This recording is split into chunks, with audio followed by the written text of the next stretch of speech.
Murder in the Fog by Dominic Butler. Murder in the Fog. I do not remember my name. This is the first thing that I think when I wake, and I look around nervously, confused by the dark and by the thick fog which surrounds me. I raise a hand to my face and feel a short nose and a small mouth. I try to remember my face. I try to remember the colour of my hair or what my eyes look like. I try to remember anything, but I cannot. I have no idea who I am. I am on the ground, lying on cold grass which is wet from the fog. And I am alone. Why am I here? I ask myself. But I have no answer. I do not even know where this is, because the fog is so thick that I can only see for a few meters in any direction. I try to stand, but then I realize that my head hurts, and that there's a sharp pain behind my right ear. I carefully lift my hand and touch the large lump which is there. It hurts to touch, and I shout in the fog, the sound lost in the dark of the night. When I pull my fingers away, they are wet, and even with no light, the blood is bright and easy to see. I begin to feel more than nervous now. I begin to feel scared. I imagine I can see shapes and figures in the fog, and I want to run. I feel that I need to run, that there is somewhere I must be, somewhere I must remember. But before I move, I need to know something. So I push myself up and sit on the ground. I look carefully at my clothes, but they mean nothing. The jeans are new, but now they're dirty. Muddy stains cover the legs from the wet grass. The t-shirt is not familiar either, just simple and black. So I empty my pockets, and at first there is nothing helpful there, no wallet, no keys, and no phone. But then I see the picture, and I stop. It's a woman. And even in the dark and the fog, I recognize her. Her long blonde hair is beautiful, and her kind, friendly blue eyes are perfect. Yes, I know her. And the thought is so strong that I smile, despite the pain in the back of my head. But what's her name? I pull the last item from my pocket. It's a red serviette with a single word written again and again in black ink. Catherine, I say quietly into the fog, and the sound of my voice seems strange and cold. Catherine. I am sure that I know her, but I still do not remember why. Is she my wife? My girlfriend? I think that she is, and I suddenly feel afraid for her. Catherine! I shout into the dark, but there is no reply. I'm about to shout again when suddenly I remember something. I remember Catherine's face, but she's not smiling like she is in the picture, and her blue eyes look scared and desperate.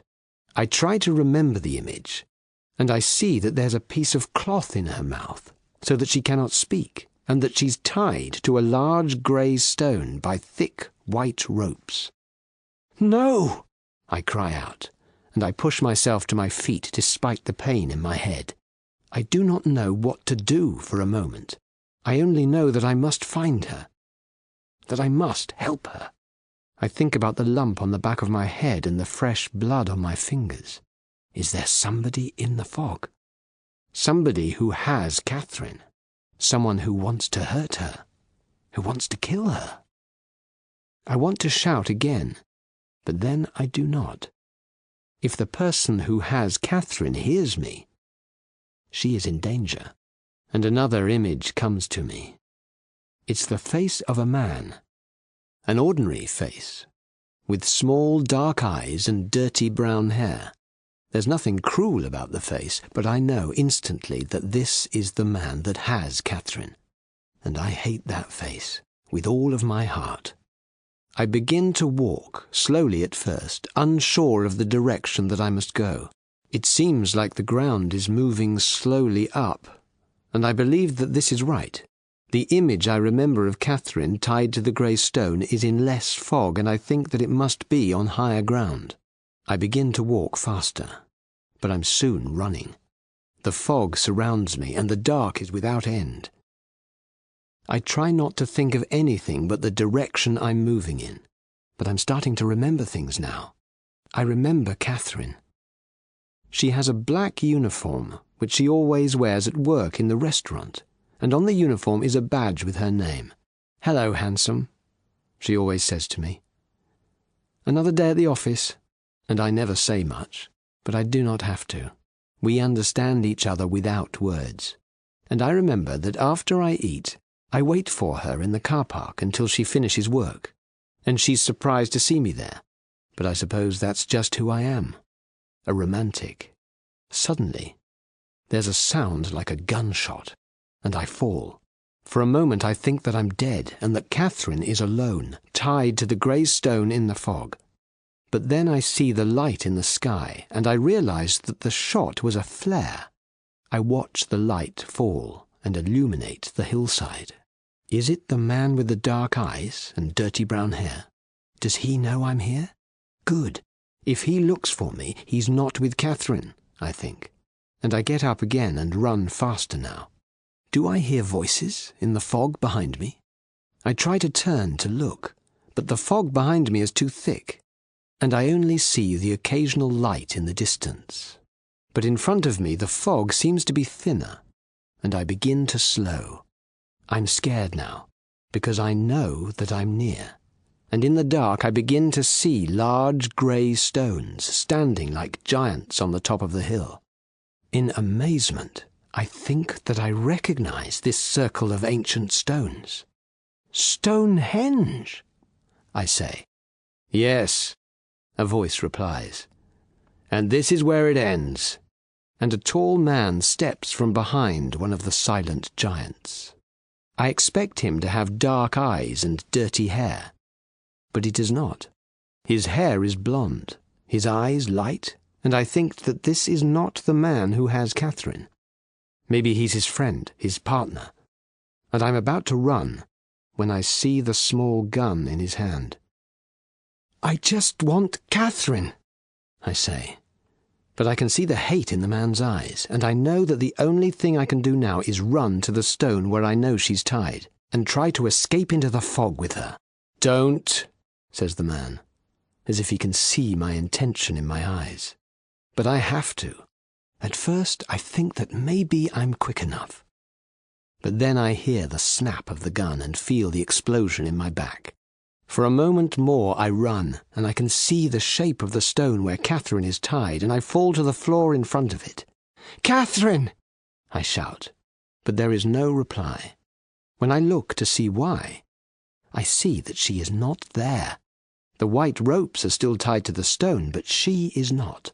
"Catherine," I say again, smiling, because she is all that matters, and I can rest now because I know that she is safe.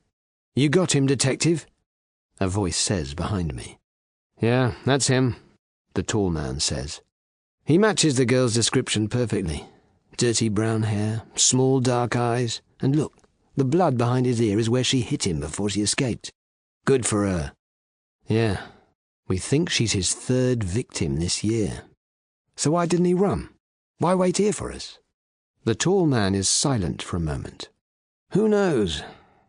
I don't want to understand the mind of these psychopaths.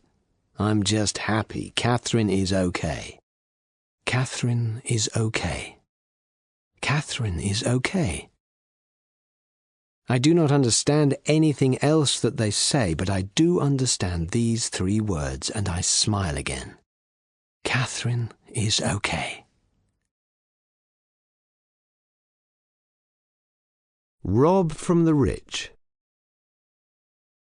The sun is high above Canary Wharf, high and hot, and looking down on the crowds of people which wait on both sides of the empty road.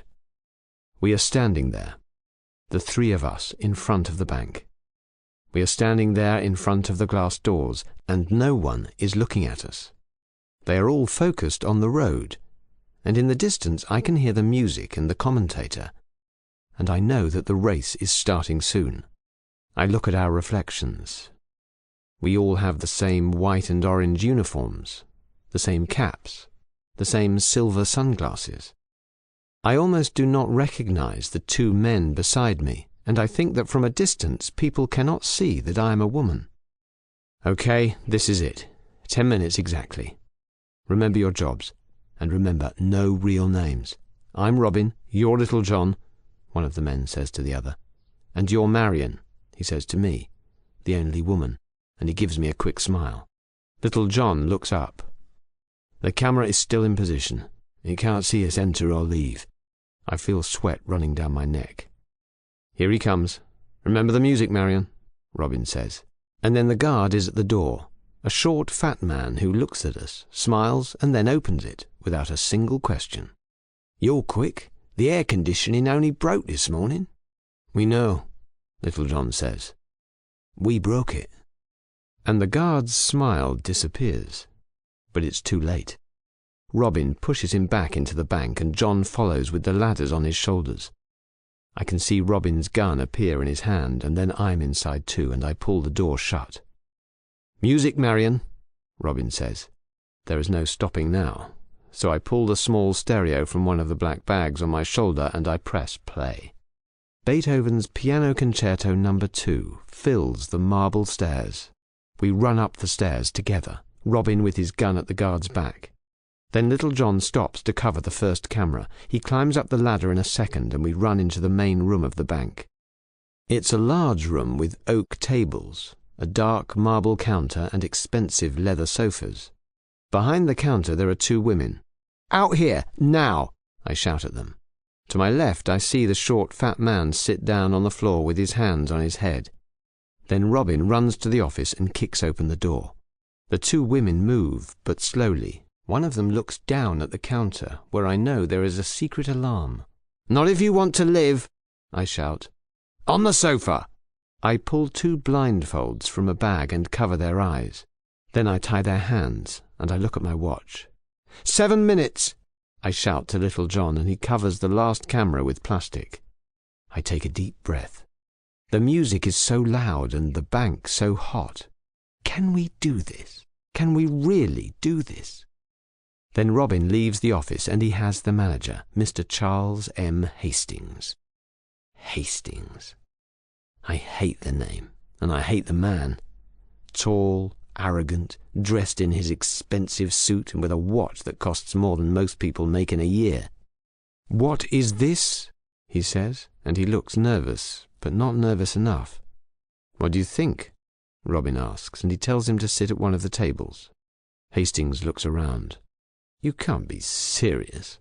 A bank robbery. And for a moment he looks surprised. But then he laughs. You idiots! This is an investment bank. There's no money here. Everything is done by transfer. And he looks at us all like we're children, with that arrogant expression on his face. Good Lord! You should leave now before the police get here, and maybe you can still escape. He laughs again. But I doubt it. Little John puts a blindfold on the guard. Only Hastings can see now. But we stand behind him. And for a few seconds there is only the sound of Beethoven as the music begins to reach its molto allegro. That's okay, Robin says, and he picks up one of the bags and puts it on the table. We brought our own money. £20,000 in small notes. Banks are difficult to rob, but houses aren't.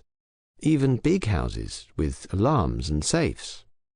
Like yours. What? Hastings says. And then he looks at the bag. My house? My money? You robbed my house? I can see sweat on Hastings' face now, but it's on mine too. I look at my watch. 4 minutes. But what do you want? You have my money. Ha ha ha! Robin laughs. We don't want it. Not that. We're not common thieves. And he throws the bag to Little John. Get it ready, he says. And Little John takes the ladders back down the stairs to the glass doors. Then what?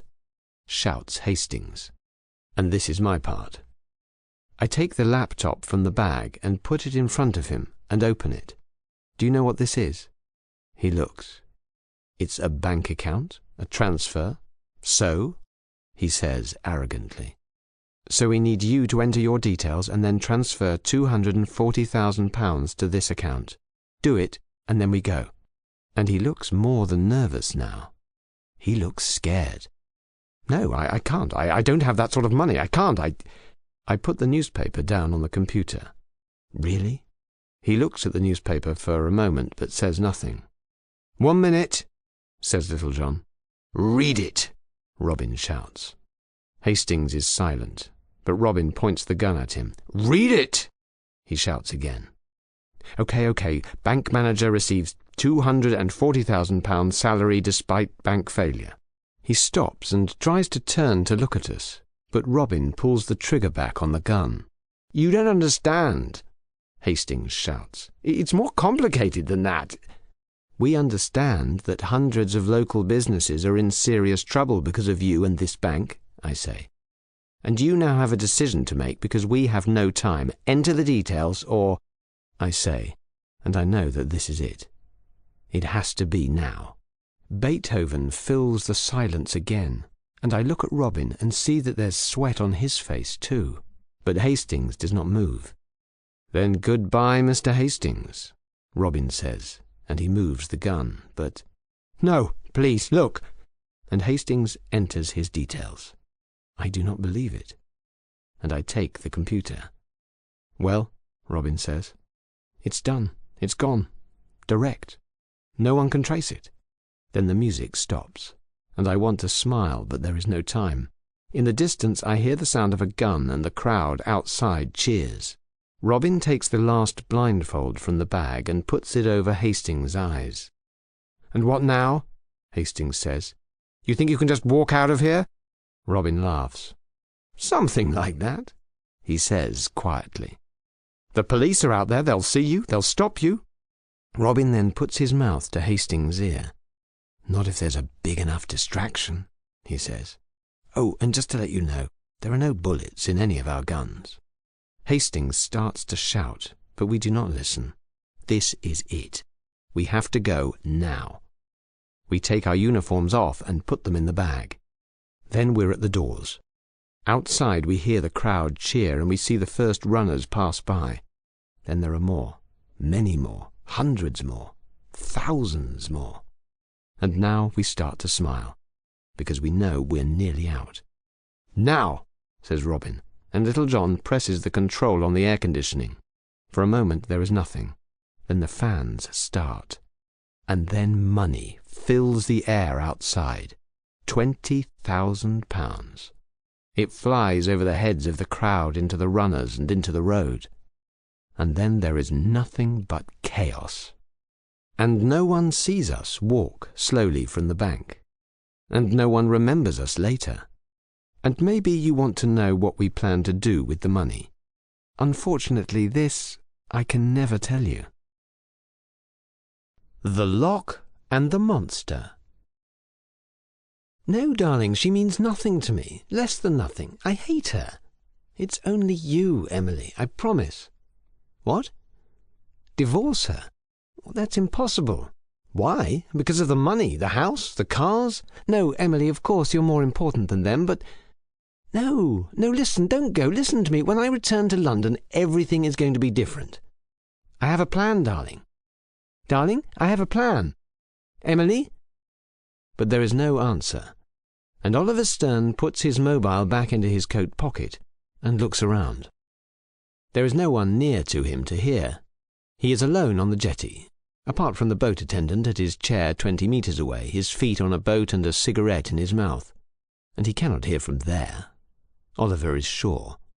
But just to be safe, he decides not to phone Emily again. Perhaps the less she knows, the better. A plan. Yes, he has a plan. A good plan. And a simple plan. He looks out across the horrible grey loch. The sun is almost down behind the green, snowy mountains now, and it's colder than before. What sort of person wants to have a holiday in this remote, ugly part of the world? Then he hears the sound of his wife's laughter from the terrace bar of the hotel, and he shakes his head. The sort of person like my monster of a wife. He tries to picture Emily. Her eyes are so loving, her laugh so light and pretty. But when his wife laughs, she sounds like a donkey. He looks at the lock again, at the jetty and the small boats waiting there for the tourists in the hotel. And he asks himself once more if he can do it. She brays again, and he knows that he can. It's 10 to 6 now. The boats stop going out at 6, and the sun is almost gone. She needs to come now, he knows, but he cannot shout for her.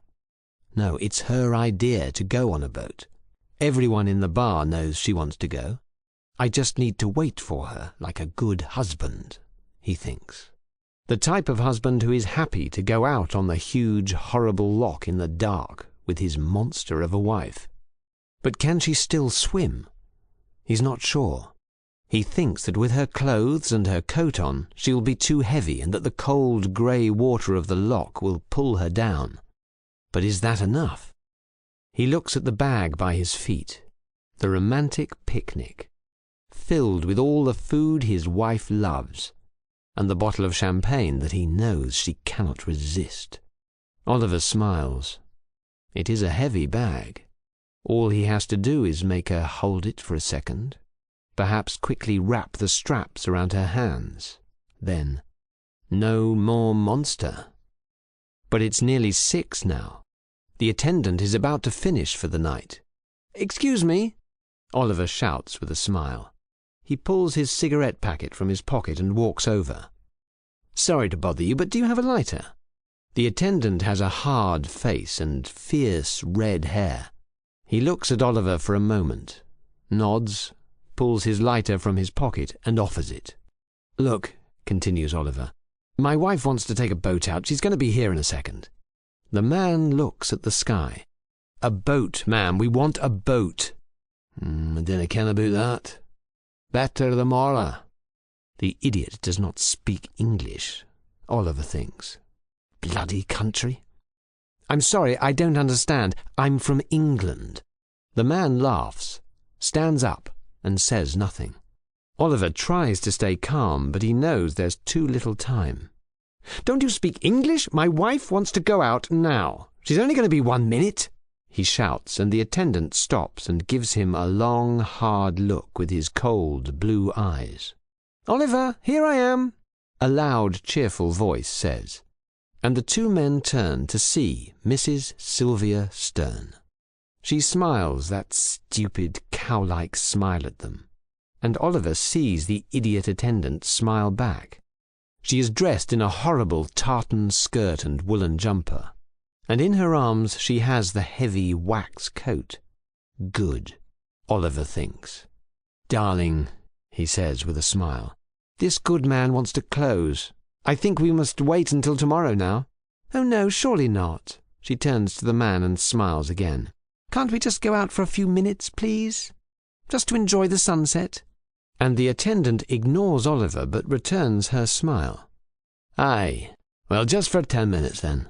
"Oh, thank you," Sylvia says, and the attendant helps them into the small rowing boat and passes Oliver the picnic bag. He then gives him another long, hard look, but Oliver does not care. "Bloody idiot," he says to Sylvia as they slowly move away from the jetty onto the dark water. "I don't understand a thing he says." But Sylvia does not seem to hear, and instead looks out at the dark lock. For 5 minutes Oliver rows, and soon the jetty and the hotel look much smaller, while the attendant is almost impossible to see in the half-light of the new evening. And so this is it. Oliver thinks about loving, ironic Emily again. Then he looks at his monster of a wife. Oh yes, this has to be it. No more listening to that awful laugh, no more looking at her boring face, and perhaps more importantly, no more sharing his bank account with her. "Darling," he says.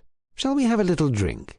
"Oh yes, that would be very nice." She smiles, but in the half-light Oliver thinks he sees something strange in her expression. "Can you pass me over the bag, then you can come and sit here next to me," he says as casually as he can. "Of course," Sylvia says, and she stands up, which makes the boat rock. Oliver thinks that this is going to be very easy indeed. Just one push, and then he can shout for the attendant and pretend to help, but really just watch the monster go down into the lock. Just one look back at the jetty to be sure no one can see, he thinks, and he turns his head. And then it happens. Pain explodes at the back of his head, and his eyes go dark. For a second he does not know where he is. Then he feels hands on him, pushing him and moving him. As he tries to say something, he sees the broken champagne bottle at his feet. Then he falls from the boat, and the ice-cold water takes the words and the air from his mouth. For a moment he goes down, but then he kicks his legs and he comes to the surface and looks up at Sylvia in the boat. She has an oar in her hand and she's reaching it out to him. "Yes, closer! Help me!" he shouts, and it's then that he sees the strange expression in her face again. "Sylvia, darling?" "Don't you dare call me that," she says in a tone as cold as the water. "You're a cheating, lying, horrible monster of a man. You can call that stupid girl of yours darling, but not me. Never again, Oliver Stern, never again." And then the oar hits him on the head, and he cannot think, and he cannot swim, and the water takes him. For a few moments he sinks slowly into the great lock. But then, somehow, miraculously, he kicks again, and he comes to the surface once more. Sylvia and the boat are gone, and the half-light is complete darkness now. He tries to swim, but his clothes and his coat are too heavy. "The jetty! The attendant! He has to still be there. If he hears me, he can bring a boat out." "Help me!" he shouts into the darkness. "Help me! For the love of God, help me!" And on the small jetty on the bank of Loch Ness, the attendant hears. He takes the cigarette from his mouth and smiles. "Sorry, laddie," he says quietly to the lock. "I can't understand a word you're saying." Follow me. "Follow me," says Detective Branwell with a sigh. His shift finishes in 5 minutes, but there's no one around in Haworth's quiet police station. And so he leads the woman to the first interview room and tries to suppress the image of a pint of beer in the Black Bull pub. The interview room is cold, the lights weak and grey, but he offers the woman a seat and hopes that this will be quick. As she takes her coat off, Branwell watches her. She has long brown hair that right now looks a little untidy, and she has deep green eyes that at the moment are tired and nervous and show something which he does not completely recognize. "Right," he says, and tries to smile to relax her. "What's all this about, then? The officer at the front desk says you need to speak to someone." "I do," she says, and her voice is thin and tense. "About what?" She waits for a moment, uncertain, and then she takes a breath. "About a crime." Branwell pulls his notepad from his pocket and places it in front of him on the table. He has a bad feeling about his pint in the Black Bull pub. "I see," he says. "Maybe you can tell me your name first. Your address, too." She puts her hands on the table and he sees that her red fingernails are chipped and bitten. "Jane Thornton. I live at Browtop Cottage." "Browtop? Oh yes, I remember. You have that little red sports car, don't you?" "Not now, no," she says, and she picks up her handbag. "Can I smoke?" "No, sorry, love. Rules and regulations." "I can get you a tea if you like." But she shakes her head and puts the bag at her feet. "Then maybe you can tell me why you're here," he suggests. Again she waits, and again Branwell thinks that he sees something in her deep green eyes. "There's a man who follows me," she begins, "every evening. Every evening when I return home from work." Branwell nods.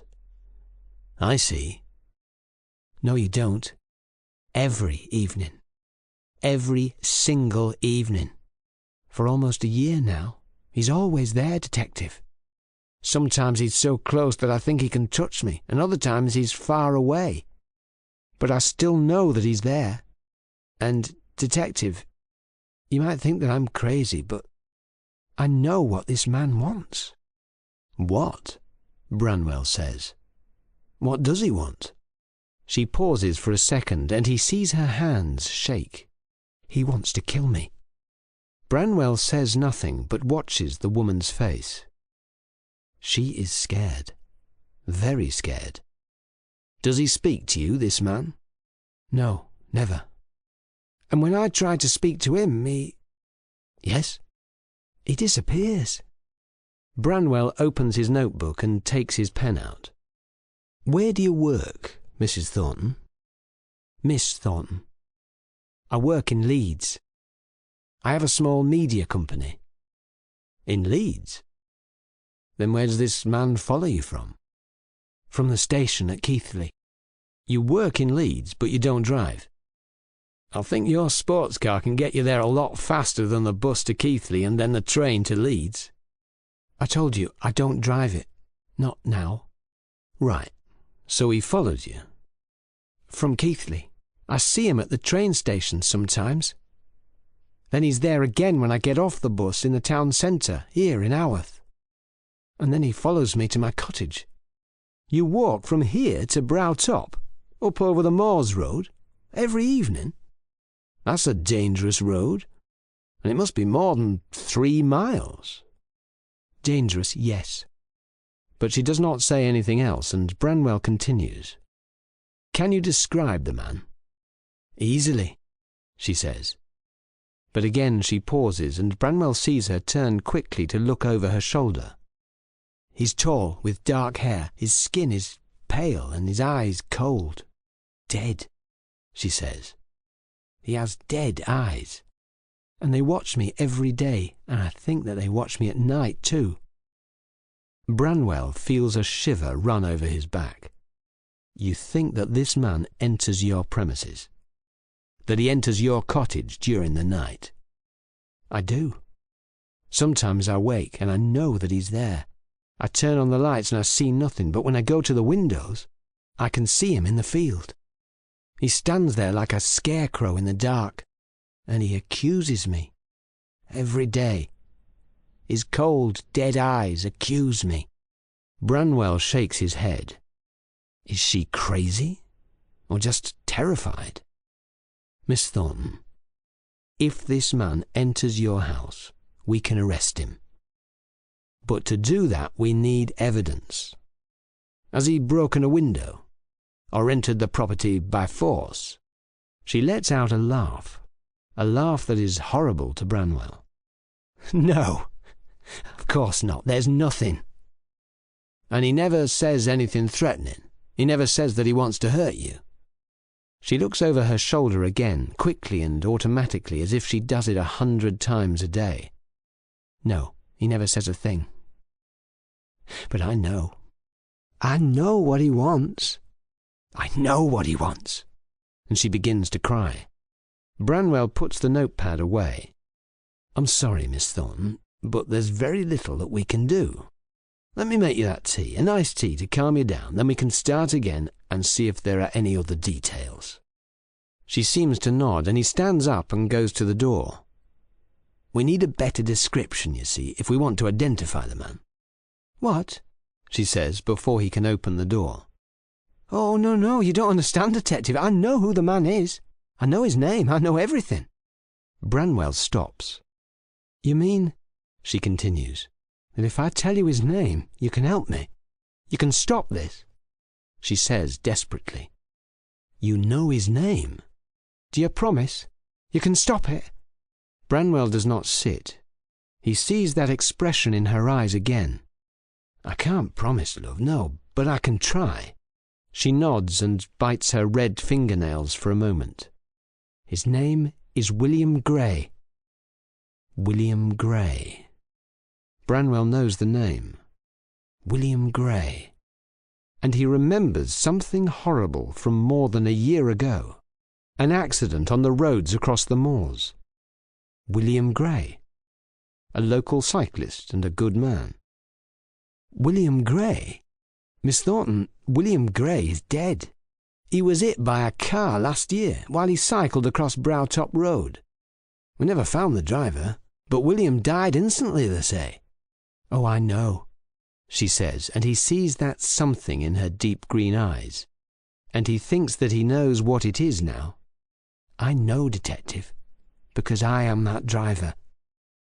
Then there is only the sound of her crying to fill the cold interview room. And Branwell sits down again and picks up his pen and notepad. I think you should tell me everything, he says, and he can see clearly now the guilt that fills her deep green eyes. An hour later, Branwell closes the door of the interview room and sighs. He does not feel any sympathy for her. He cannot. Not for someone who can do that. To leave someone on the grey moors to die. No, he cannot feel any sympathy for her. But maybe now she can find some rest. Maybe now she can forget the ghost of William Gray. He walks up the corridor to the front desk and is about to shout for an officer when he sees the tall figure standing at the door of the police station. He stops, his heart suddenly beating faster. The man's dark hair is wet from the rain outside, his skin pale and his eyes cold and dead. It's him. Branwell knows it, but he cannot believe it. Do you have her confession? The figure says. What? Do you have Miss Thornton's confession? The figure repeats. Branwell nods. Yes, I do. She's in the interview room now. The figure nods. Good. Then it's over. And the impossible figure turns to leave. Branwell still cannot believe it, yet the similarity is perfect. Wait, Mr. Gray, William, wait, I need to ask you. But the figure turns and smiles. It's a cold smile, but Branwell sees that the man's eyes look a little more alive now. My name is Gray, detective, but not William. My name is Matthew. Matthew Gray. William was my brother, he says as he opens the door to the rain. My twin brother. How far is far enough? Jerry pushes open the door of the small Australian pub and steps onto the terrace with a pint of cold beer in his hand. Inside the pub, it's small and dark, and the barman is rude and suspicious, but Jerry has to agree that the view from the terrace is more than spectacular. Red sandy plains stretch out in almost every direction, and only to the east are there thin, light green trees that lead to the low orange mountains. Jerry smiles, sits down at one of the small wooden tables and places his bag carefully next to his feet. The rest of his luggage is in the pickup truck, but not this bag. No, this one stays with him. He takes a cigarette from his packet, lights it and lets the hot evening sun shine down on his bald head. The outback. This is it. This is far enough. And for the first time in a week, Jerry relaxes and lets his anxious, pale face smile. You do not steal from Big Jones and stay in London. Everybody knows that. And Jerry understands better than most people exactly how true that is. No, you either get out of the city for life, or Big Jones finds you. And when Big Jones finds you, that is when you go see the world. In little pieces. Most people think it's just a story. But not Jerry. No, Big Jones does not just kill you. He takes you to one of his old factories on the Thames, and then he shows you the boxes and the addresses of all the different locations in the world. And then he starts to chop. Jerry feels sweat run down his back. But he laughs and takes a long drink of the cold beer. Well, Big Jones cannot chop me up if he cannot find me, he thinks, and he looks at the bag at his feet. It was easy to get it through customs. They look for drugs and weapons. They do not look for 60,000 pounds of uncut diamonds. And he smiles and looks up at the hot sun. "Well, someone looks bloody happy," a voice says, and Jerry jumps. He looks forwards but cannot see because of the sunlight. Then two tall, strangely dressed men walk into the shade of the terrace, one with 3 dead rabbits in one hand and a long rifle in the other. "G'day," says the other one. They both look similar. Messy blonde hair under hats that are the same colour as their khaki shorts and shirts. And they are both dirty. Their skin, boots and clothes all covered in red sand. "Evening," Jerry says. "Ha, a bloody pom," says the first, and drops the rabbits on the table. "Is that right? Are you a pom, mate?" "A what?" asks Jerry. "A pom. You know, an English bloke." "Oh, yes." "Nice one," says the first before he disappears into the bar. Jerry is not sure, but he thinks that the man looked at the bag by his feet. "Are you on holiday, mate?" asks the other, who sits down at the table. "Yeah, something like that." "Yeah? Where are you staying? There are no hotels around here." Jerry considers lying, but Big Jones can never find him here. "Up at a farm at Hobbs Creek." "Oh, is that right? Me and Darwin live near there. It looks like we're neighbours." "Darwin?" "Yeah, my bloody brother. I'm Charles, he's Darwin. Here he is with the stubbies." And the brother called Darwin comes out of the bar with 2 small bottles of beer. "The pom is staying at the old Hobbs farm, Darwin." "Well, you're no wuss then. Be careful up there, mate. That's salty territory now." And both of the brothers smile. "Salty territory? What's that?" "Crocs, mate. Crocodiles. There are a lot of them up there in the creek. Best be careful." And they laugh again. And Jerry smiles. "Yeah, sure. I'll be careful," he says, and he thinks he sees one of the brothers look at his bag again. "Well, nice to meet you both, but I need to get up to the farm before dark." "Sure, mate. No worries," says Charles. "Watch out for the salties, mate. They can chop you up into little pieces," says Darwin, and Jerry thinks about Big Jones and the old factory on the Thames.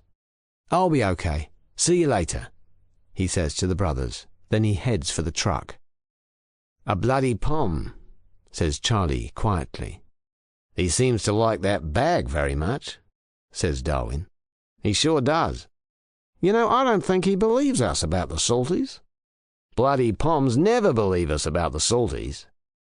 And the brothers laugh as they watch Jerry and the truck drive up the road to Hobbs Creek, while the great Australian sun begins to fall behind the horizon. It's almost dark when Jerry reaches the farm. The building is old, but in okay shape, and he turns the generator on and the electric lights start. For half an hour he unpacks his things. Then he sits down on the terrace with his bag at his feet and lights another cigarette.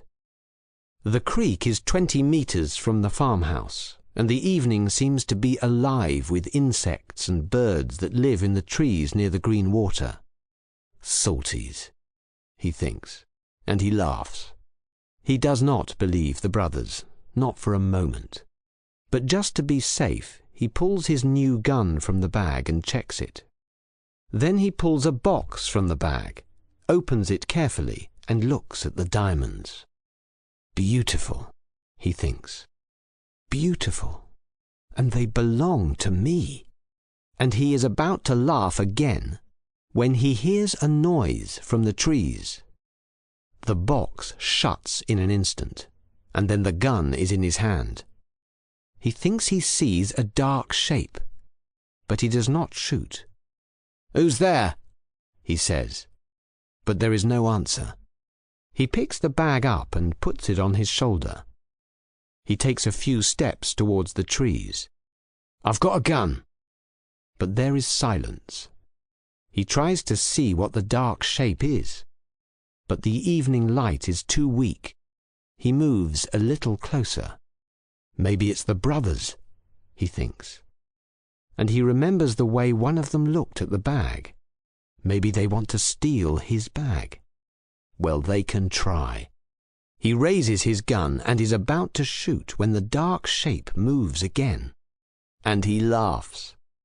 It's just a small crocodile, a tiny thing, no bigger than his arm. He looks at it and laughs again. "Well, you can't chop me into little pieces, can you?" he says to the crocodile. And that is when he feels the knife at his neck. "No," says a terrifyingly familiar voice. "But I can, Jerry. Drop the gun." Jerry drops it and slowly turns, the knife still at his neck. "Big Jones? But how?" Big Jones smiles. He is tall and extremely muscly. His face is bearded and his eyes are full of violence and pain.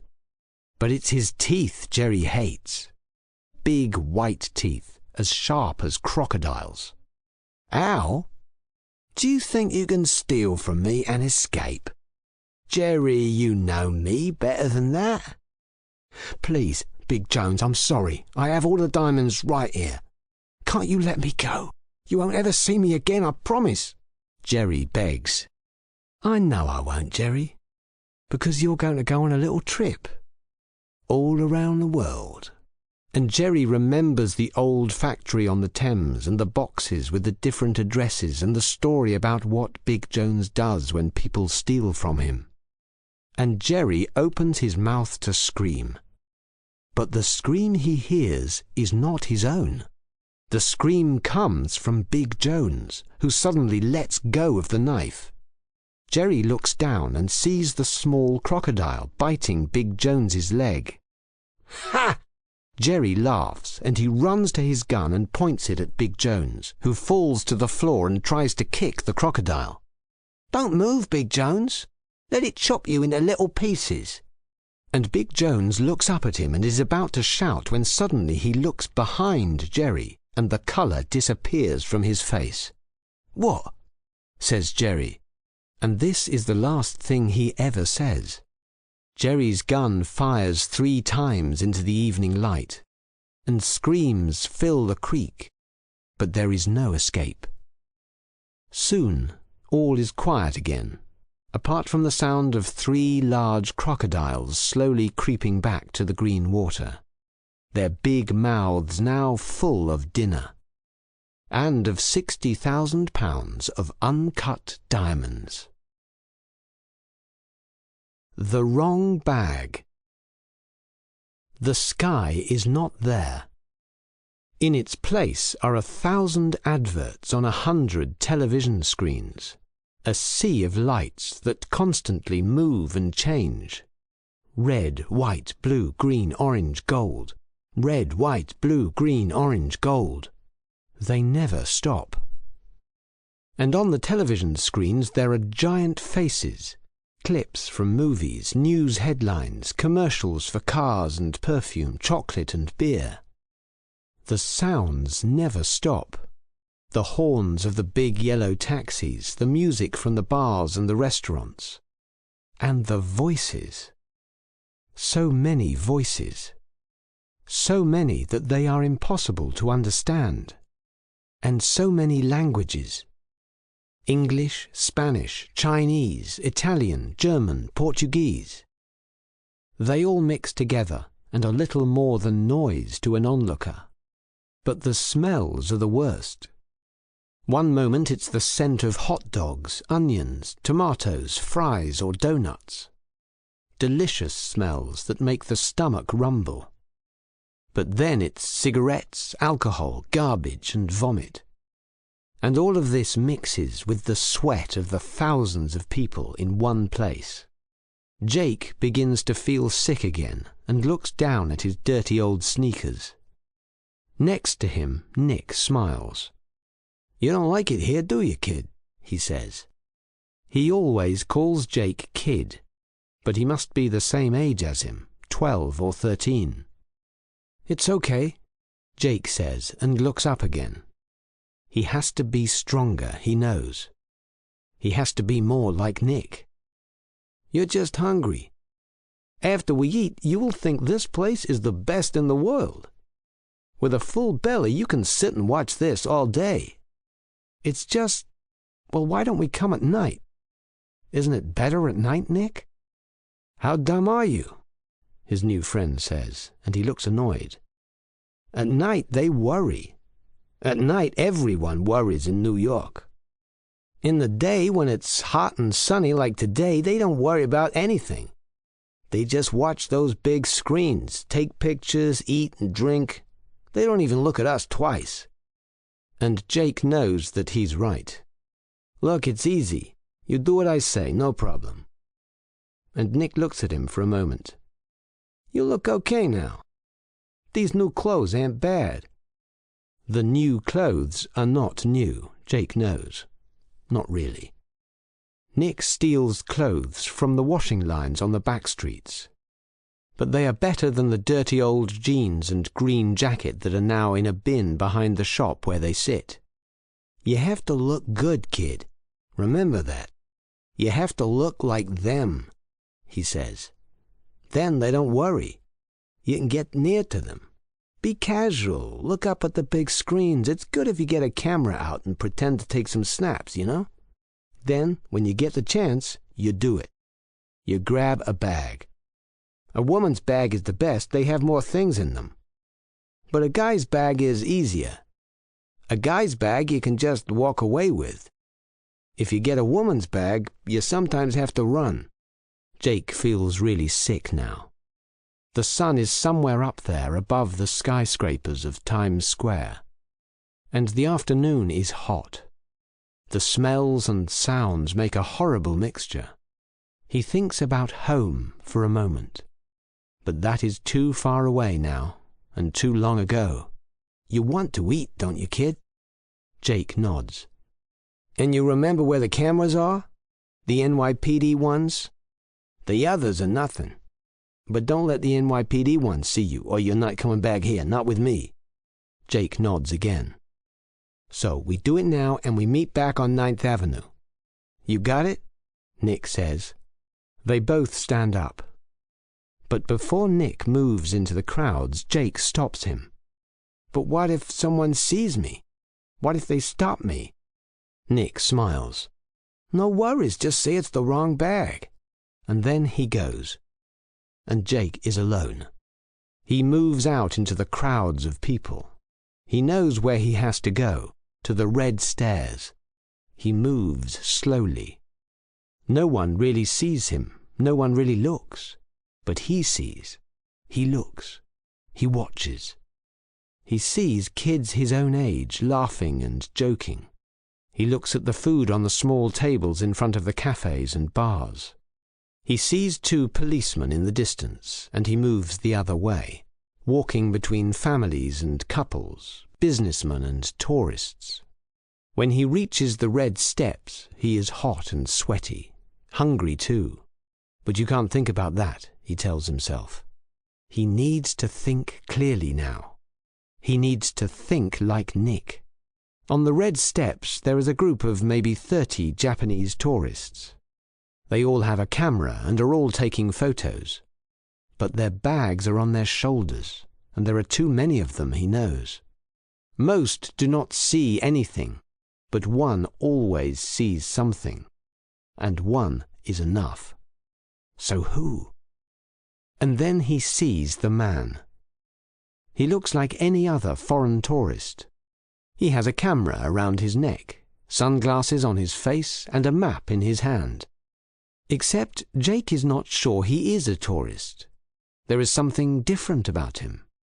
The man does not use the camera and does not look at the map. In fact, the man does nothing at all. Occasionally, he just looks at his watch.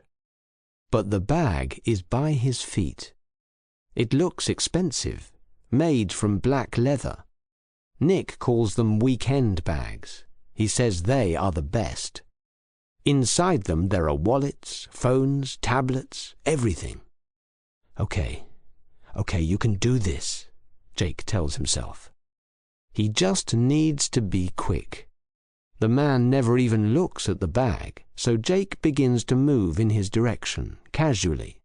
He looks up at the lights and the television screens. Then he is near enough, and he looks at the man. He thinks again that he is a strange tourist.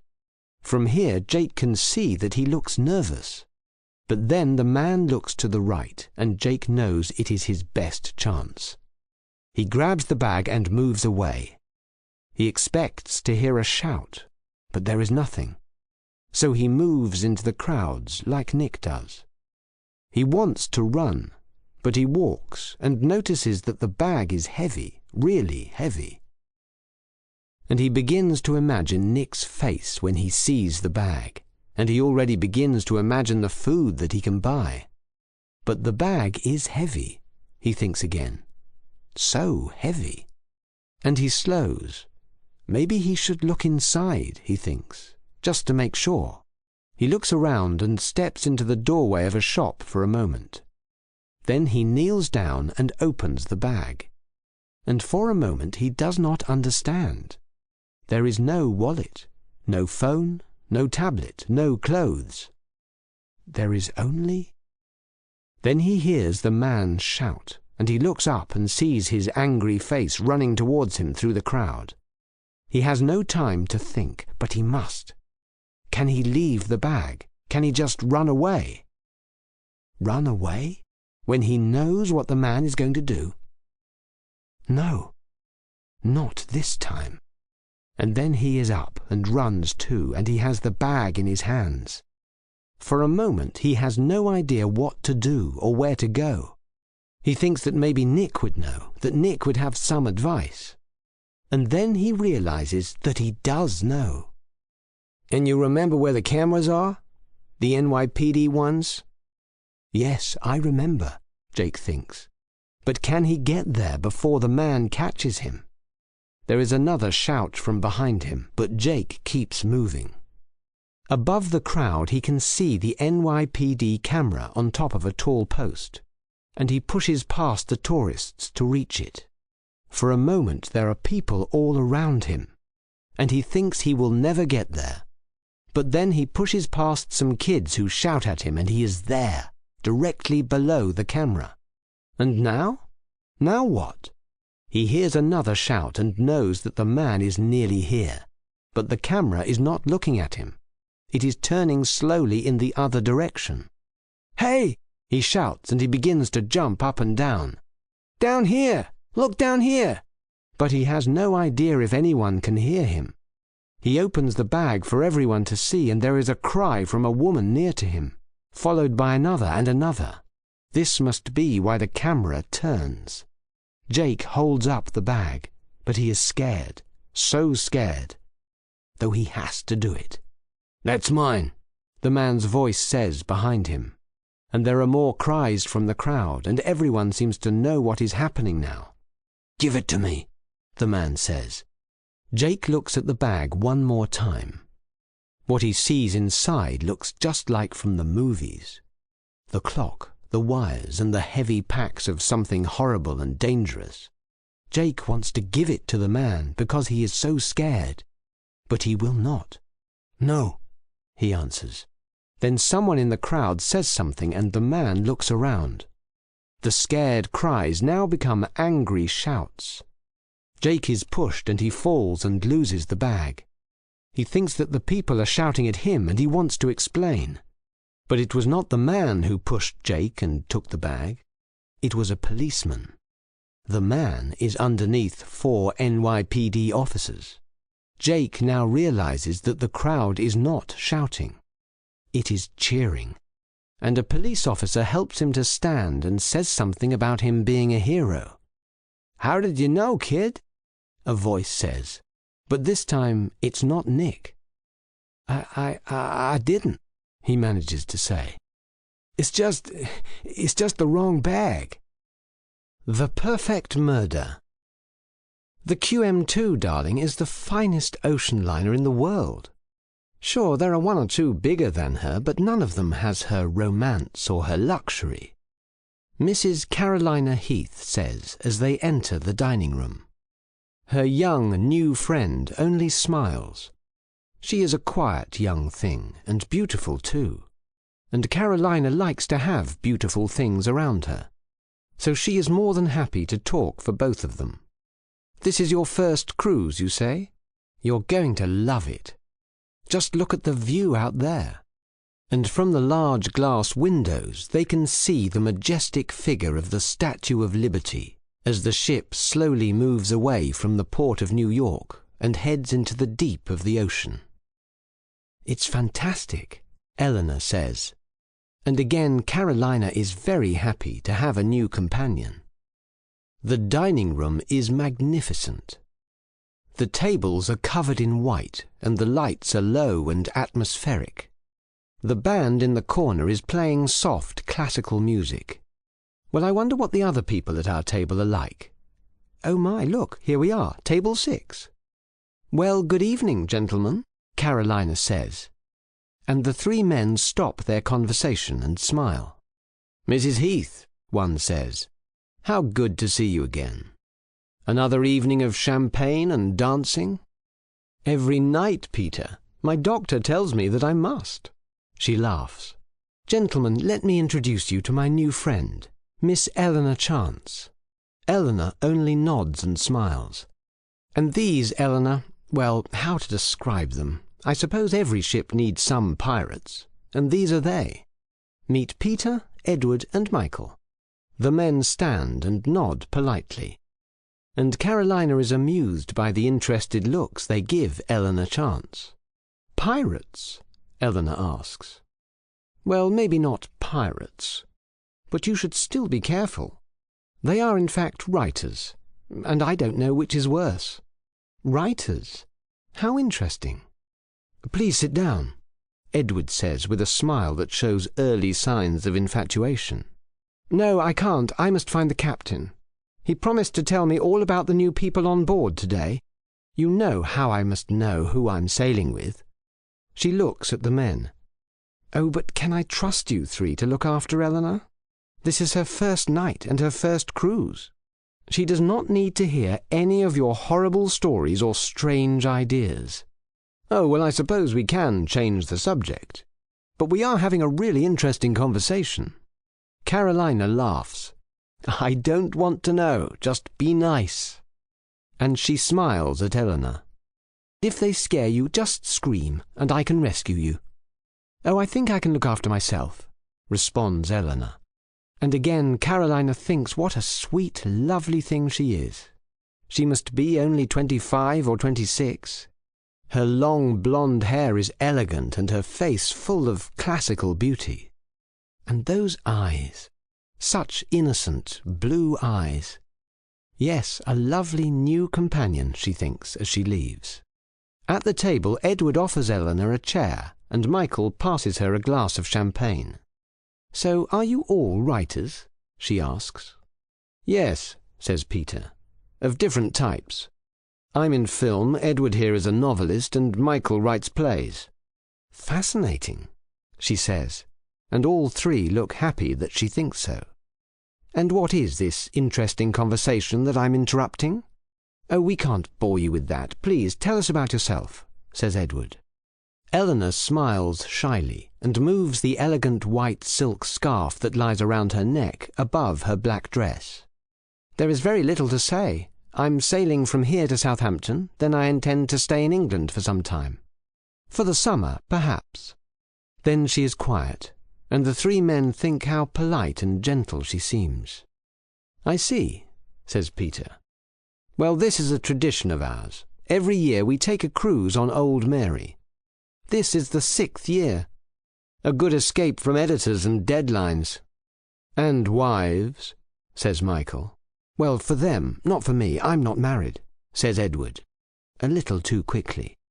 For a moment there's an awkward silence, and Peter and Michael exchange a smile. Well, our conversation is about murder, says Peter to fill the silence. The perfect murder. Eleanor smiles. I see. I'm sure she's not interested, Pete, says Edward. Oh, but I am. Mrs. Heath is lovely, but she only talks about scandal and gossip. See, Edward? We can continue to argue. Michael jokes. You see, we all have very different ideas about what the perfect murder is. Peter thinks that for a film there must be something visual about the murder weapon. For me, the important things are the character and the motive. And for me, Edward says as he refills Eleanor's glass, the important thing is the twist. The twist?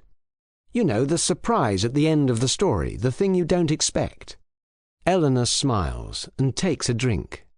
The Statue of Liberty is still visible in the distance, but they will soon be alone on the dark ocean. You know, I think you're all correct. In fact, I have an idea for a story, an idea I think about occasionally. Really?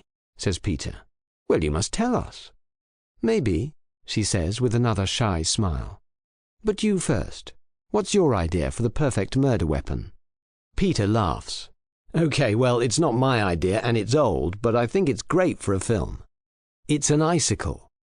The other two men laugh. He always says this, Edward informs Eleanor. Because it's perfect. After the murderer kills the victim, they just watch the weapon melt. No fingerprints, no evidence. What do you think, Eleanor? She smiles. It's very clever. But, well, I prefer fire. Fire? Yes, fire kills, and it destroys the evidence. And also a fire can look like an accident. The icicle never can.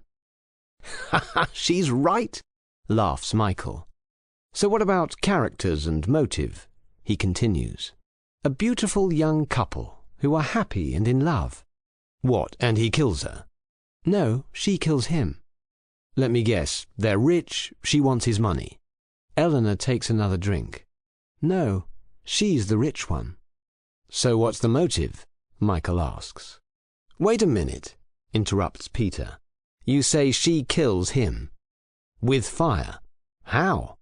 She locks him in a room in a burning house? No, because then he might escape. She drugs him with sleeping pills during dinner. She always goes for a run in the evening. But this time she waits until he falls asleep in a chair in the lounge, and she puts a candle to the curtains. Then she goes for her run and makes sure that many people see her. Peter nods his head. Interesting, but a coroner will find traces of sleeping pills in the blood. They'll know. No, not with this type of pill. At a certain temperature, it completely burns away. Only a small trace of it can be detected. And if they are detected, so what? They are his pills. Peter laughs this time. Excellent. Very clever, Edward agrees. But unfortunately the wife is always a suspect in a murder. Normally, yes, says Eleanor. And all three men notice how her smile fades a little. But she has a plan for that. You see, she runs until she hears the fire engines. Then she returns to the house. There are people there already, neighbours. And this is just what she wants. They try to stop her, but she runs into the burning building. No one follows her. They can't. They know it's too dangerous. And so she goes to her husband as the flames spread over his body, and she watches. And while she watches, she lets the flames touch her too. They reach out and they burn her back and her neck and her hair. And at this point she screams and runs from the building and falls to the floor. Eleanor stops speaking, and for a moment there is silence at the table. My God, says Edward, she lets the flames burn her. Michael takes a moment to think about it, and then nods. It's perfect. The perfect way to avoid suspicion. Everyone thinks it's an accident and that she is heartbroken, says Peter. Yes, Eleanor says, and for a moment more there is silence again. Then the band starts to play a waltz, and Eleanor looks at Edward. I don't suppose you dance, Edward? And the writer goes a little red. Actually, I do. Would you like to join me? Eleanor smiles, and they both stand up. She adjusts the white scarf around her neck. But what about the woman's motive? Michael asks. Eleanor smiles. Yes, that's the difficult part. And I'm afraid I just don't know. I suppose sometimes a person just enjoys murder. And as Eleanor and Edward move away to the dance floor, Peter and Michael see her adjust the scarf around her neck one last time. And in the low romantic light of the ballroom, they both think they see something strange on her back and neck, something which makes them stop and look at each other. But no, it cannot be what they think it is. It cannot be burnt skin under the elegant white scarf. Can it? Case closed. Normally Nick likes his job, but not today. Today he just wants to get out of the hot courtroom, away from the serious lawyers in their black gowns and white wigs, and go and enjoy the sun. It's a good job, he thinks. It's better than serving drinks in a pub or helping out at his dad's office. But only if it's a short day, and only if the case is closed quickly. But today it's nearly 3 and the case is nowhere near closed. Still, he likes the title of his job.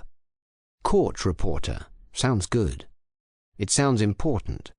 And that is exactly how he describes it to any girl that asks. In reality, however, all he does is press play on the recording device and write down a few notes about when the judge enters, when the prosecution or defense speaks, or what the final verdict is. And sometimes the cases are interesting, and he likes having some good stories to tell the guys in the pub. He also enjoys deciding who is innocent and who is guilty. But today, that's too easy. So he looks out of the window and waits for the judge.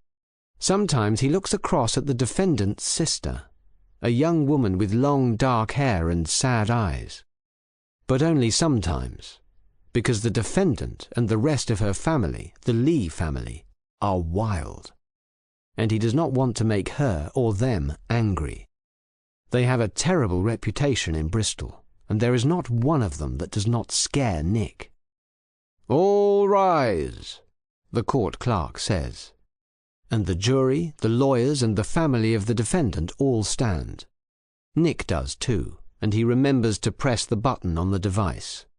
He forgot to do it once, and they refused to pay him for the day. "Please be seated," says the judge, a woman of about 40 years of age with a serious face and tone. "My summary of this case is brief. The jury know all the details. On Wednesday, the 5th of January, Mrs. Dawson went to the house of her sister, the defendant, Miss Lee. Mrs. Dawson was bleeding from her nose and mouth. She also had marks on her face. She says her husband, the deceased Mr. Dawson, hit her there several times. There are pictures of these injuries, but there is no proof that Mr. Dawson hit Mrs. Dawson. However, that is not why you are here. You are here because when Miss Lee saw her young sister, she took a pair of scissors from her kitchen table, said something to her sister, and left the house. The words she said were, 'I will kill him.' But the defendant says she does not remember that. Several people saw the defendant walking around Bristol, looking for Mr. Dawson. She stopped twice. Once at the house of one of Mrs. Dawson's friends, and once at a local pub. Both times she had the scissors with her, and both times witnesses testified that she said, 'I will kill him.'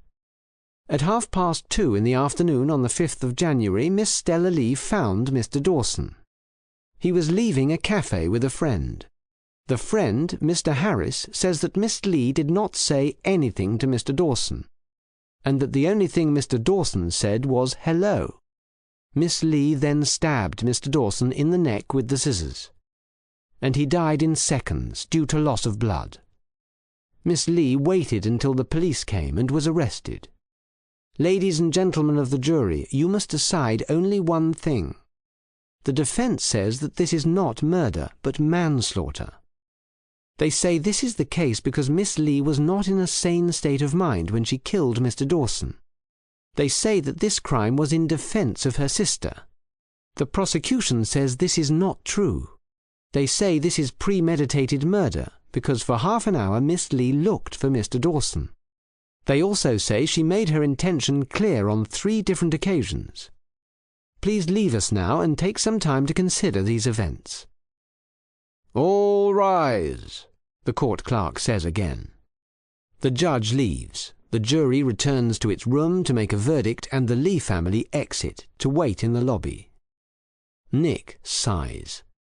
It is obvious what the decision will be, but it looks like he will be here until 4 now. Cigarette time then, he thinks, and he leaves the courtroom. He has at least 10 minutes.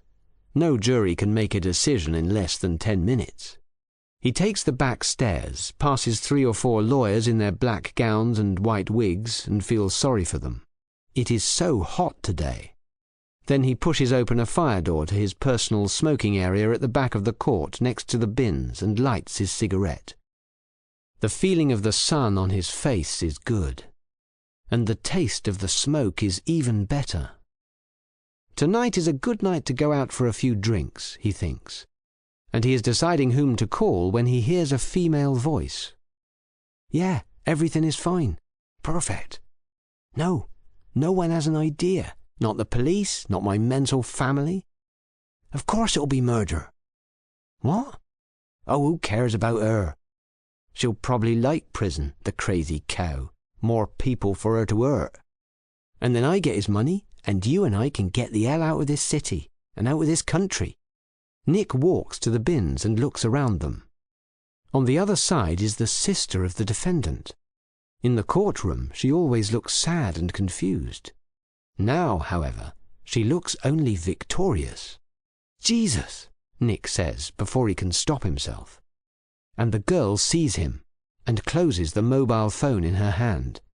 Nick looks at her for a second and then turns and runs back to the door. He walks back up the stairs, feeling confused and uncertain. He has to say something to someone, but who? The judge? Maybe. He pushes the door to the courtroom open. No one is there. He moves towards another door and then hears someone else enter the court. Wait, Mrs. Dawson says, and she looks like she might cry. Please wait, I need to explain. Nick waits. Why not? What can she do to him in here? She stands near to him, and he can see the tears in her eyes and the sad expression on her face. But this time he knows it's not real.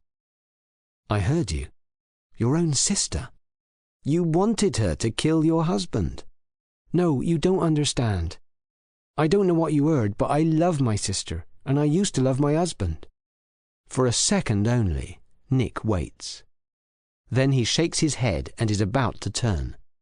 Look, she says, her voice different now. I saw you looking at me yesterday. Maybe there's something we can do to make you forget this?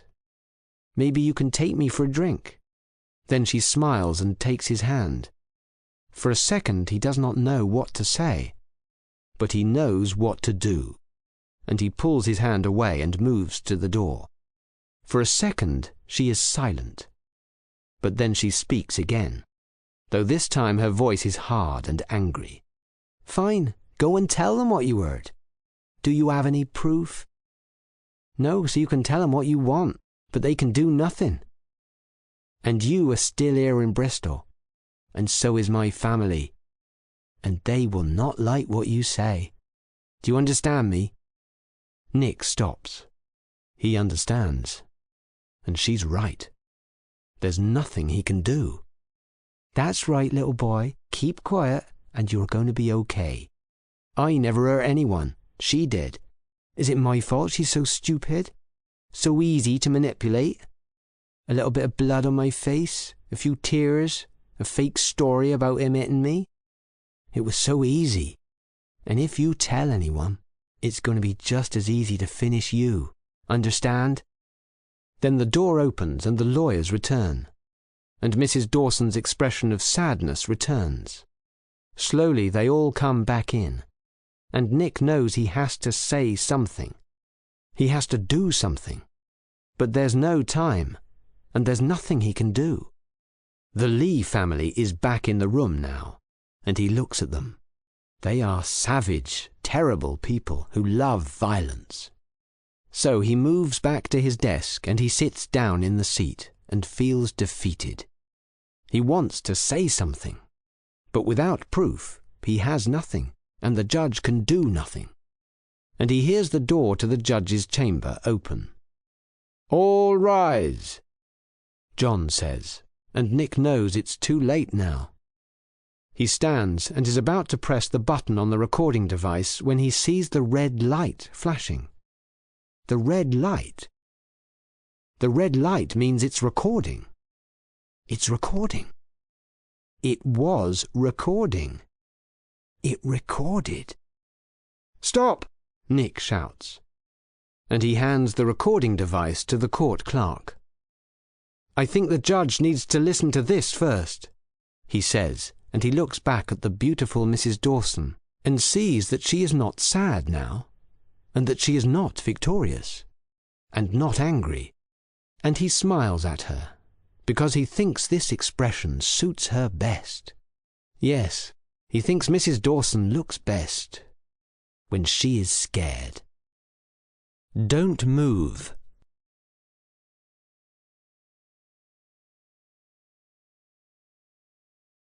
It feels like ice-cold water. One moment you are asleep, your dreams calm and gentle and your body warm in the blankets of your bed. The next moment you are awake, a horrible sensation filling your body, and you are sure that ice-cold water is covering you. But it's not. No, it's something much worse. Something that makes your heart beat faster. Something that makes the hairs on your arms stand up and that makes your eyes search the horrible, complete darkness of your room. No, it's not ice-cold water.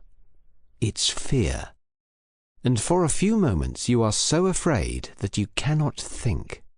You know you are still in your bed, still in your house, still in your quiet street in the north of Manchester. And you want to tell yourself to relax, that everything is okay, and to close your eyes and return to your calm and gentle dreams. But you cannot.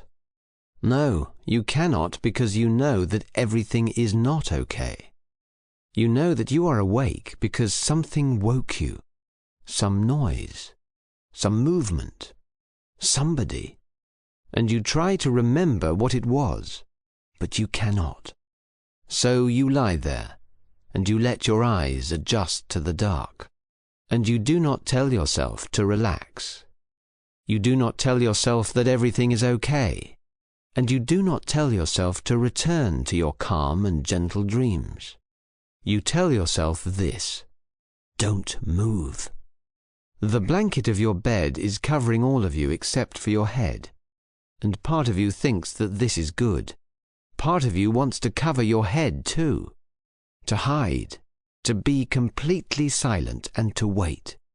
But another part of you wants to know, needs to know. So you listen, and you look, and you try to remember what it was that woke you. A dog outside in the street, the alarm of a car, a baby crying in the next house, or something closer, something inside the house. The sound of breaking glass, the noise of the front door opening, a voice in the dark. So you do not move, but you let your eyes adjust, and soon the complete darkness is not so complete. And you can see your room now, though everything seems strange and different, and everything makes you feel more afraid. The door of your wardrobe is open, and the clothes inside look like 3 or 4 small burglars watching you. The lamp in the corner of the room looks like the tall, silent figure of a murderer, and the coat on the back of your door has hands that almost touch you.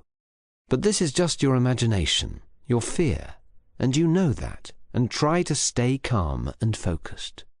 So you listen, and you think that everything seems to be normal. Inside the room everything is silent, apart from the slow and constant tick of the small clock on the wall, and the fast, irregular beat of your heart.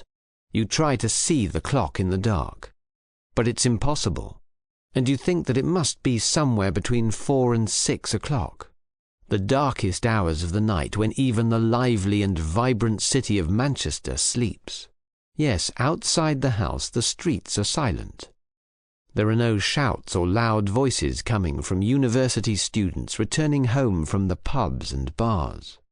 There is not yet the sound of the milk van or rubbish collectors, and there is no bird song to let you know that the sun and the new day are nearly here. You can imagine the street outside. 20 terraced houses stretching down the road. Small houses with neither rich nor poor people inside them. All with tidy and ordinary gardens and ordinary cars. All silent and all dark. You think that if you scream, someone will hear you, but you are not sure. Not completely sure. And so you wait. And you listen. And you look. And you tell yourself one more time, "Don't move." After a few more moments, you begin to feel a little more relaxed. The street is silent, and the house is too. Maybe it was only a bad dream that woke you. Maybe it was a text on your mobile phone. Maybe it was an animal in the garden. And then you think of Sophie, your cat. But you know that the noise was not her. You know that Sophie is sleeping in her usual position at the top of the stairs, and that she never makes a noise in the night. And you wish, for the first time, that you also had a dog, a large, brave dog to bark and growl at any intruders. Yes, a brave dog to protect you instead of just a lazy cat that lies in dangerous places. And you almost smile, and you relax a little more. It was just a bad dream, you think, and your heart slows, and the sensation of ice-cold fear begins to leave you. And now you move.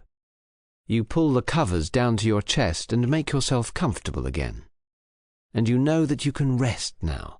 Everything is okay. And your eyes close, and you feel sleep begin to take you. And then you hear it. There, a sound. Not a dream, but movement in the spare room, where you keep the computer. Don't move. Part of you says, the part that feels the sensation of cold water on your skin again. But there is another part of you now, and it's not cold with fear. It is hot. Hot with anger, because you know now that someone is in your house. A burglar. Someone is here to steal your things. Don't move, part of you says again. But you do. Quietly you move the blankets from your body and you take the dressing gown from the end of your bed and you put it on. You know you should call the police, but you need to do something more, something quick. At the side of your bed there is a table, and on the table there is a small statue. It's a statue of a woman, and it's your favorite statue. It's also a very heavy statue. You pick it up, hold it like a club and swing it. Yes, it's heavy enough. One hit to the head. But can you do it? Can you hit someone? Can you hit a burglar? Then you hear another noise from the spare room. My computer, you think. My new computer. And then you know that yes, you can do it if you need to. If you have to. If there is someone in the next room trying to steal your new computer. Someone who thinks they can enter your house in the middle of the night. What if there are 2 people? 2 burglars? Or 3? Don't move, the scared part of you says. But you must. You walk silently to the door of your room. You quietly open it, just a little, so you can see the dark landing. Now you can hear the movement more easily. There are no voices. No reason for you to think that there is more than one burglar. You open the door a little more and step out onto the landing. It's colder here, but you do not feel it. Your heart is beating so fast that you do not feel anything but the strange mixture of fear and anger. You move quietly, your back to the wall.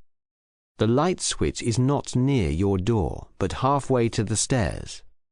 The door to the spare room is half open, and you can hear the sound of the wind outside. You know now that the window to the spare room is open, and you know this is how the burglar entered. You take one more step to the door.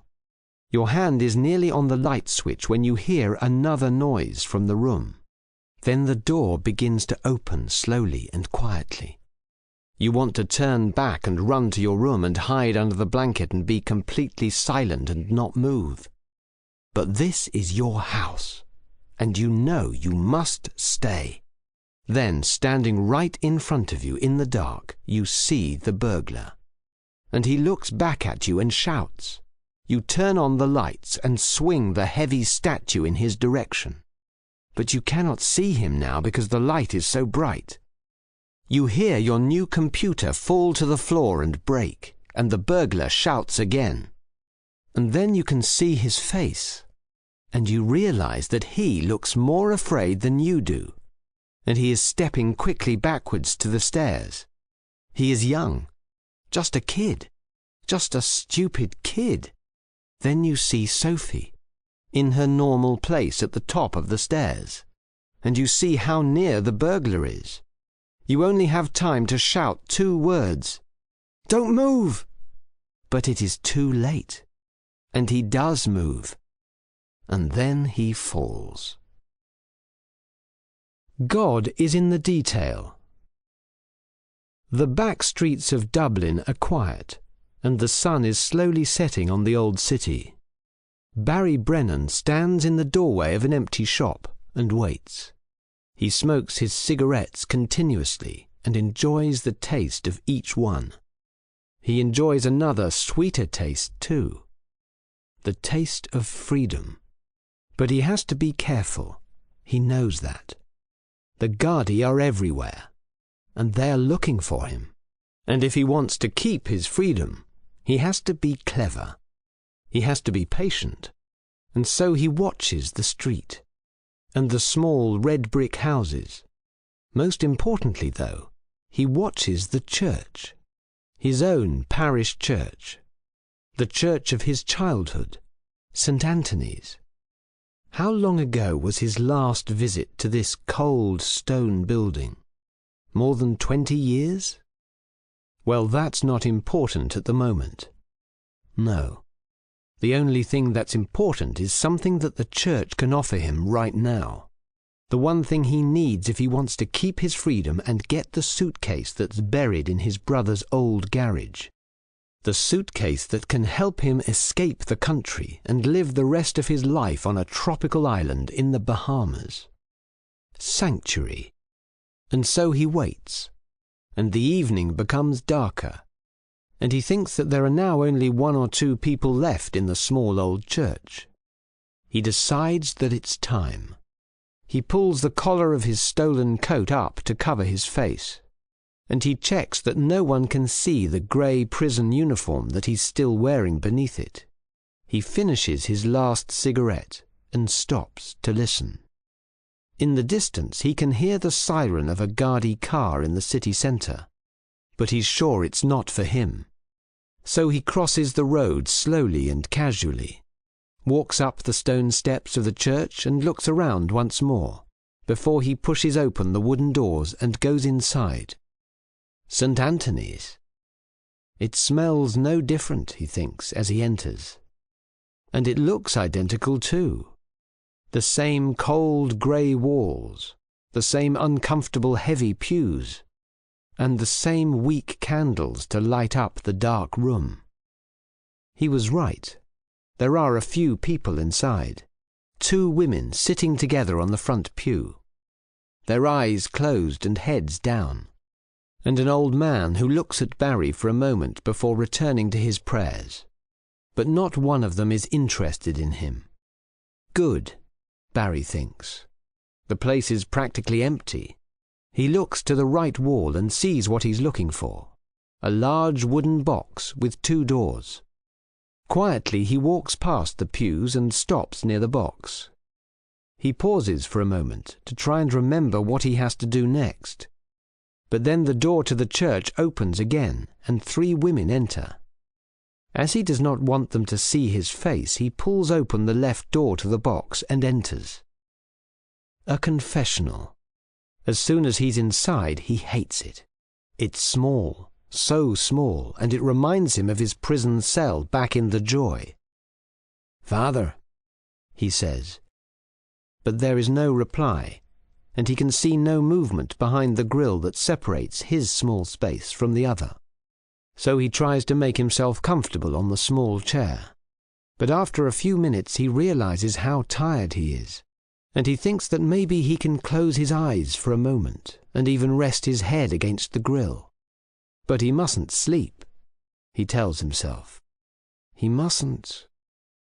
But he does, and he dreams of the suitcase buried under his brother's old garage, and he dreams of the money inside and the paradise in the Bahamas. "Hello?" says a voice, and Barry wakes up and looks around in confusion and fear. "Is there someone there?" says the voice. Barry remembers where he is. "Yes, I'm here," he says, and for a moment there is silence before he remembers what to say. "Bless me, Father, for I have sinned." And again there is a long silence. Barry tries to see the face through the grill, but there is only a dark shape. Finally, the voice replies. "I see. Go on." "First, Father, I need to know something. I need to know that anything I say here is not to be repeated. That's how this works, isn't it?" "That is true, my son," the voice says, and Barry thinks that it's a calm and honest voice. "Is that Father O'Connor?" he asks, remembering his old priest. "O'Connor?" "No, son. My name is Keane. I believe Father O'Connor passed away nearly 10 years ago." Barry nods in the dark space. "But does it matter that you're not my priest? Can you still listen?" "Any man can listen," says the quiet voice. "But can you promise not to tell anyone?" "I promise, my son. I will not tell a soul." And Barry nods again and feels ready to speak. "Father, I need to ask for something from you. I need to ask for sanctuary." "Sanctuary?" "Yes, Father. I need somewhere to hide for a few days, a week maybe. Can you do that? Can you help me hide here in the church?" There is another silence. "Maybe. But why, my son? I can only help you if you tell me why. God, you see, is in the detail. If you want to confess and receive God's forgiveness, you must tell me everything." "Okay, Father. But remember, you promise not to tell a soul." "I do." Barry nods. "My name is Barry Brennan." "Do you know the name?" Another pause. "I do, my son. It's on every radio and every television." "You're the prisoner, the one that escaped from Mountjoy prison." "My son, you should let me take you to the guards." "No!" Barry shouts. "You promised, Father. No one can know." "Then you must tell me everything." "There's not much to tell. I escaped from the Gardaí van that was taking me to hospital. I told them I had a pain in my side and the doctors thought it was my appendix. When I was in the van, it stopped, and I hit one of the guards, took his keys and ran. That was 2 days ago." Well, God will judge you for this, my son. But tell me, why did you stay in the city? Why not run for the countryside? Or hop on a ferry out of here? Well, Father, there's something I need to get before I can go. And that's why I'm here. I need to wait for a few days until they think I'm miles from the city. Then I can get this thing and I can go. And I promise, Father, after this I will never commit another crime again. I will lead a quiet and honest life. And Barry imagines the beaches of the Bahamas. I see, says the voice. I want to help you. And if you confess all your sins to me, then maybe I can. But, like I say, God is in the detail. What is this thing you need? Barry hesitates. He thinks about lying. But why? The priest promises not to tell a soul. It's a suitcase, Father. And inside there's €500,000. And yes, it is stolen. But I promise, Father, no one needs it now. I stole it more than 8 years ago, from a bank security van. A bank, Father, and they have insurance and all that, so they don't need it. No one needs it now, apart from me. And this time the silence is heavy and tense. And Barry can hear the voices of the women as they leave the church. He wonders if there are still any people there, but he thinks there are not. Well, says the quiet voice, I understand, my son, and I will help you. I can let you sleep here for a few days, and I can bring you some food. Oh, Father, thank you, Father. But like I say, God is in the detail. Where exactly is this suitcase? What? Why? Why? Because I need to know that you aren't going to hurt anyone to get it, the voice says seriously. Barry laughs. Oh no, Father, I promise. It's in an old garage of my brother's, on a bit of land next to the house road. I can go at night, dig up the concrete and get it no problem. Well, I tell you what. You wait here. I'm going to close the church. Then maybe I can find you that bit of food and some other clothes. And for the first time in 2 days, Barry Brennan feels relief. He can really taste the freedom now. Ah, thank you, Father. Thank you. You know, I'm sure there's a bit of spare money for the church. 3,000 maybe? What do you think? But there is no answer. There is, however, a strange noise. Something moving against the door of the confessional. Something heavy. Something like one of the heavy pews. And Barry tries to push the door open, but he cannot. And before Barry Brennan begins to shout and scream to the empty church, he hears the soft voice one more time. Now, son, I told you that any man can listen, didn't I? It says. And I also told you that God is in the detail. And an important detail, a very important detail, is that you're in the wrong side of the confessional. I just stopped in to confess about stealing another bottle of whiskey from the shop. But you know, I think I can do that next time. Yes, I think I might have a lot more to confess tomorrow. No, you did say Howth Road. And then there is only the sound of Barry Brennan's shouts. And there is no one in the church to hear those. Well, apart from God, I suppose. Route 66. The car is big and old, but it's a classic. And it moves along the road like a shark, the evening sun reflecting off the red paint. The roof is down, and Dan enjoys the feeling of the wind in his hair. It cools him and helps him to stay awake.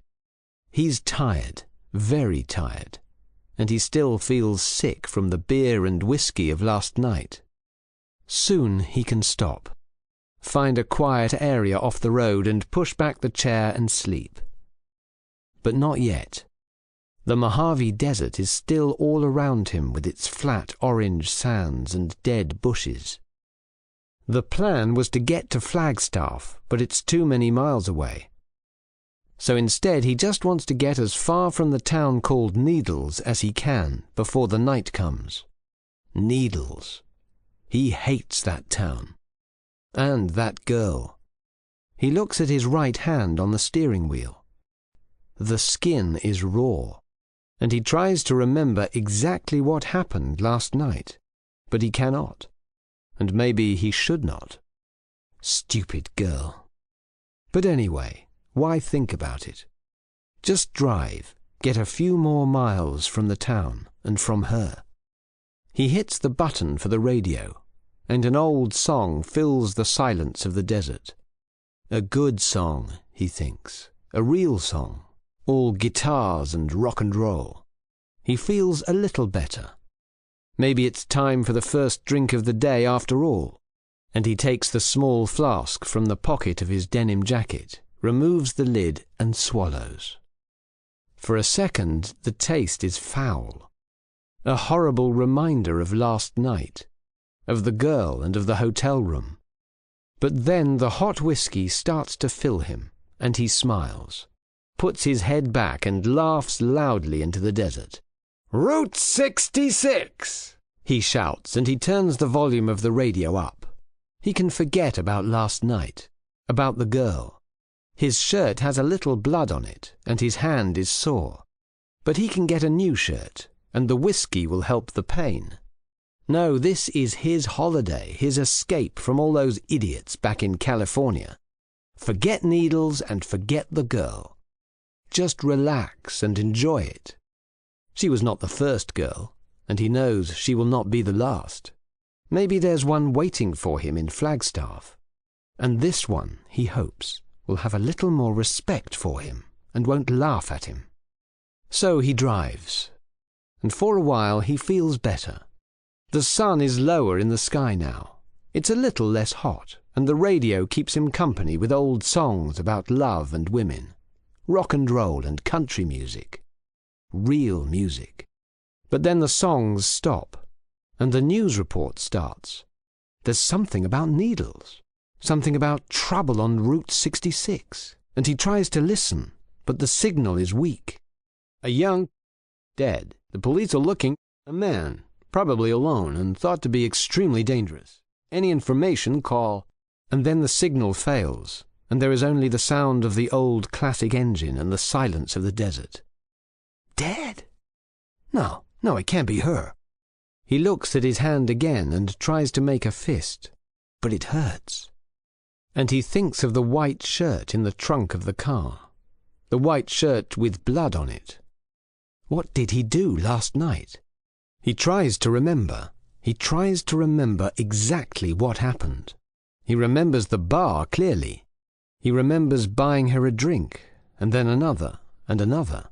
He remembers that afterwards they were in the hotel room, kissing. But then something happened, and she laughed.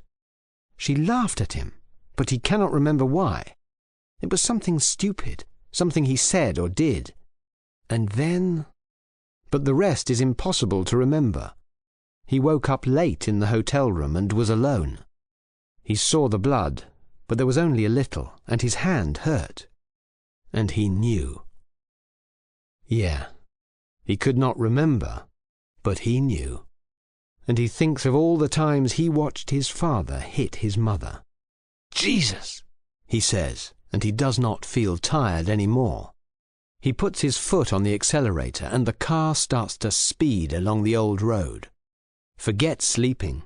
Forget Flagstaff. He needs to find another route and a motel to stay in for a few days. A cheap motel where they only want a name and some cash. The sun is almost down now, the sky a deep orange and red, and the road is empty. Or it is until he speeds past the large billboard. Then suddenly the road is not empty. There is a car behind him. Its red and blue lights fill the evening, and the sound of the siren fills his ears. No, he groans as he sees it in the mirror, and he thinks for a moment about not stopping. But there's nowhere for him to go. Jesus, just stay cool, Dan, just stay cool. He tries to tell himself as the red car slows down. So he stops on the edge of the desert, hides the flask of whiskey under the seat and lights a cigarette to cover the smell. God, he wishes he could remember last night. Not just the girl's expression when he hit her, but everything. In the mirror he sees the cop car park behind him, and he watches a young, tall cop get out. Just one. Good. If things get serious, then maybe he can manage if there's just one. He watches the cop walk slowly to the car. The guy's eyes are covered by silver sunglasses, and there's something strange about his uniform, Dan thinks. But before he can decide what, the cop is at the door, and Dan drops his cigarette. "Evening, officer," he says, and tries to look sorry. "I know I was going a little too fast, I'm sorry." The cop looks at him and nods, but says nothing. Dan wants to see the eyes behind the glasses, but cannot. "I suppose it's this road. The desert makes it easy to forget to watch your speed," he says, and he thinks he sees the cop look at his hand. Jesus, is this it? Did he really do something to that girl? More than hit her once. Did he do what they said on the radio? Was she dead? "Yep," the cop says. "These roads are funny like that. Lots of people have problems out here. This is a nice car. A classic. Yours?" And his voice is slow. "Yes, sir. I have my license here and the registration." The cop nods but does not take them.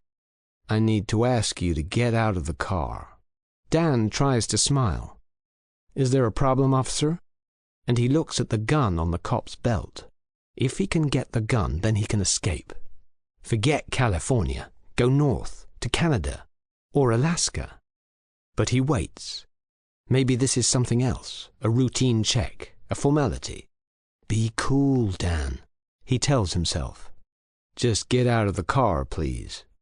The cop repeats.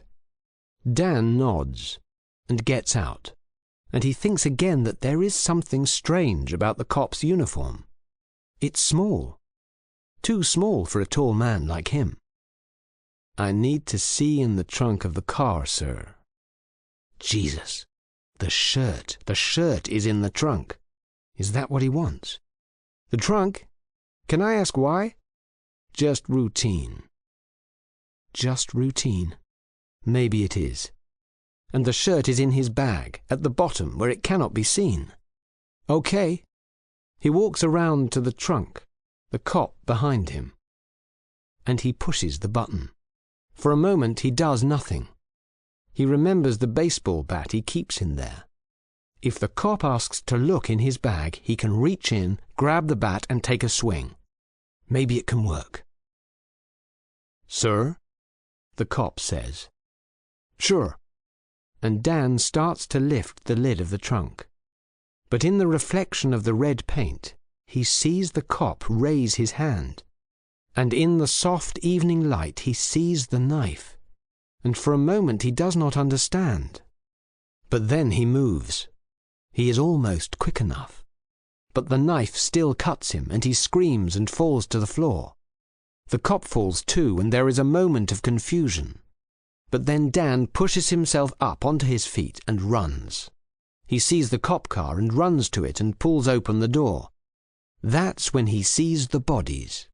One is clearly a policewoman, but the other, a short man, has no uniform. Jesus! He screams, and he remembers the news story on the radio. A young dead. The police are looking. A man, probably alone and thought to be extremely dangerous. Any information, call. And he starts to run again, not on the road now, but into the desert. He wants to turn to look back to see if the man is following him, but he does not dare. He thinks that if he keeps running, he can escape and find help, find the real police. But the sun is gone now, and darkness is all around him. Now everything from last night is coming back to him.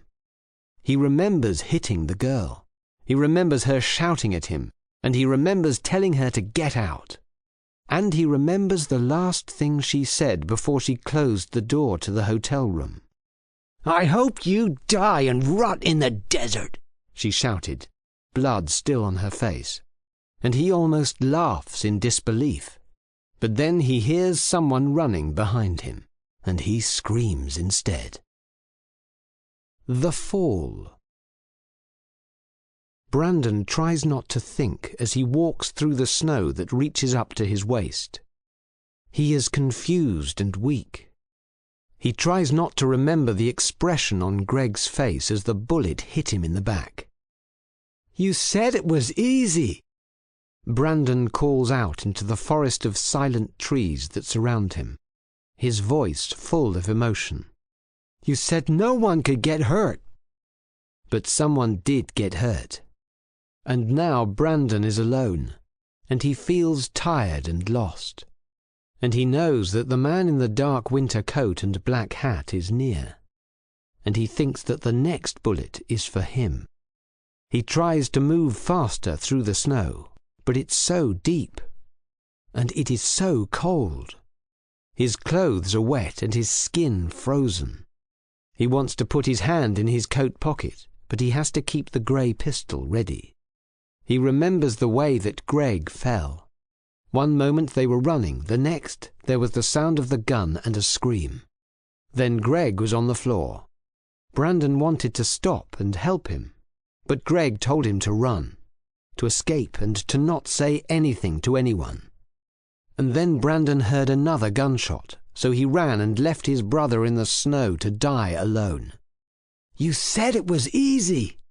He shouts again and recalls the first time his brother had told him about the plan.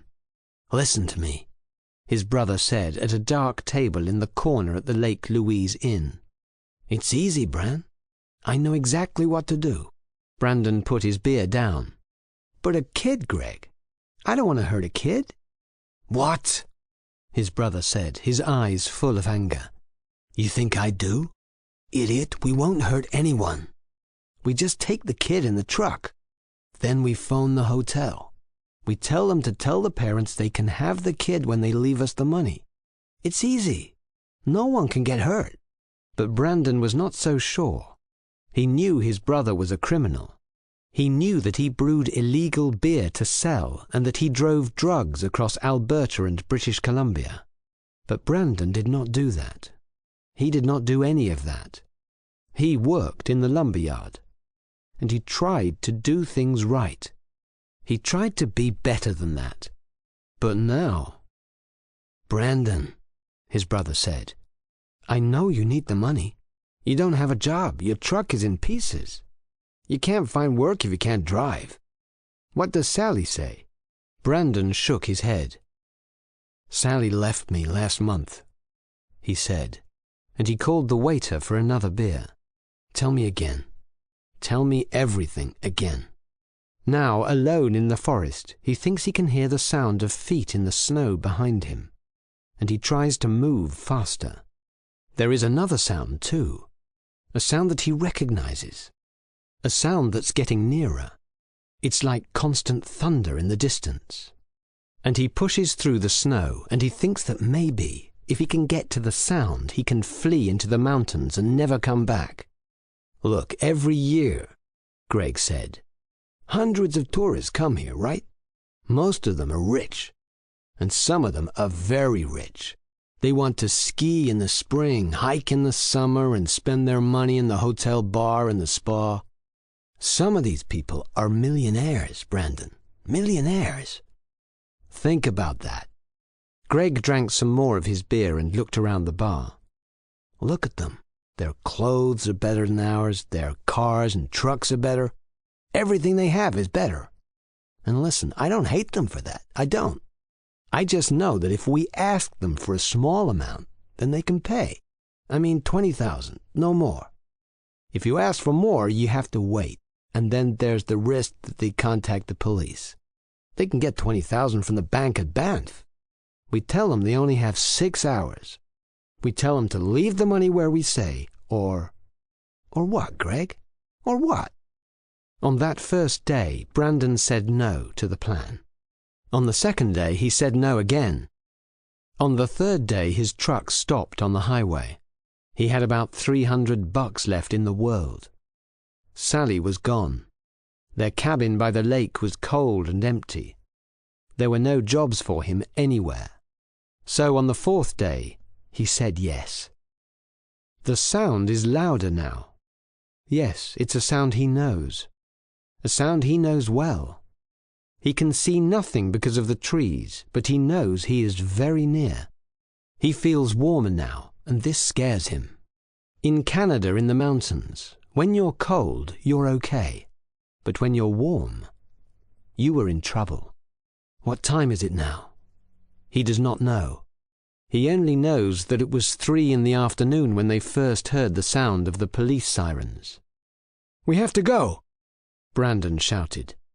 "How? How can they know we're here?" said Greg. Brandon pulled him from the old deserted cabin and they ran for Greg's truck. The sound of the sirens was still in the distance, and Brandon thought that maybe they were still okay and that maybe they could leave. Maybe they could escape together. But then there was that gunshot, and the man in the dark winter coat and black hat who appeared from behind the trees. So Brandon ran, and he got to the truck and managed to drive to the road, where for a few minutes he thought he was free. But then another truck appeared on the road behind him. "But which kid?" Brandon asked, as they planned everything in Greg's cabin. "There's a family who comes here, maybe 3 or 4 times a year. The wife is a pretty little thing with red hair. I think she has family here, or maybe she comes from the area. I don't know. The husband is rich, very rich, an American. The kid looks about 11, and they let him walk into the town from the hotel sometimes. So we watch, and we wait. When he's alone, we take him. I phone the hotel. 6 hours, that's it. That's enough time for them to get the money from Banff, but not enough to do anything else like phone the cops. It's easy." So that's what they did. They took the kid as he walked into town. There was no one on the snowy road. No one saw them, but they covered Greg's plates to be sure, and they wore masks.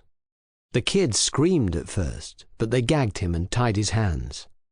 Greg made the call to the hotel, and they drove to the cabin in the Yoho National Park. Then they waited. 6 hours to leave them the money in a safe place. No police or the kid dies. That's what Greg told the hotel, even if that part of it was not true. So how did it all go wrong?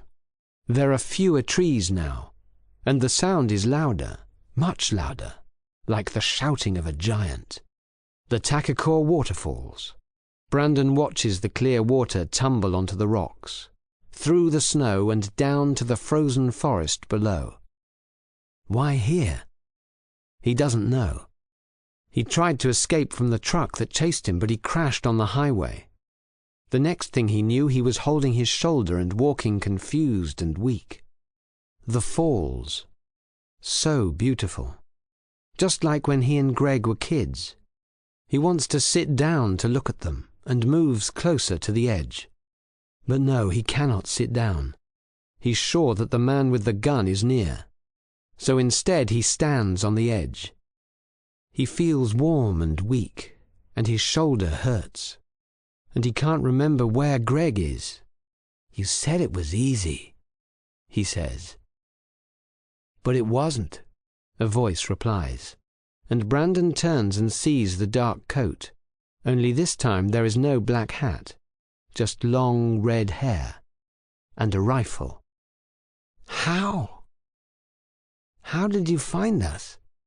You only had a few hours to get the money." "My husband went for the money," says the woman, rifle in one hand, black hat in the other. "But I went to the road where you took my son. I saw the tracks from your truck, and I told the police, but I made sure I found the cabin first. I know these mountains better than they do, and better than you." "I'm sorry," Brandon says. "I really am sorry." "The boy is okay. He's in the back room of the cabin." "I know," the woman says. Are you going to shoot me?" he asks. There is only the sound of the waterfall for a moment. Then the woman turns and moves back into the trees. He feels his leg shake and falls down onto the red and white snow by the waterfall. "I already did," she calls back to him as she slowly disappears from sight. The old school tie. The police car stops in the driveway of the school, and the two detectives get out and look around. Detective Smith is older, his hair a mixture of black and grey, his stomach large, and his expression usually unhappy. The other detective, West, is younger and thinner, but with an empty look in his eye. "Look at this place," says Smith. In the distance, the church towers, cathedral and university buildings of the city of Oxford are all visible. Around the old but impressive school there are green gardens and grounds that continue for miles. And at the windows of the building there are the 30 faces of serious young men who watch them strangely. God, what kind of kid goes to a school like this? West nods but does not say anything. After only 2 weeks of working with Smith, he already knows that it's best to just nod. "Come on," Smith says, and they walk to the entrance. Inside, the school smells of wood and polish, and on the walls there are antique pictures of old teachers and respected students. "Not like my school." "Sir?" "I went to a real school, a comprehensive. You?" A grammar school, sir." And Smith nods his head and says nothing. The secretary outside the headmaster's room tells them they can enter, but Smith stops. "Listen, West, I do the talking. You make the notes. The best thing a good detective can do is listen and observe. Write that down." "Yes, sir." The headmaster is a man about the same age as Smith. But there the comparison ends. Smith looks tired, old and unhappy. The headmaster, Mr. Bowen, does not exactly look happy, but he looks content. Content with his job, his life, his expensive house, and his 2 expensive cars. Smith hates him instantly. The secretary, a young and pretty blonde, enters the room and sits by the table. The headmaster tells them to sit in the same voice he uses for his students. "Miss White here is to take notes and give you some more details about Mr. Fletcher." "Mr. Fletcher?"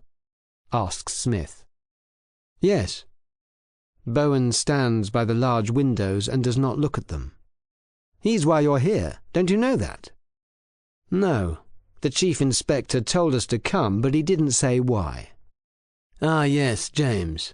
We play golf together. Good man." "Well, the problem is that we can't find one of our members of staff, Mr. Fletcher." "A missing person. I see. When did you last see him?" "Miss White? His last class was yesterday at 4. He was teaching the upper 6th form boys, geometry. They say he finished class at 5 and left as normal." "I see. Then he went home?"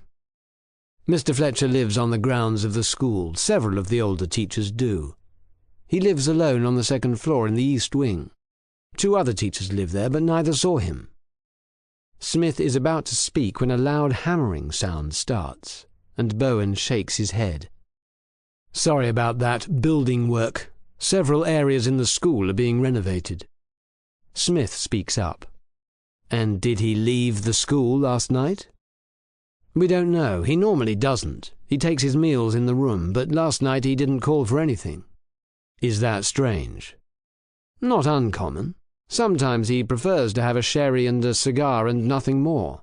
But when he didn't come to breakfast this morning, we began to worry." Smith looks at the clock. "Mr. Bowen, normally we need to wait 48 hours until we can start a missing person investigation." Bowen turns from the window and gives Smith an annoyed look. "Your chief inspector said you could help. Was he wrong?" Smith sighs and shakes his head. Does Mr. Fletcher have any good friends here? Or more importantly, enemies? He is a solitary man, but respected. He is the oldest teacher at Barnaby's, practically part of the building. Bowen stops and thinks. He doesn't like our new music teacher, Mr. Cliff. Didn't they have some sort of fight recently, Miss White? I don't think so, she says quietly. And what about the students? Smith asks them both. The students? Replies Bowen in an insulted tone. Detective, the young men at this school are very clever and come from very important families. In a few years they will be politicians, judges, or doctors. They are not criminals. Smith breathes out with a puff. No. Well, I suppose we could have a look around the school. Good, says Bowen. Show them out, Miss White. And the headmaster does not look at them again. Jesus, says Smith in the corridor. Who does he think he is? Just because he plays golf with the chief inspector? Waste of bloody time this is, West. Did you hear him? This Fletcher likes a sherry. He's drunk somewhere. That's all this is. In some pub in the city. And West nods again. They walk along the corridors for 5 minutes and reach an internal courtyard. Outside they can see the renovation work. There's scaffolding on the face of the old building, a new wall on the side of it, and 3 or 4 workmen are sitting on a bench eating lunch. They cross the courtyard, and Smith stops to pick up a school tie on the floor by the new wall. Politicians and doctors, they can't even dress themselves. And Smith puts the tie in his pocket. Sir, look, West says, and points to the top of a tower. What? There are 2 people watching us, sir. And? Well, just observing, sir. Maybe there's a connection. Smith sighs. I do the thinking, he says. OK, 1 look and then we go. We can also check 1 or 2 of the local pubs on the way back to the city. The door to the tower is in another corridor, and when they open it, they hear footsteps on the stairs. Who's that? Smith shouts. The footsteps stop, and Miss White steps into view. You? Were you watching us from the roof? No, well, not really, the secretary says quietly. Who else is with you? Mr. Fletcher? What? No. Be honest now, or there might be trouble for you. It's my fault, a voice says, and a young man steps forward. Miss White came to speak to me. Oh, really? And who are you? I'm the music teacher, Mr. Cliff. Ah, well, isn't that interesting? No, it's not what you think. I came here to tell Mr. Cliff what the headmaster said about the argument. Go on. Look, says Cliff. It was nothing really. Only Fletcher said something about Miss White, something no gentleman should say. I told him to apologize, and then we argued. But the last time I saw him was yesterday morning. It's true, adds Miss White. Well, we might need to talk to you again at another time, Smith says, and turns to go back to the courtyard. But then he stops. How did you know Mr. Cliff was here, Miss White? The secretary blushes. We meet here, sometimes, for lunch. Ah, I see. Then the hammering they heard in the headmaster's office starts again, and the policemen go to the door. Detective, says the secretary, you asked about the students.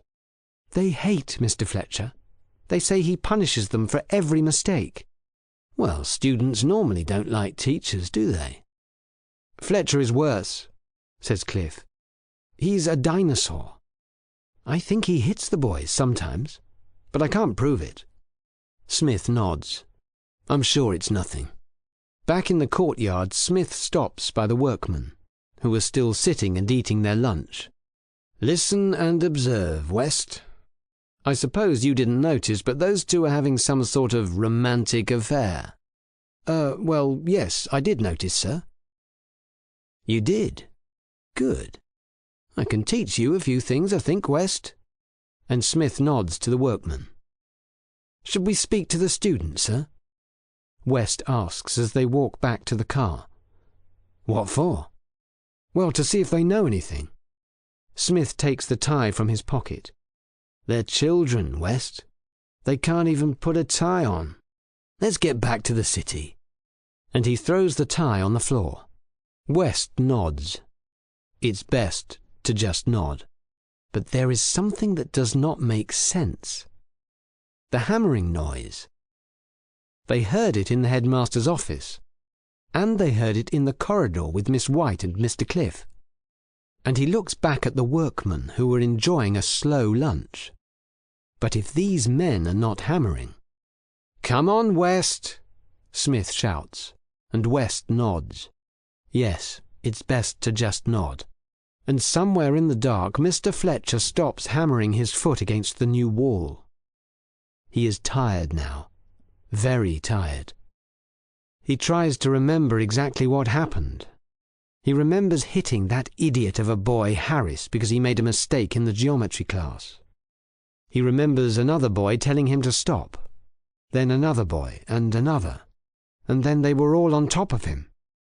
At first they only hit him, but then he felt school ties being wrapped around his hands and feet and mouth. And they lifted him up and carried him to the new wall, which was nearly finished. And they put him behind it, in a deep, dark corner where no one could see him. And the light disappeared as they put the last bricks in place. He tried desperately to shout, but he could not. And he tried to move, but he could not. And for a while he thought that he would die in the deep, dark corner behind the wall. But everything will be okay now, he knows. Because after hours of struggling, his foot is now finally free to move. And the police will be here soon, he is sure. And they will hear. So he continues to hammer his foot against the wall. And he hopes that someone hears him soon. The Poachers. My God, just look at that, Junior, Owen says with a smile, and he points to the valley and green forest below them. Aber Treweren Forest. What a beauty, eh, lad? And he looks to his son, Owen Jr., and he wants to see a smile on the boy's pale face. But like always, there's nothing but disinterest. We saw it last year, Junior says. It just looks the same. The same? Well, I suppose, but look at it, son. Look at how beautiful it is. Can there be a finer place in Wales? I don't think so. But Junior only shrugs. Owen shakes his head. He remembers when he came here with his father to poach a few rabbits as a child. He loved the walk up from the town of Sennybridge. He loved the hours of walking and hunting in the forests and valley. But not Junior. Junior said that to walk there was stupid because they had a car, and despite all of Owen's arguments, the teenager did not change his mind. Owen looks back at the car and hopes that no one can see it from the main road.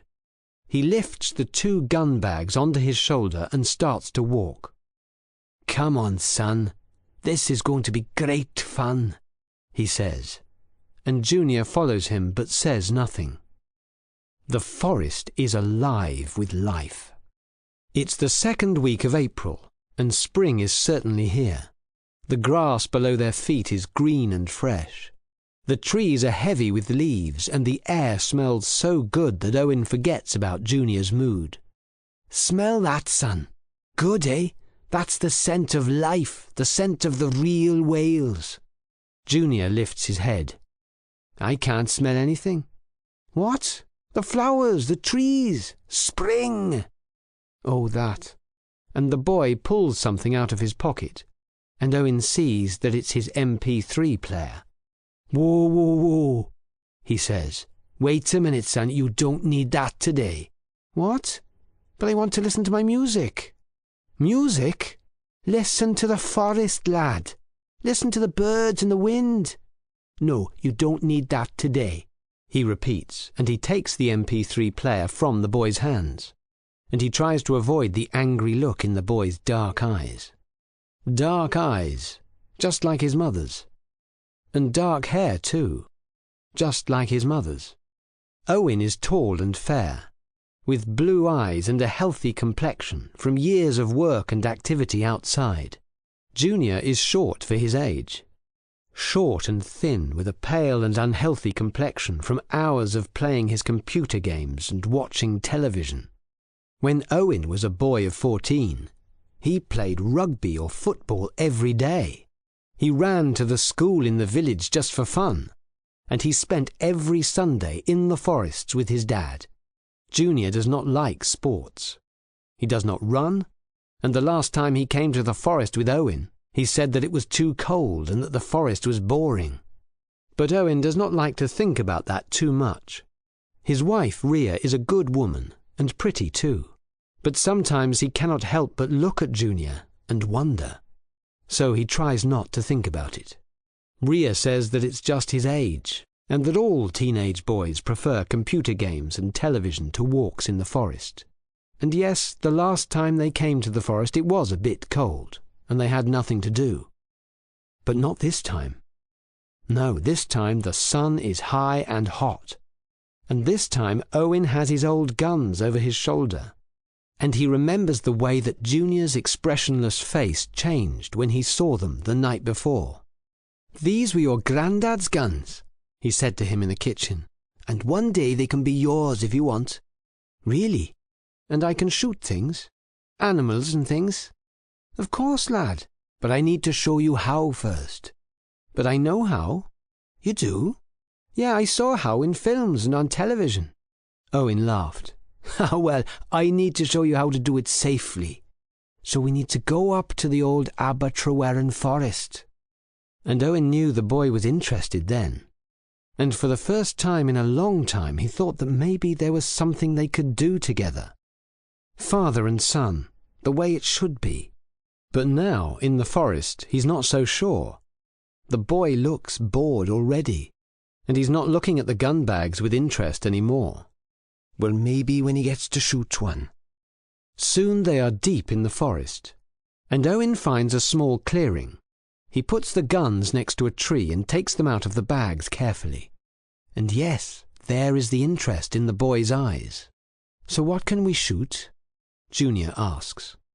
"At this time of year we want to look for rabbits, son, but if we can get a hare, even better." "What about deer? Can we shoot them?" "Deer? No, son. They're too big. We don't want to carry a deer back to the car. Someone might see us." "So?" And Owen realizes that the boy does not understand what poaching is. "Well, you see, really, we aren't supposed to be here." "What?"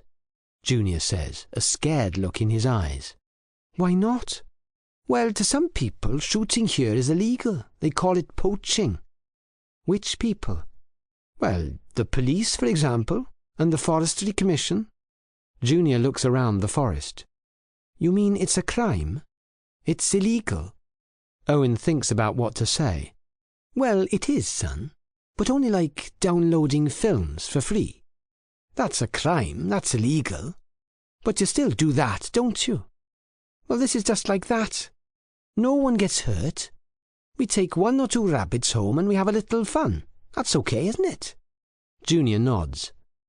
"I suppose so. But what if someone sees us?" "Ah, good question, son. Now, not many people come to this side of the forest at this time of the year. But if you see someone, you just put the gun down gently in a bush or under some leaves. Remember to do it nice and gently and to say hello. If you have no gun, then there's no problem. We can come back for the gun another day. Okay? So remember, if you see or hear someone, put it down nice and gently and there'll be no problem." Junior looks a bit happier now. And for 20 minutes Owen talks to him about how to hold the gun, and how to walk with it, while his son listens carefully and asks sensible questions that show a real interest. For the first time in many years, Owen and Junior seem to be exactly what they are, father and son. And Owen notices that the boy actually looks a little bit like him after all, and that he also smiles sometimes. Sure, he likes films and television and not sports, but maybe this can be their thing.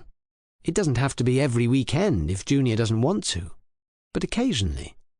Then maybe in a few years they can start to go for a pint, like Owen and his father did. Right then, son, he says, feeling extremely happy and enjoying the excitement in the boy's eyes. Now I'm going to load the guns, then we can follow the path there into the forest. Do you remember the rules about the gun, son? Yes, Dad. Keep the gun pointed down to the ground unless I see a rabbit. Never point the gun at you or anyone else. Keep to your left, but not directly behind you. Don't shoot unless I can clearly see that there's no one near the target. And don't forget there are 2 shots and that I should empty the gun before I give it back to you.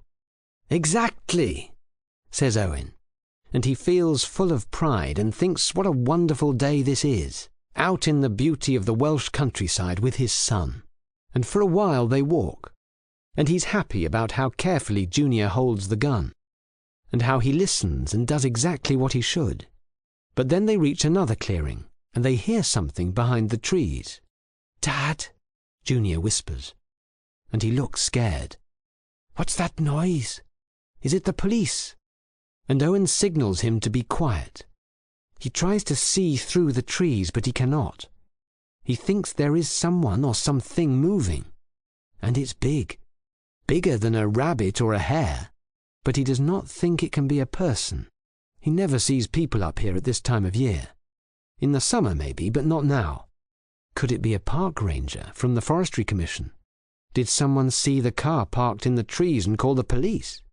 There is a snap from behind the trees, and Owen thinks that maybe he should put his gun down in a bush, nice and carefully like he told Junior to do.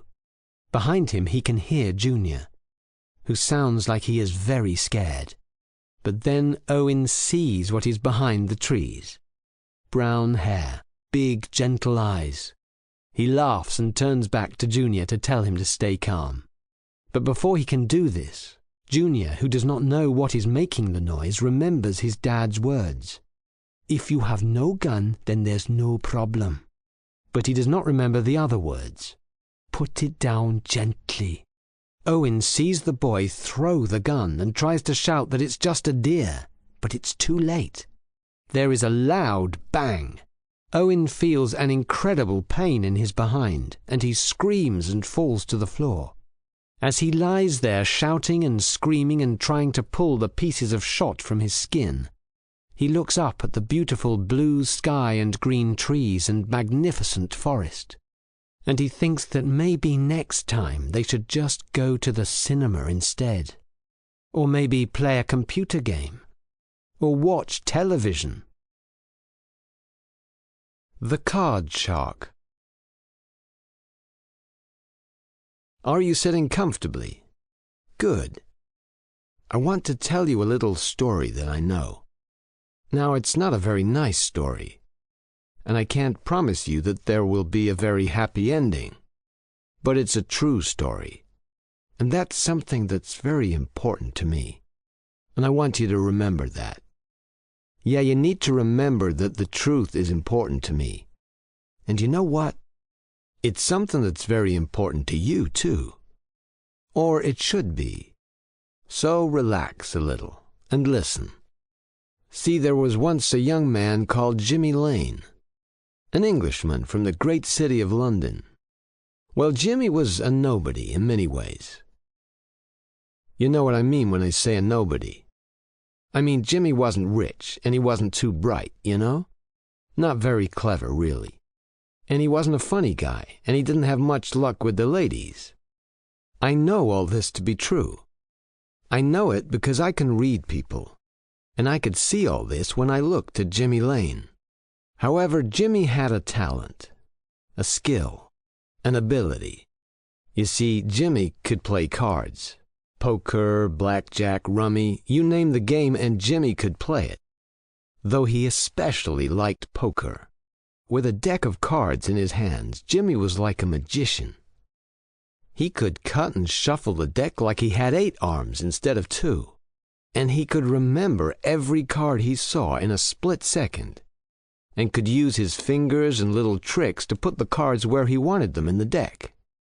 Oh boy, what a talent! What a skill Jimmy had. And he had something else too. He had a choice. A choice about what to do with this talent.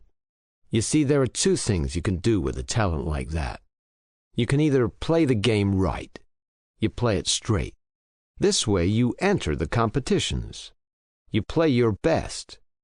And you play by the rules. Then slowly you win respect. And slowly you make a name for yourself. Or there's the other thing you can do. You can cheat. Do you know what I mean when I say cheat? I mean you use the little tricks, the fast fingers, and the good memory, but you use it to break the rules of the game. And do you know what choice Jimmy Lane made? You got it. He decided to cheat. He decided to come to the biggest, richest, most important gambling city in the world. And he decided to cheat.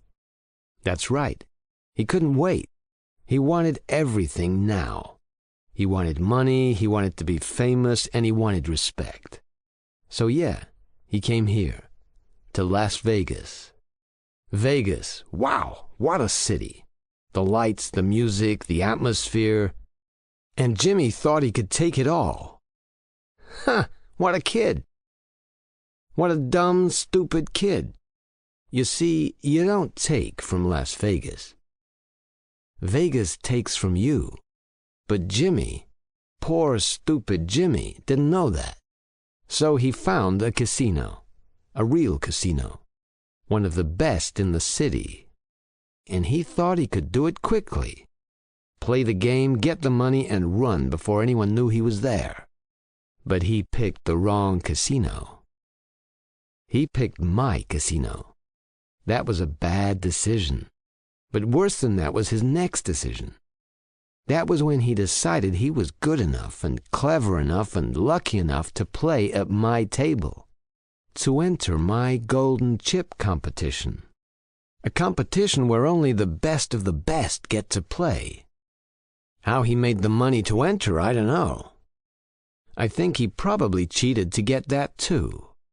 But he entered my competition and he used his tricks and his fast fingers and he won every game.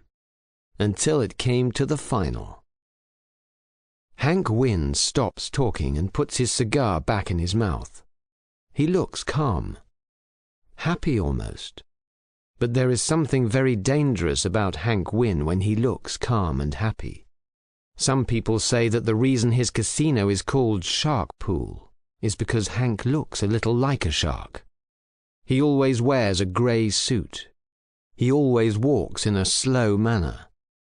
And his eyes are always cold and dark. But maybe there's another reason for the name of the casino. The truth, Jimmy. And Hank throws the end of the cigar into the pool in front of him. It is night time, and around the roof of the 30-floor casino and hotel, the city of Las Vegas is alive with color. There are people everywhere. But here on the roof there are only 4 people. There is Hank Wynne and his assistants and bodyguards Kenny and Clive, who stand patiently and listen to his speech. And there is Jimmy Lane. Jimmy Lane does not stand. Jimmy Lane cannot stand. His hands are tied, his legs are tied, and his mouth is gagged. And there is blood on Jimmy Lane. Small cuts on his arms and chest, and he's naked apart from his trousers. Now, I'm not a cruel man, Jimmy. I'm really not. I'm a businessman, not a gangster. But this city is cruel, Jimmy. And sometimes I have to do things to protect my business. Do you understand that, Jimmy? Do you know how many kids like you come into my casino? No? Hundreds. Thousands. They all think they can win. They all think they can cheat and beat the casino. And Jimmy Lane shakes his head and tries to say something, and his blue eyes are wet. Wait a moment, Jimmy. Wait one moment, Hank says, and he puts his hand on Jimmy's head. And Jimmy tries to move away. I don't want you to say anything stupid, Jimmy, because this is your last chance. He looks across the pool to his assistant. When did they last eat, Clive? Last week, Mr. Wynne. You remember the Mexican? The one stealing from the bar? Ah, yes, a week. Did you hear that, Jimmy? So before I take this gag out of your mouth, and before you think about saying something stupid again, think about this. Did you really not think that we were watching you? We knew you were cheating. We knew you were using your little tricks. The only reason you got to the final table, to my table, Jimmy, is because I let you. And Hank takes Jimmy's face in his hands. The truth, Jimmy. I want the truth. It's very important to me, and right now it's very important to you. And he takes the gag from Jimmy's mouth. For a moment, Jimmy is silent. Then he shouts as loud as he can. Help me! Somebody! We're on the roof! Help me! And for a moment, Hank is silent. Then he laughs, and the two assistants laugh. And then the back of Hank's hand slaps Jimmy's face hard. Oh, Jimmy, you really are a stupid kid. We're miles up above one of the loudest cities in the world. No one can hear you. No one but me and the boys. So, Jimmy, one last chance. Tell me. Tell me the truth. And Jimmy looks at the pool and the clear water, and he nods. Okay, you're right, Mr. Wynne. Everything you say about me is right. I was a nobody. I was never rich. I was never too clever. But I can play cards. I started playing when I was 7 or 8, with friends at school, online in local competitions. And I'm good. I mean, I'm really good. And yeah, that's why I came here. I wanted to win. I wanted the respect you talked about. Is that a crime? Is that wrong? Hank slaps him again. No, Jimmy, but cheating in my casino is. I didn't cheat, Jimmy shouts, and he's angry now. I never cheat. You can hit me or you can try to scare me, but I never cheat. Hank Wynne laughs. Scare you? You think we want to scare you? Clive, let them out, he says. Clive nods and pushes a button on the control panel next to the pool. Below the water, a metal door slides open. For a moment, there is nothing. But then 2 long grey shapes appear in the clear water. And Jimmy starts to shout again. You cheated, Jimmy. 4 aces? I know you put those cards in. I don't know how, but I know. No, Mr. Wynne, I didn't. I promise. I didn't. I don't cheat. I never cheat.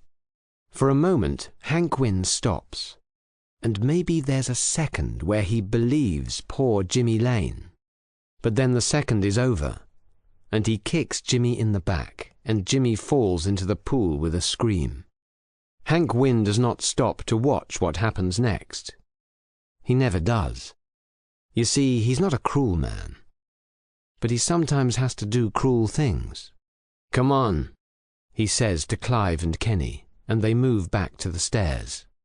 But Mr. Wynne, how did you know he cheated? We didn't see anything on the cameras, Clive asks. Hank shakes his head. Idiot.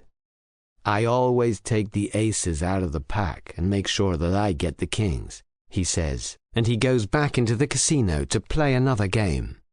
But for a moment Clive and Kenny wait, stepping backwards so that the waves caused by the feeding frenzy do not get at them. For a moment Clive is silent.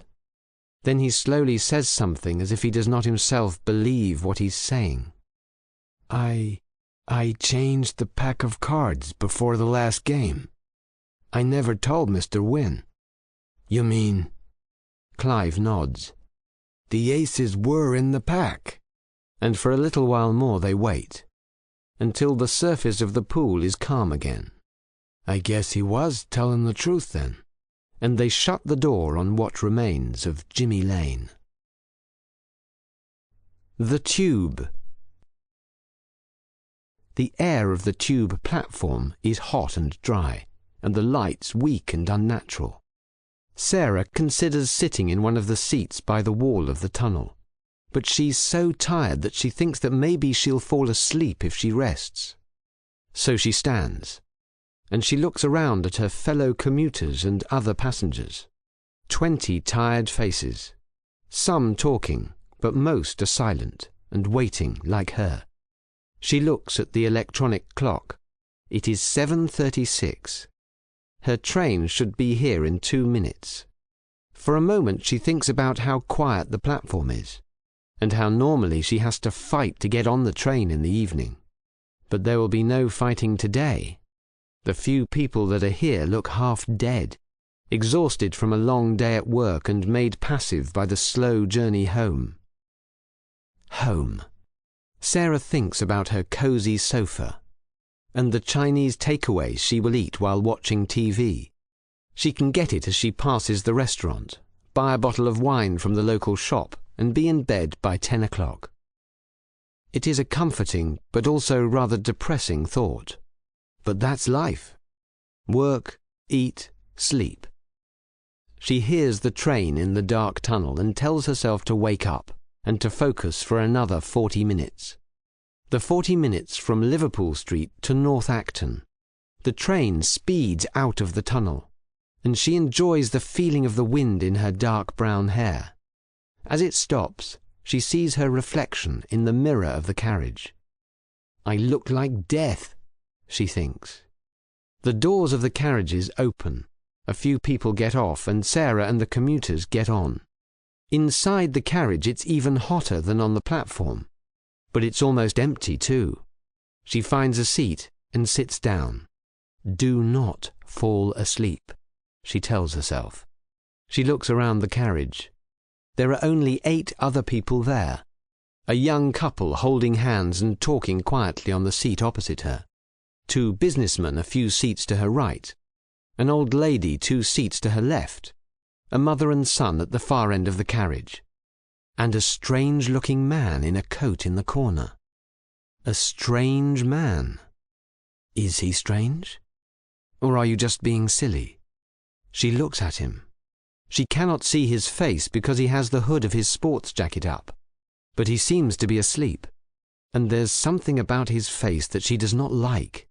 He has a short beard and pale, unhealthy skin, and she thinks that his eyes are probably unkind. The train starts, and she shakes her head. You are an idiot, she tells herself, and pulls a book out of her bag. On the front there's a picture of a man with a short beard and pale skin and unkind eyes. She almost laughs. You need to stop reading this rubbish. You're losing your mind, she tells herself. The man in the corner is probably just a normal guy and not some horrible character from one of her thrillers. For 10 minutes she reads her crime novel. She starts to feel better, more relaxed and less concerned about the reason why the tube is so quiet today. Then the train stops at another station. There are loud voices on the platform, and Sarah knows why. The doors slide open, and 10 or 12 students from Chancery High School enter the carriage. The old woman 2 seats away from her does not look happy, and she moves to sit in the seat next to Sarah. Do you mind, dear?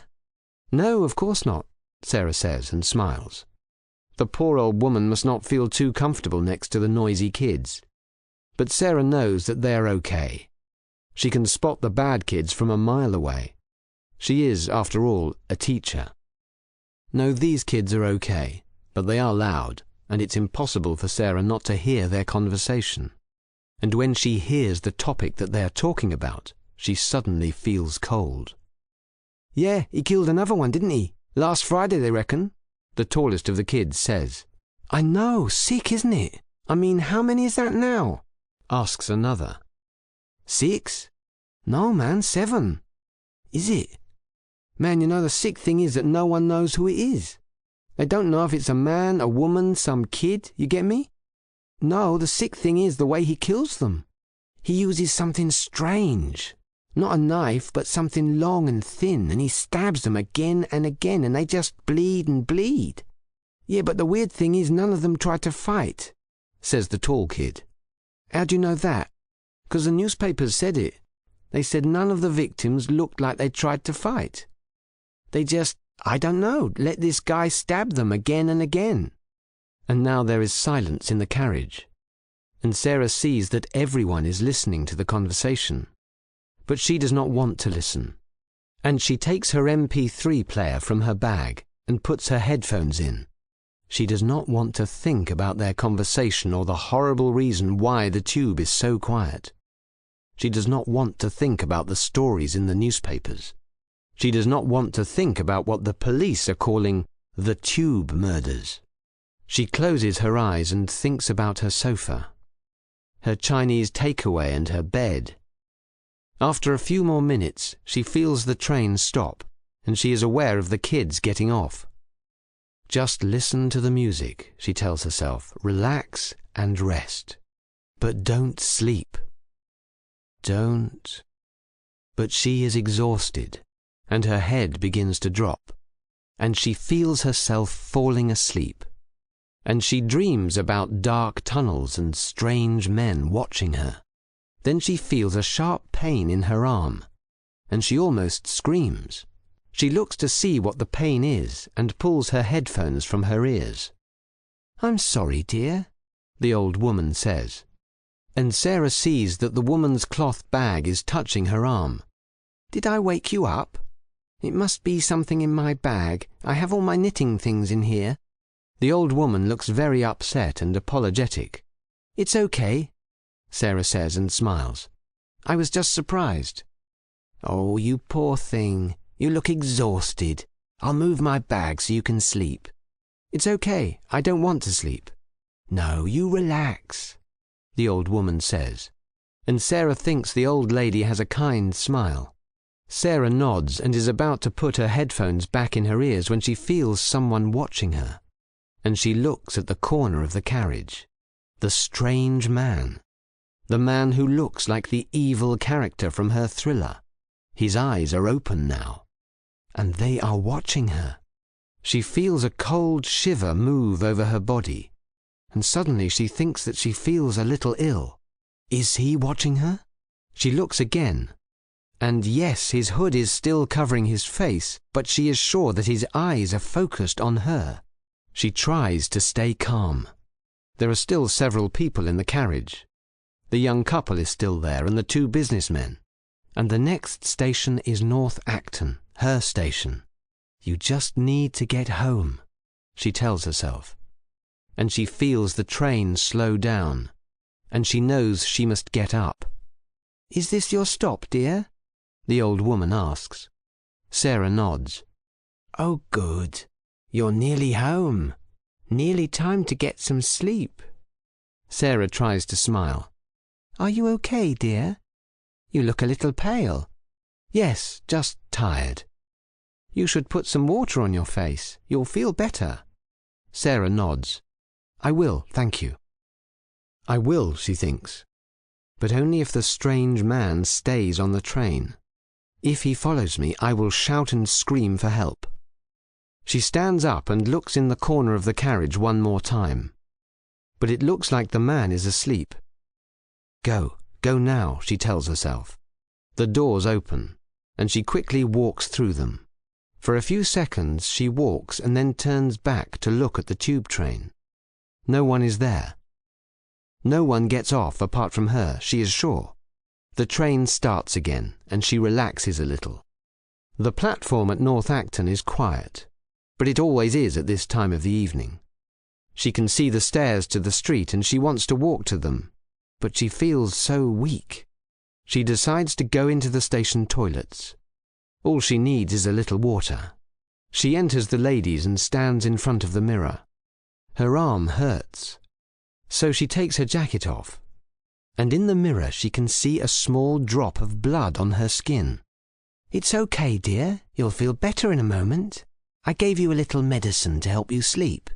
Sarah jumps at the sound of the voice, and in the mirror she sees the reflection of the old woman. "What?" she tries to say, but then she falls to the floor. "Help me," she says in a weak voice. The old woman smiles, but it is a horrible smile. "I am helping you, dear. You poor thing.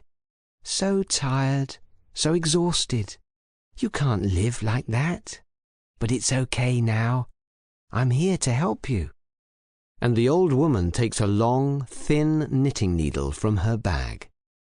And Sarah remembers what the kid said on the tube. He uses something strange. Not a knife, but something long and thin. And he stabs them again and again. And they just bleed and bleed. She tries to scream. But it is too late. Auf Wiederhören bei Audible.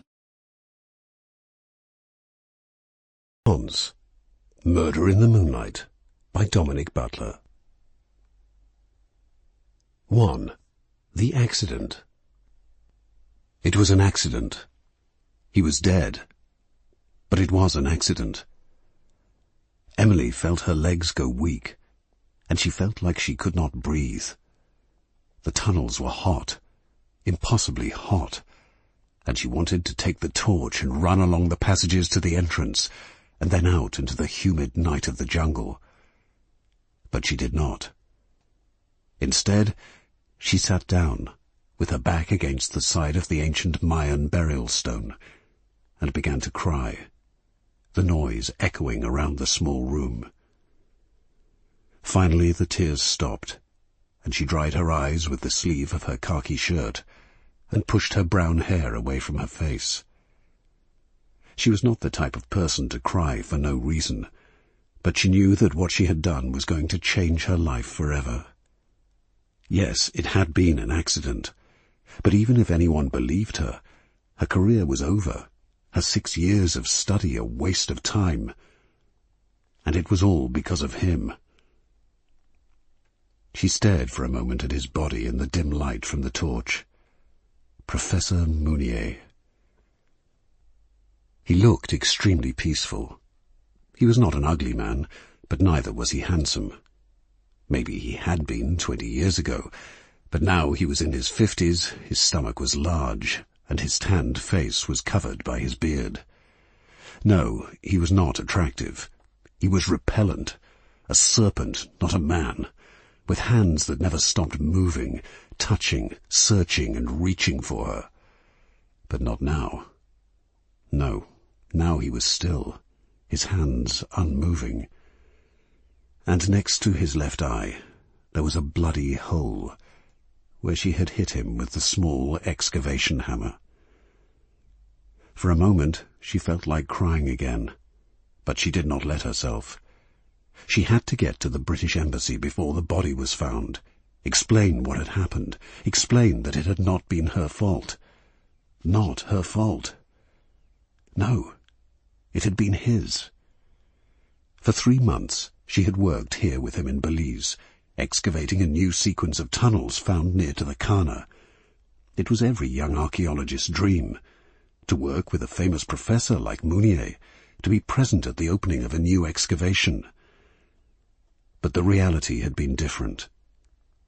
She had known that Mounier had been looking for an assistant, and she had gone to see him at his office. At the beginning everything had been pleasant. Yes, they had been flirting a bit, but nothing more than that. But then he had become insistent, and talking about his wife was the only way to stop him. Then, tonight, he had come to the tunnels where she was working alone, and she had smelt the alcohol on his breath. She had seen the dangerous look in his eyes. But it was an accident. He had tried to reach for her, and she had told him to stop, but he had not. So she had stopped him. She looked at the hammer. Yes, it had not been her fault. So why should she suffer? And suddenly she was not thinking about the British Embassy any more. She was thinking that of all the places to hide a body, surely these dark tunnels were the best. She pushed herself up and looked around. The body was behind the burial stone, but Mounier's feet could be seen if someone came. And someone might come. Yes, one of the other assistants, Claire or Stephen maybe. Quickly, she reached down and grabbed him under his arms, his sweat on her hands, and she pulled him 1/2 meter until the body was hidden. Then, for a moment, she looked at the burial stone and contemplated the possibility of placing him beneath it. But no, it was a ridiculous idea. At some point it would be moved again, and then it would be obvious that she had placed him there. Think, she told herself, but all she could do was repeat the words. It was an accident. An accident? Yes, that was it. The tunnels were newly excavated and still not completely safe. She could drag the body down one of them and then destroy the supports keeping the heavy stone in place. The body would be crushed and the injury from the hammer hidden. She almost smiled. It was so simple. Then she heard the sound of footsteps from the entrance, and she froze. "Emily," a voice said. And then Claire was there, another torch in her hand, a smile on her face. "Are you still here?" "Yes, nearly finished." "I'm walking back to the camp in a moment. I can wait for you."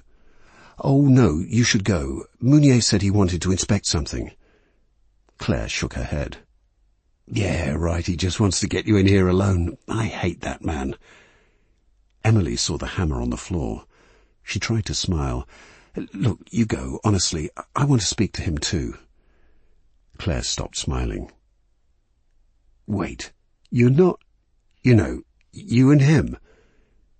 Emily moved in front of the murder weapon. She vigorously shook her head. "God, no." Claire laughed. "Good. Okay, well, if he tries to touch you, give him a slap. See you later." And then Emily was alone again. She took a deep breath of the warm air and quickly picked up the hammer and put it in her pocket. She had to be quick now. Which was the best tunnel to leave the body in? The east passage was easier to get to, but the west passage was less secure. She could easily break one or two of the supports, and the stone would collapse. Yes, the west. This time she took hold of Mounier by his feet and began to drag him further into the tunnel, the torch in her mouth. For 10 minutes she dragged him, and when, finally, they were at the less secure area, she stopped, sweat covering her entire body, and looked around. It was perfect. A few meters in front of her, there were 2 vertical supports, and next to them was a sign that said no one should enter. She could move the body there, and then weaken the supports. No. If she did that, the whole structure could collapse on top of her. Think. Then, in the shadow of the tunnel, she saw a coil of rope. Yes, that was it. First, she could weaken the supports, then drag the body there, and when she was ready, she could tie the rope to a support and, from a safe distance, pull on it until it collapsed. She went to the supports, leaving the body there, and began to examine them. She had to be very careful. She had to weaken the support, but not too much. She took the hammer from her pocket and began to destroy a little of the stone at the top of one of the supports, while constantly listening to the stone. For 10 minutes she worked, slowly and carefully, and then she moved to the other support.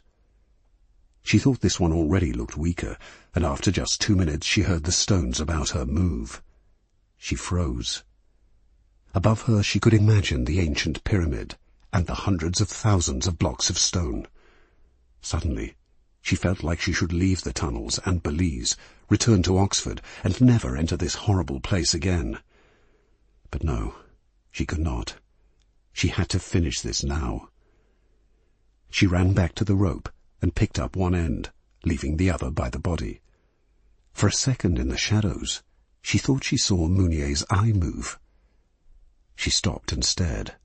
But no, it was just a trick of the light. He was dead. It was an accident, but he was dead. She walked back to the support and listened. Silence.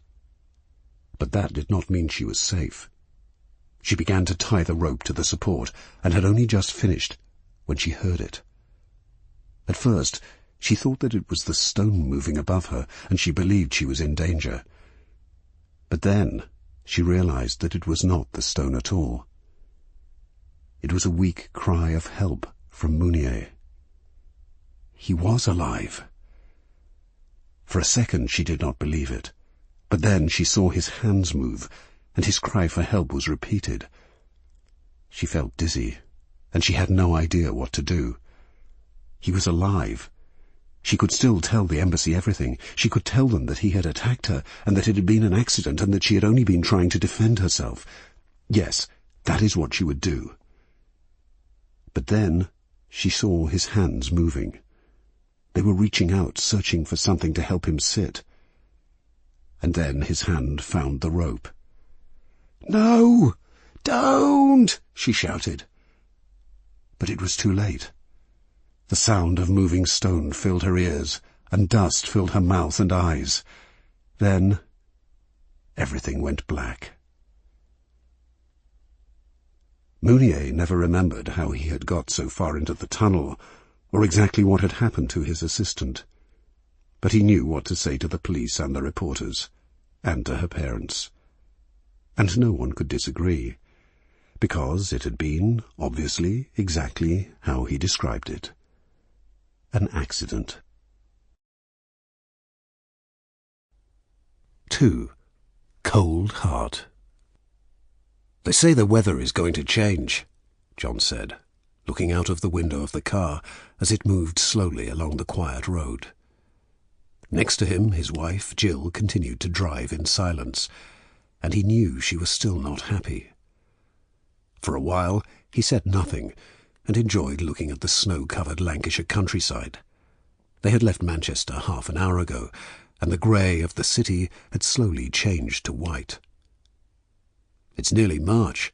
They say this snow should be gone in a few days." That horrible silence again. "Jill?" She turned to look at him for a second, and he thought that his wife could sometimes look extremely terrifying. "Jill, I only said that maybe he's gone because she's always—" "Always what?"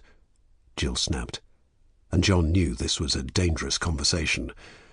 "You know, hard. She can be very hard." Jill shook her head. "She's my best friend, John." "Well, he's my best mate," John said defensively. "And the things he used to say about her—" "What?" "Well, she never let him go to the pub. She didn't like him playing football with us on Sunday mornings." "And you think that is a good reason to leave your wife and 2 children, do you?" A very dangerous conversation. They drove in silence for the next 5 miles, until they reached Rawtenstall, a quiet Lancashire town of grey terraced houses and forgotten cotton mills. Jill parked the car, and then turned to her husband. "I'm going to ask you one more time. Do you know where he is?" John shook his head. "I've told you 100 times. No." Jill looked at him carefully. "And he hasn't phoned you? Sent you any texts?" "No, I promise." Jill was dangerously silent for another moment. "And tell me the truth. Is there another woman?" The truth. What could he say to that? It was true that he had not seen Phil, that he had not received any calls from him. However, he could not tell her the truth about Phil in regards to other women. How could he? What could he say? That he was cheating on his wife? That he had at least 3 or 4 women that he was constantly texting or calling from his secret mobile? No, obviously he could not say that. "I don't know. He's never said anything to me about another woman." For another moment Jill said nothing, but then she shook her head. "Okay, but if he calls or texts you, I want to know." "Yes, dear," John said, and they got out of the car. Was Phil with one of his other women? At first John had thought that he was, but after 2 weeks he had begun to worry. He had tried to call Phil's secret mobile, the one that Sally did not know about, but there was no reply. And his office knew nothing either. He had not been to work once, and he had not emailed or called them. "Do you think maybe he's had an accident?" John asked, as they walked through the snow towards the house. "I hope he has, because no other reason is good enough. Poor Sally, and those beautiful kids of theirs. If he hasn't had an accident, I will kill him if I ever see him again." John shivered, but he was not sure it was because of the cold or because of the tone of his wife's voice. They reached the door of the house. "Do we have to stay for long?" Jill gave him a hard look and pressed the doorbell. "I hope she's okay, the poor—" Then the door opened, and Sally was there.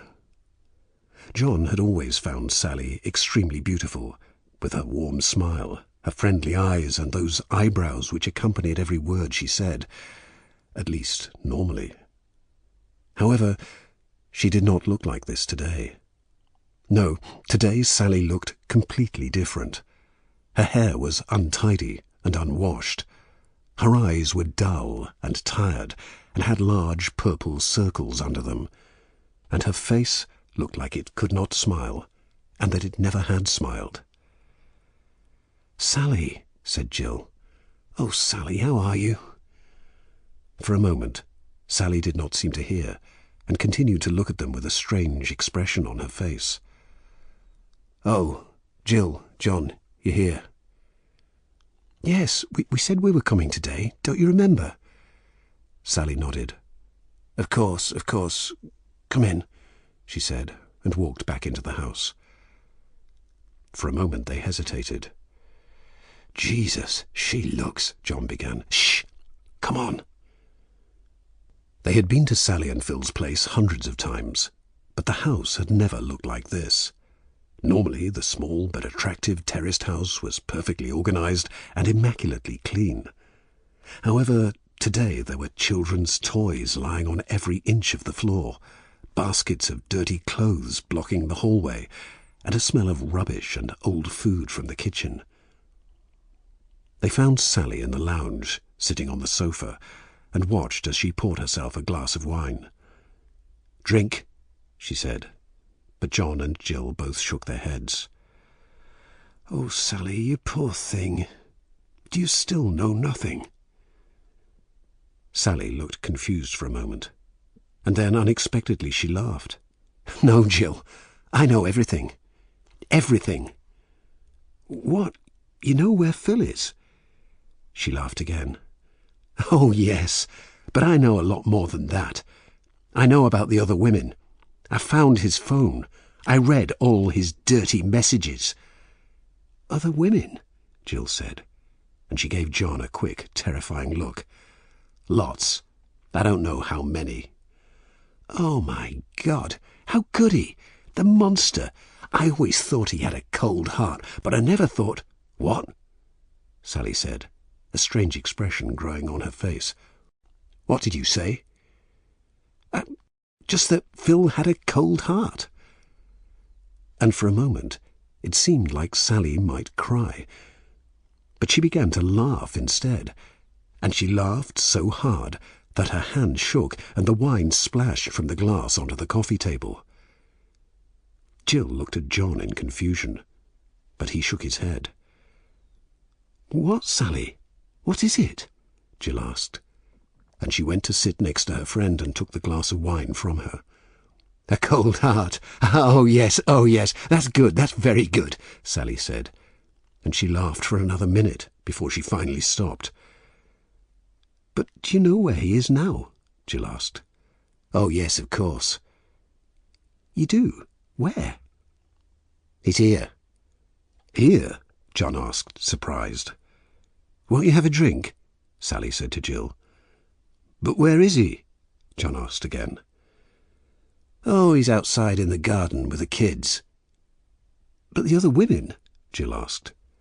"Oh, there won't be any more of them," Sally said, and she smiled in a way that made John feel cold. "I think I'll go say hello," he said, but the two women ignored him. He walked to the kitchen, which was dirty, the bin full and rubbish in bags next to it, and he looked out of the window.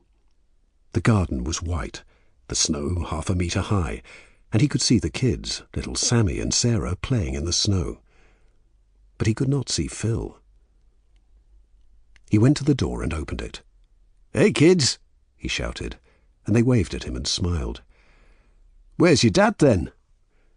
But their faces were blank, and they shook their heads. "He must be upstairs, eh?" he said, and he shut the door, and they began to play again, making snowballs and throwing them at the large snowman in the middle of the garden. "I made a mistake," Sally said behind him, and John jumped with fright. He turned round and looked at her. "Where's Phil?" "I was confused," Sally said, her voice strange. "I have not been sleeping very well. Phil's not here. I don't know where he is." John nodded. "I see." And for the next 2 hours Jill helped to tidy the house and talked to Sally and told her that Phil was a monster. Then it was time to go. "Goodbye then," Jill said. "I'll come back in a few days, but if you need anything, you call me, okay?" Sally nodded and showed them to the door, and John felt like he should say something, but he did not know what. "Oh well, everything will be okay, eh?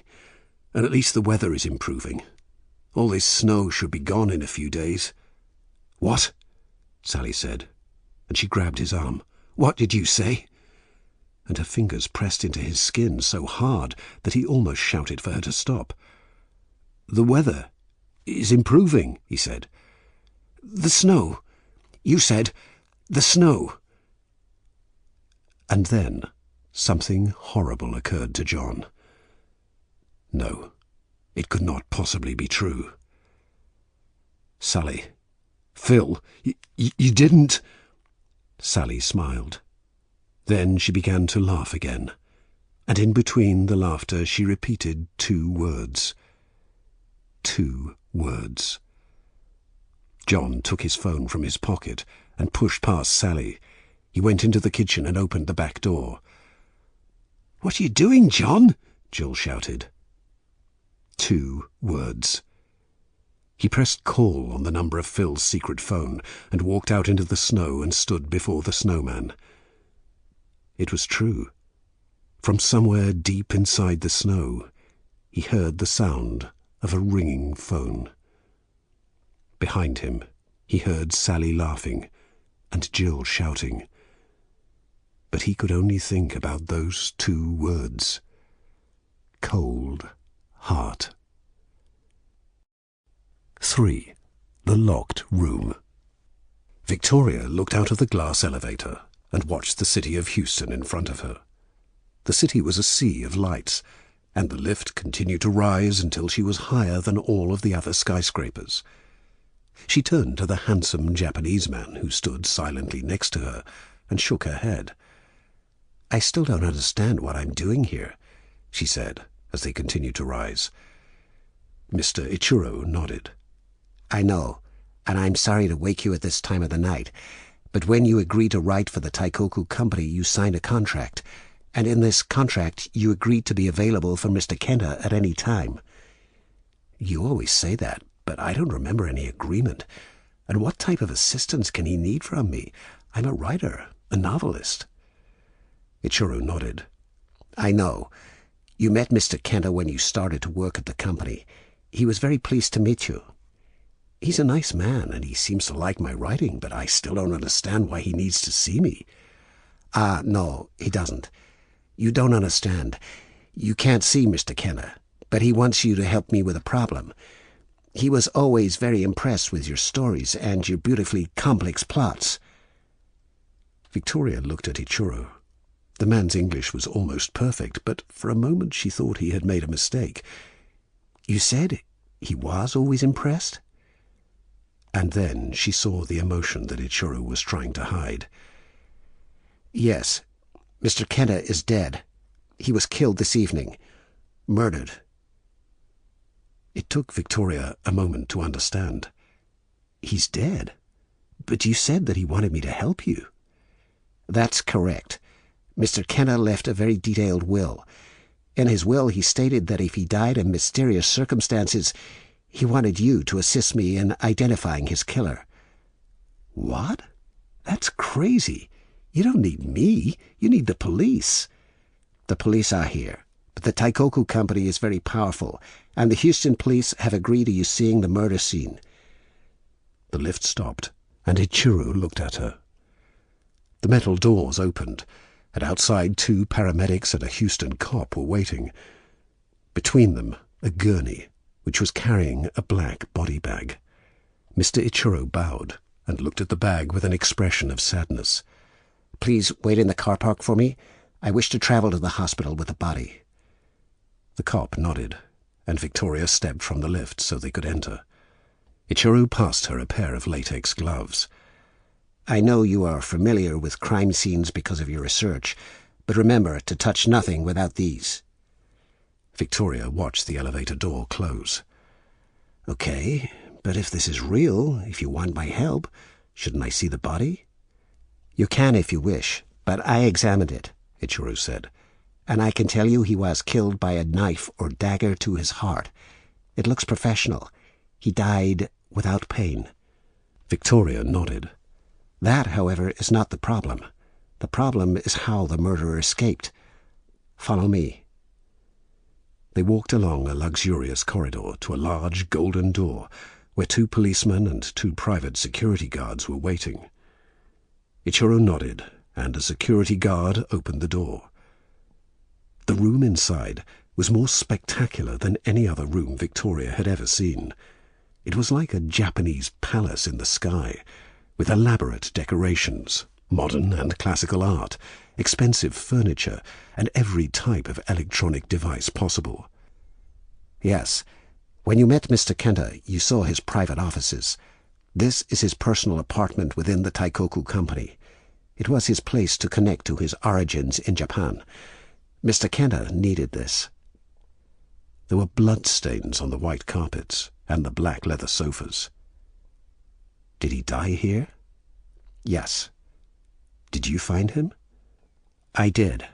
I'm Mr. Kenta's head of security," he said, and Victoria could hear the shame in his voice. "I saw cameras in the corridor." "Yes, but there are none in here. He was a private man, and I assured him that he was safe here. But I was wrong." "Why did you think he was safe?" "Because there is only one access point to this room, the corridor. The only other way is to climb the glass walls of the building and enter one of the windows here. That climb is almost impossible, and the windows can only be opened from inside. But more than this, the apartment is protected by one of the best security systems in the world, imported from Japan, and nobody but Mr. Kenta and I knew the activation words. Watch." Ichiro said something in Japanese. Suddenly there was movement in every part of the room, and metal screens fell from the roof on the inside and outside of the windows. The golden door closed instantly, and Victoria heard an electronic lock connect. "As soon as that command is given, the police are informed. I am informed. My team is informed." Impressive, but obviously Mr. Kenta didn't have enough time to give the command. Ichiro shook his head. "You don't understand. When I arrived, the room was locked." Victoria thought for a second, and then she suddenly understood. Then the killer didn't escape. If Kenta died instantly, he probably gave the command a second before his death. "Exactly," said Ichiro, and Victoria noticed for the first time that his hand was always near to the gun under his jacket. "You think he's still in this room?" "It's impossible. We've searched every place a man could hide. The police and my team tell me that there is nobody here." "What do you think?" "I think the system is the best. When Mr. Kenta gave the command, the room was locked. How could the killer escape?" Victoria nodded. It was indeed like the plot of one of her novels, an impossible murder. She walked around the room slowly, and for some time considered the possibilities. They were few. Could the killer still be here? "Did your men check the outside of the building? Perhaps there was a delay in the system." "They are checking now. A helicopter searched the glass walls but saw nobody. The men are searching some of the lower levels." Victoria was silent. She watched Ichiro. "There is another possibility," she began. "Yes, there is." "You're the only other person who can control the security system. You were the first to find the body." Ichiro looked at her. "Mr. Kenta was correct. You're good. But I can assure you that I was in the security room. I have witnesses, and there is video evidence. But more than this, I can tell you that Mr. Kenner was like a father to me. He brought me from Japan to Houston. I will find his killer, and I will find the people who paid the killer, for I believe this was an assassination by a rival American company. They were jealous of our success. I am guilty only of my inability to protect him." Victoria said nothing, but she believed the man. She was about to speak when Ichiro's radio broke the silence. For a moment the head of security listened, and Victoria saw a dark expression on his face. "What? What is it?" she asked. "They have found a body, 13 floors below on the roof of the second tower. I think I woke you for no reason, but thank you." Victoria nodded, but she did not move. "What is it?" asked Ichiro, seeing her doubt. "It makes no sense. How could the killer escape?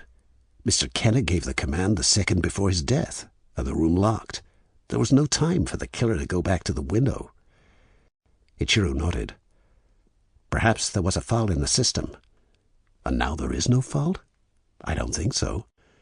And she moved to the window again and looked at the city of Houston and the sea of lights and watched an ambulance racing through the streets.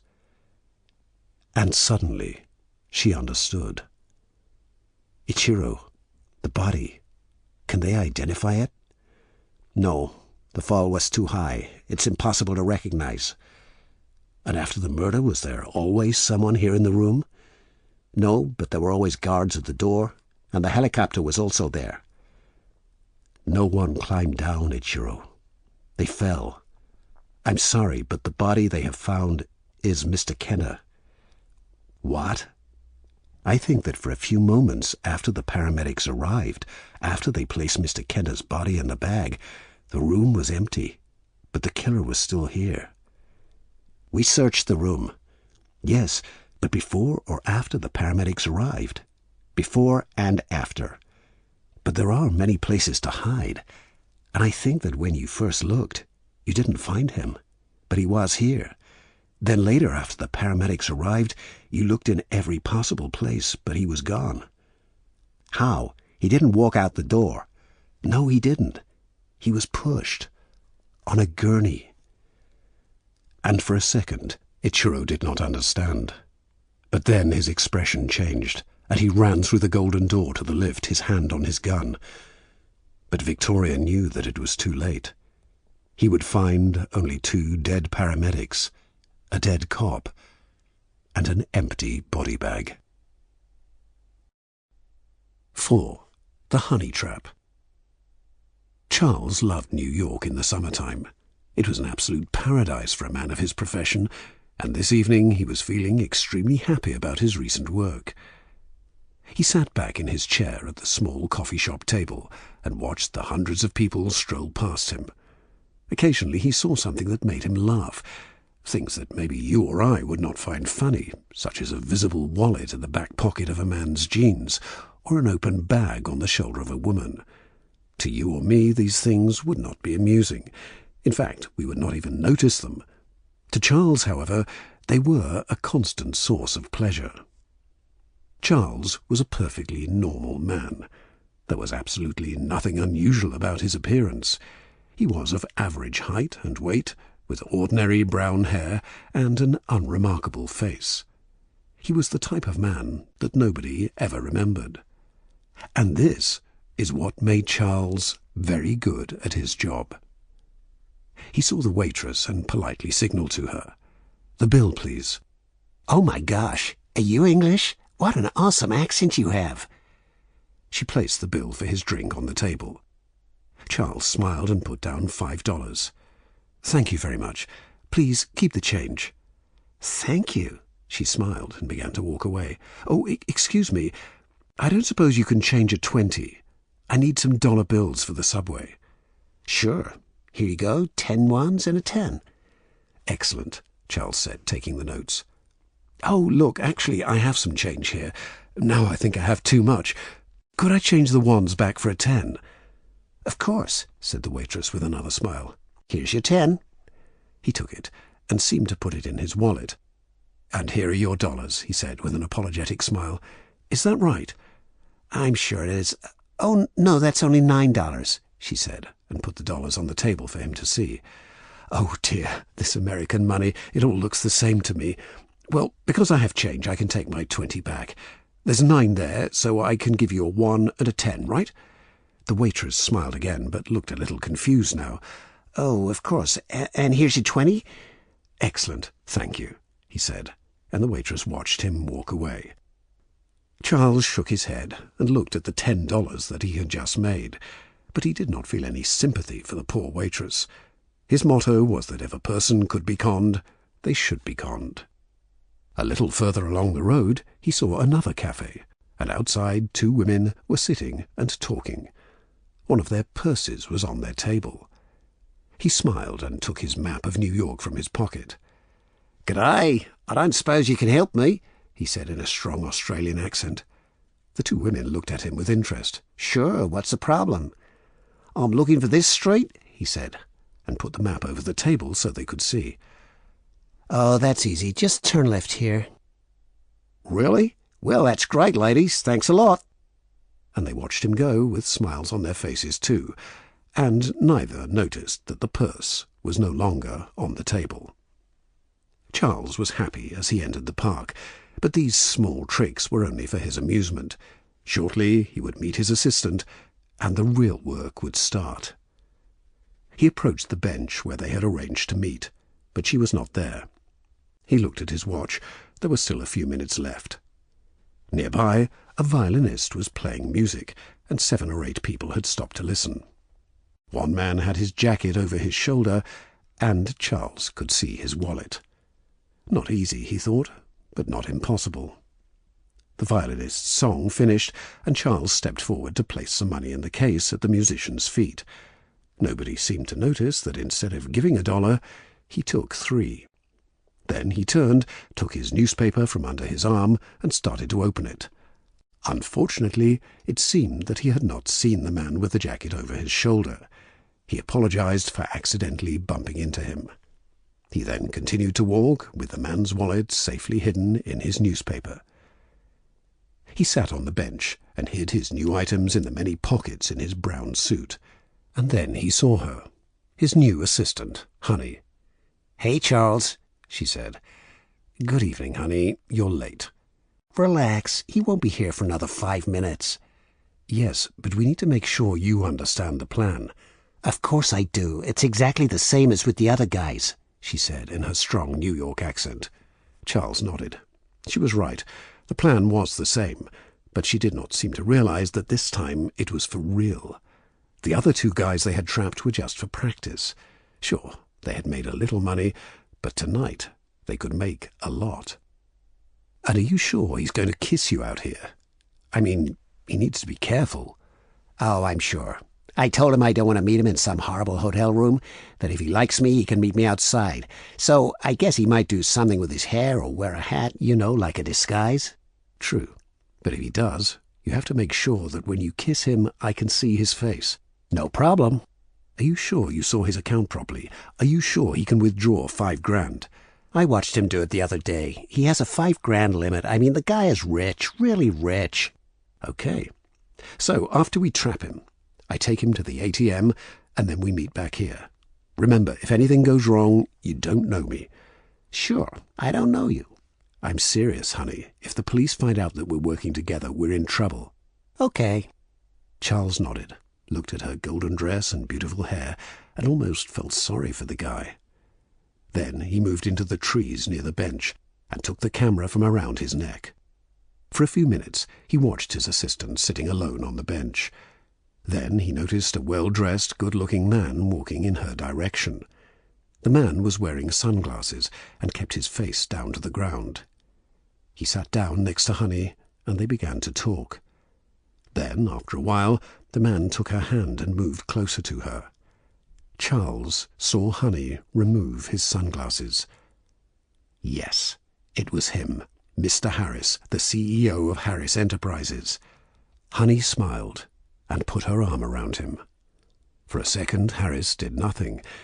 but he could not resist her charms for long, and soon he kissed her.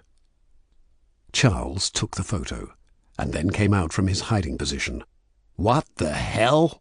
What are you doing?" Harris shouted. "Sorry, Mr. Harris, but she paid me to," he said in a perfect Scottish accent. Harris looked at Honey. "Honey?" "No, not her, Mr. Harris. Your wife." "What?" "No." "Aye, I'm a private detective. She contracted me to follow you and to take photos of, this type of activity." Harris's face went white. "God, no, I'm ruined. She's going to tell the press. My business, my clients, I'm going to lose everything." "You creep! You never told me you were married!" Honey shouted, and she stood up, her face furious, and walked in the direction of the park's exit. "Sorry, pal, but it's my job." "Look, you said she paid you," said Harris. "How much?" Charles hesitated. "Whatever it is, I can give you double." "Double? Well, Mrs. Harris said she'd give me $3,000 for a photo." $3,000, right, then I'll give you 6. "I don't know. Can you get it now?" Harris hesitated. "Well, I can get you 5 now." "You said 6. Harris nodded. "Okay, I have about $1,000 in my wallet, but I need to go to the ATM for the other 5. "Yeah, well, I think I'll come with you," Charles said, trying not to smile. But when they got to the ATM, Harris began to search his wallet. "Jesus!" he shouted. "My card! I don't have my card!" "What?" "Look, take the $1,000 for now and let me send you the rest." Charles agreed. He had to, but he was sure he would never see the money.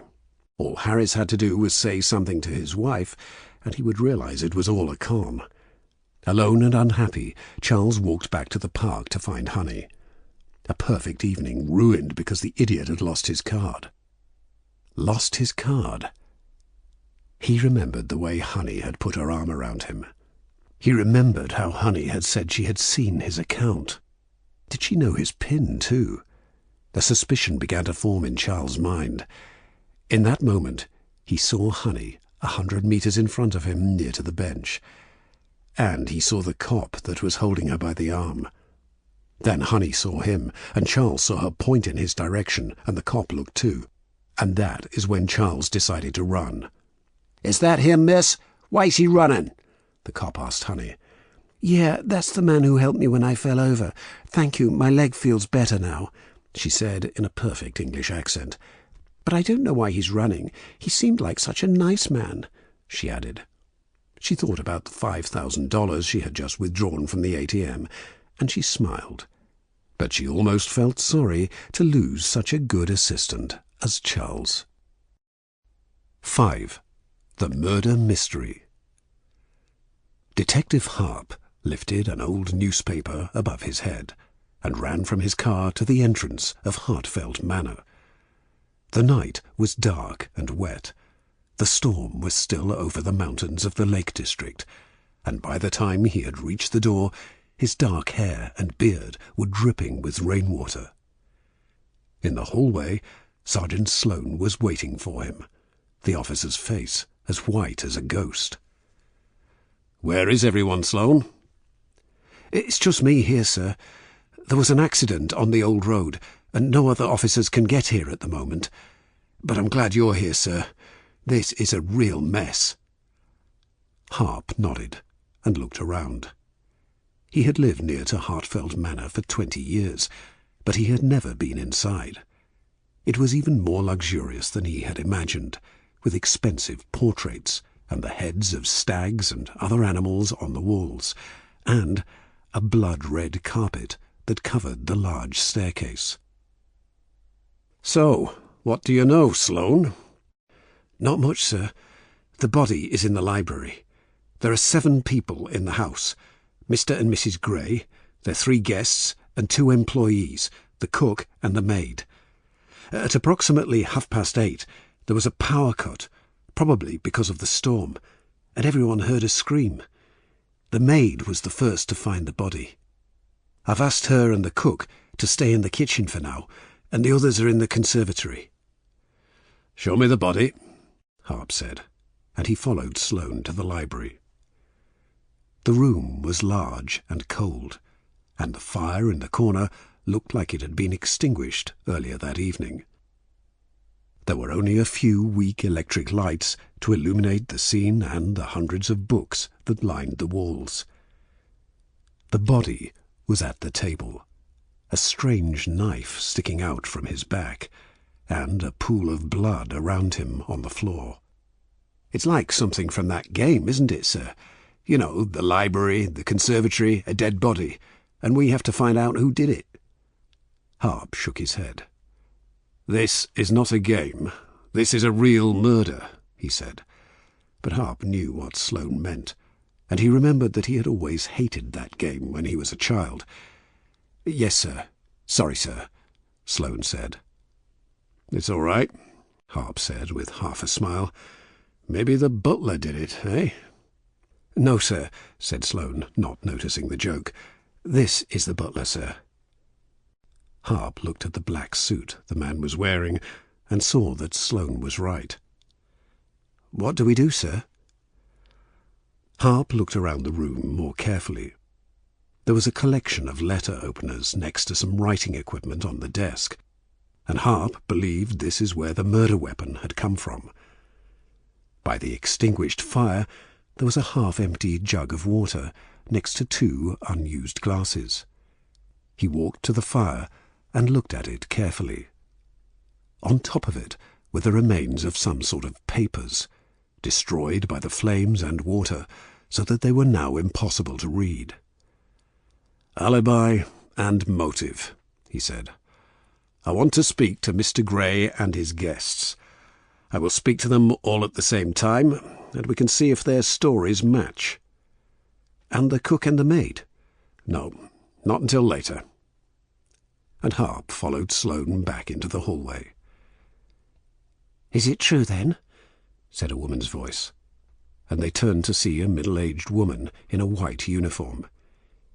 "Is he dead? Is Edmund really dead?" "I'm sorry, but yes." The woman nodded, and Harp could see tears in her eyes. "He was not exactly a good man, you know, but he was okay with me. Here." And the cook passed Harp a large file of papers. "Edmund told me that if anything ever happened to him, I must give this to the police." "What is it?" "I don't know. He just said it was important." Harp nodded, but did not open the file. He had no time for this now, as he needed to speak to the guests. "Sloane, take her back to the kitchen and take statements from her and the maid. Is this the conservatory?" he asked, looking at 2 large glass doors. Sloane nodded, and Harp pushed open the doors. Inside the conservatory, 5 faces turned to look at him, and Harp had the very clear sensation that one of these people was his murderer. "My name is Detective Harp. I need to speak to you about what happened this evening." A tall man with white hair stepped forwards. "I'm Mr. Gray. This is my wife, Jennifer," he said, looking at a much younger and very attractive blonde. "These are our guests, Alexander Pine, Miss Olivia Blake, and her brother, Reverend Blake." "I see. And the deceased?" "Our butler, Edmund. A good man, very capable. He has been with us for nearly 10 years now." "And there was no one else in the house this evening?" "No." "I see. Then I must ask you all to inform me of exactly where you were when you heard the scream." "What? You don't think any of us are involved, do you?" asked Olivia, a plain young woman with brown hair and glasses. "It's procedure." "Well, I can tell you where I was," said the Reverend. "In the dining room finishing my brandy. The lights went out, and then there was a scream." "I see." "And I was in my bedroom changing my dress," Mrs. Gray said. "I had spilled some wine on it during dinner." "Oh, yes, I remember you saying that. I was actually in here. I was looking for the chessboard so that Alexander and I could play," said Mr. Gray, and he smiled at the younger man. "Yes, and I was in the study. I wanted to finish a poem I had been thinking about. I'm a poet, you see," Alexander said. And Miss Blake? Well, I think yes. I was in the hall. I was about to enter the conservatory when the lights went out, and I heard the scream. Harp shook his head. So, you were all in different parts of the house, and none of you can confirm the location of anyone else. Do we have to? Don't you believe us? Mrs. Gray asked. Harp was about to respond when Sloane opened the door, and Harp went to speak to him. The station just called on the radio, sir. They need me to help with the accident on the old road. I should be back here in an hour. That's fine. Everything is under control here, he said, and after a moment he heard Sloane leave the manor house and the sound of his police car driving out into the storm. He was about to continue questioning the guests when he remembered the file that the cook had given him, and he put it down on a table and opened it. The first thing he saw was a picture of two men in bed together. One of the men was tall with white hair, and although his face was hidden, he knew it was the owner of Hartfelt. The other was the young writer, Alexander Pine. He looked up quickly, but Mr. Gray and his guests were talking quietly and not looking in his direction. He turned the page and saw a picture of an attractive blonde entering a pharmacy, and behind it were copies of prescriptions for a multitude of strange drugs. He turned the page again and saw a picture of Miss Blake in the street, and some distance in front of her was the same young man who had been in the picture with Mr. Gray, Alexander Pine. In fact, there were more than 10 pictures of Miss Blake, and in all of them she seemed to be following the young writer, with a strange expression of devotion on her face. Finally, there was a newspaper article about a hit-and-run accident, and behind the article there was a picture of Reverend Blake standing next to a car with 2 broken lights, and something that was maybe red paint or maybe blood on the number plate. Alibi and motive. An affair, a woman with a drug problem, a stalker, and a respectable man possibly guilty of a hit-and-run. Good God, there was evidence in here to suspect that each person in the room had a motive to kill a butler. He remembered the scene of the murder, the extinguished fire, the destroyed papers. Had the butler met with one of these people in the library? Was he blackmailing one of them? Had that person tried to burn the papers? Had the butler tried to extinguish the fire? Then, in the darkness of the power cut, had that same person taken one of the letter openers and killed him? Harp was sure that his suspicions were right. But who was it? He looked up, suddenly aware that the room was silent, and saw that the 5 suspects were watching him. "What is that?" asked the Reverend, his voice dangerously quiet. "I think you know what this is," Harp said. "In fact, I think maybe you all know what this is." There was the sound of thunder outside, and the lights flickered for a moment. "Why don't you give that to me?" Mr. Gray said, and he began to walk forwards. "This is evidence. This means each one of you had a motive to kill the butler." "Yes," said Miss Blake, who was also now approaching Harp. "But if you think about it, doesn't that also mean that we have a motive to kill you?" And now Alexander Pine and Mrs. Gray were also edging forward. Detective Harp suddenly understood. He could see it now, in their eyes, in all of their eyes. He was about to tell them to stop, to keep away from him, but there was the sound of thunder again, and the lights flickered, and then there was complete darkness. And then there was another scream in heartfelt manner.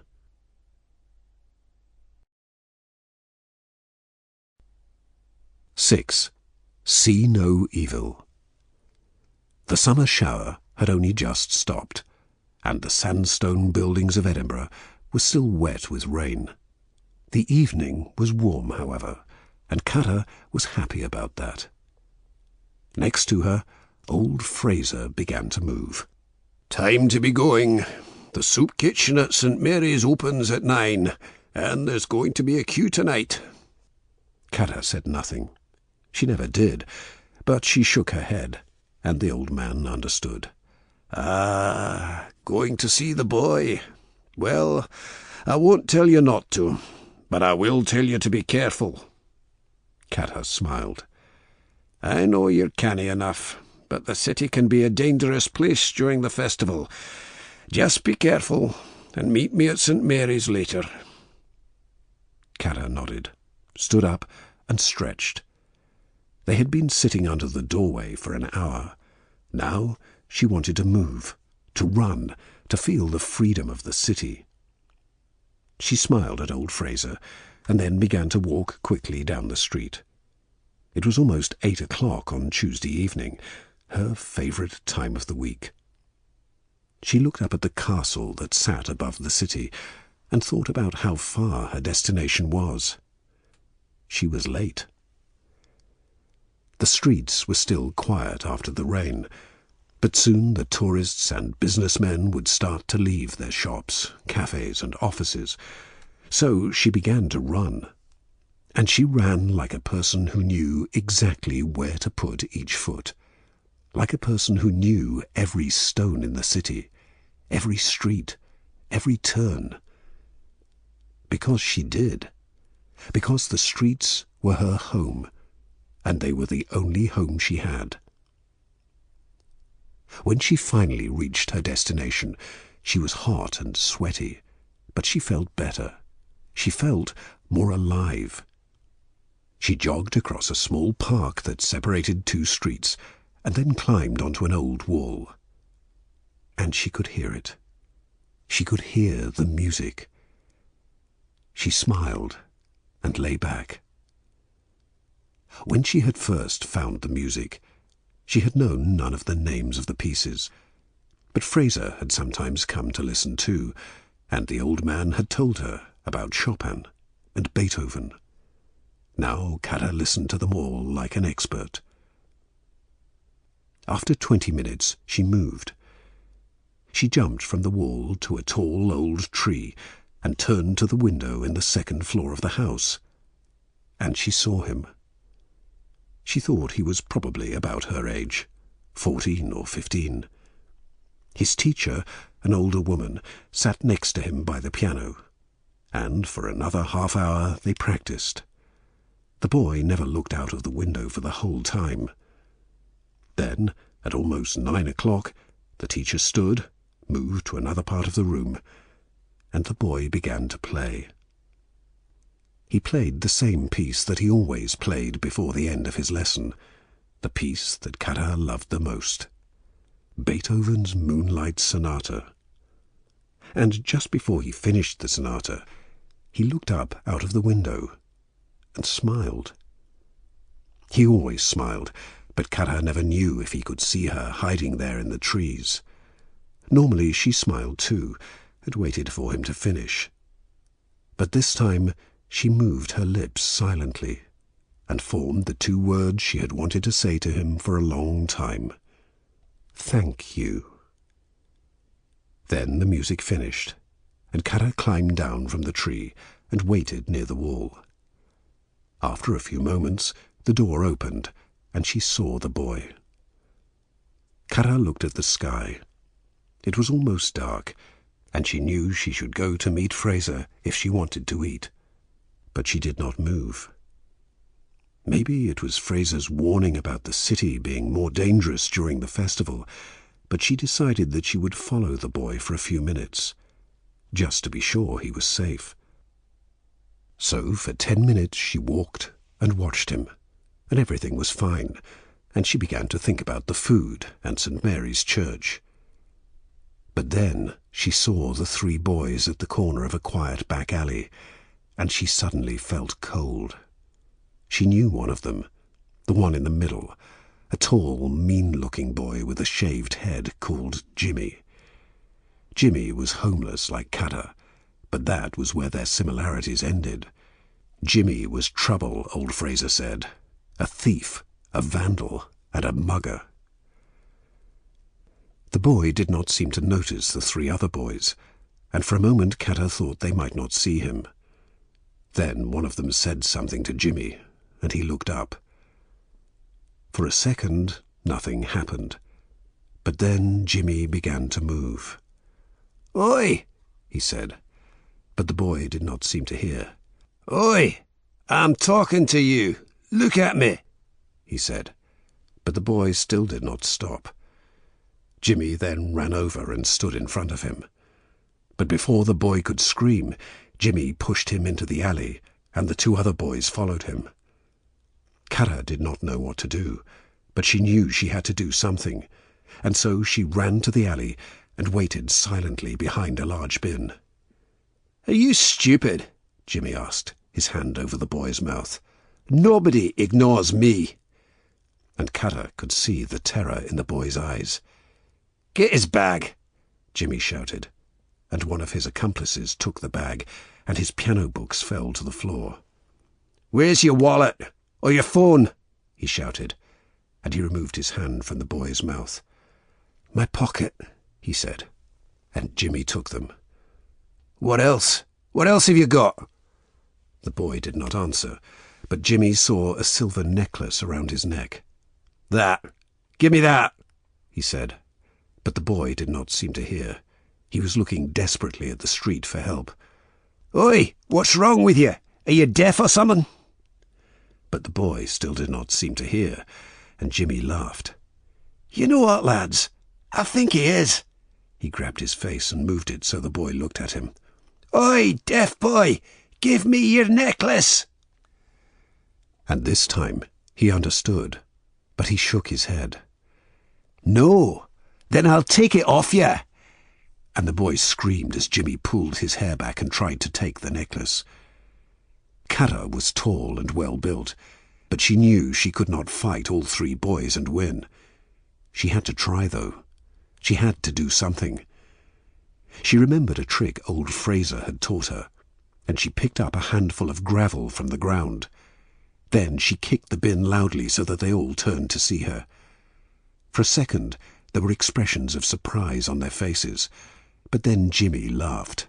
"Kada, get out of it, you rat! This has nothing to do with you!" But Kada began to walk forwards, looking only at the boy, and as she did so, she made 3 words with her mouth, hoping he understood. "Ah, look at this, lads! We've got a deaf monkey and a mute monkey. We just need a blind monkey and—" But Kada did not let Jimmy finish. She threw the gravel into his face and then turned to hit one of the others. The boy had closed his eyes like Kada had told him to, and now he quickly moved past Jimmy to stand with Kada. The 3rd boy tried to stop them, but they pushed past him, and in a second they were in the street. They looked around for help, but there was nobody nearby. Kada looked up at the castle, and she knew that they were not far from St. Mary's Church. "Oi!" Jimmy shouted, and he ran from the alley, his eyes red and his face furious. Kada did not have time to think. She began to run, the boy's hand in hers, and she was relieved to see that he was fast. But was he fast enough? Jimmy and the 2 others began to chase them, and in a few moments she realized that with the boy she could never reach St. Mary's before them.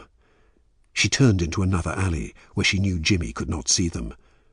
There was a dark doorway near them, and Kata pushed the boy into it. "What are you doing?" he said, but she had no time to explain. She made the shape of 2 words with her lips. "Trust me." And the boy nodded. Kata almost felt happy then, but she knew she had to be quick. She stepped back into the alley and saw Jimmy and the others. "I'll kill you!" Jimmy shouted, and Kata smiled because she knew they would all follow her now. So she ran, and she ran like a person who knew exactly where to put each foot. like a person who knew every stone in the city, every street and every turn. Because she did. Because the streets were her home, and they were the only home she had. And finally she reached St. Mary's Church with its crowd of familiar people in front of it, and she turned to look at Jimmy. "You're dead, Cara!" Jimmy shouted, and he moved to take hold of her. "What did you say?" a deep voice asked, and Cara did not need to turn to see who it was. Jimmy looked at old Fraser. "This is none of your business, old man. Get lost!" But old Fraser did not move, and Jimmy saw the angry faces of the other homeless men turn to look at him. "I think you're the one who should get lost, Jimmy. And if I see you around here again, there's going to be trouble for you. Do you understand me, Jimmy?" And Jimmy suddenly looked much smaller, much more like the boy he was, and he turned around and walked into the night, his eyes still red and sore. A week later, Cara returned to the wall, and she sat and listened to the music like every other week. Just before 9 o'clock, the boy began to play the Moonlight Sonata. Cara saw him look through the window, smiling. She saw his mouth form the shape of 2 words. Cara thought that she had never felt happier in her life, because she understood exactly what those 2 words were. Thank you.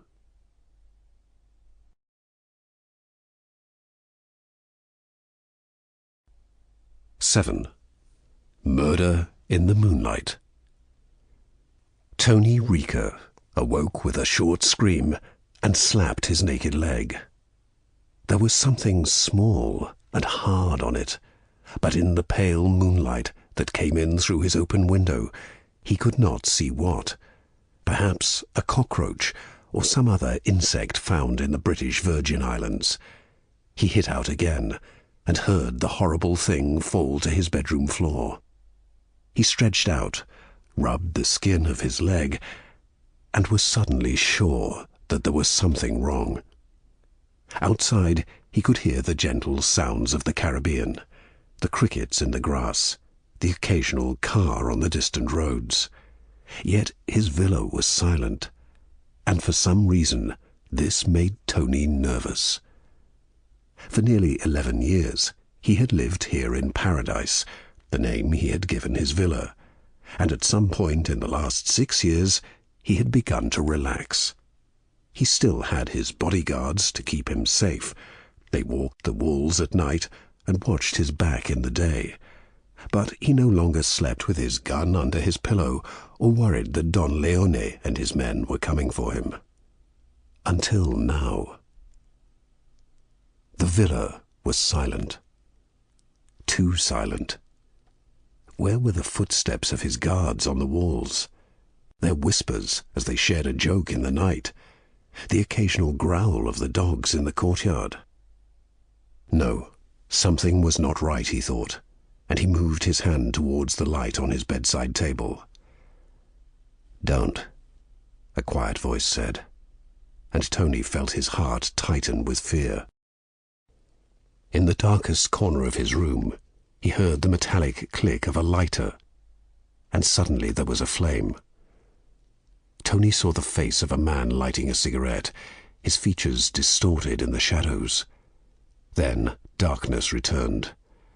The only light now visible was the warm orange glow at the end of the cigarette, and the pale moonlight from the window. Tony wanted to shout, but he knew he must not.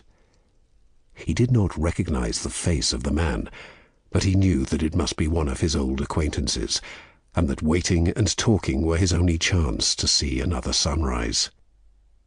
He had money he could use to buy his life, a lot of money, more than most people could imagine. And then there was the gun. It was not under his pillow anymore, but it was not far away, in the drawer of his bedside table. "Who are you?" The silent figure did not speak, but Tony saw the glow of the cigarette move, and he knew that the man had made himself comfortable in the armchair. Well, why are you here? What do you want? There are 3 men outside. All I need to do is shout. There was the sound of the man taking a long drag on the cigarette.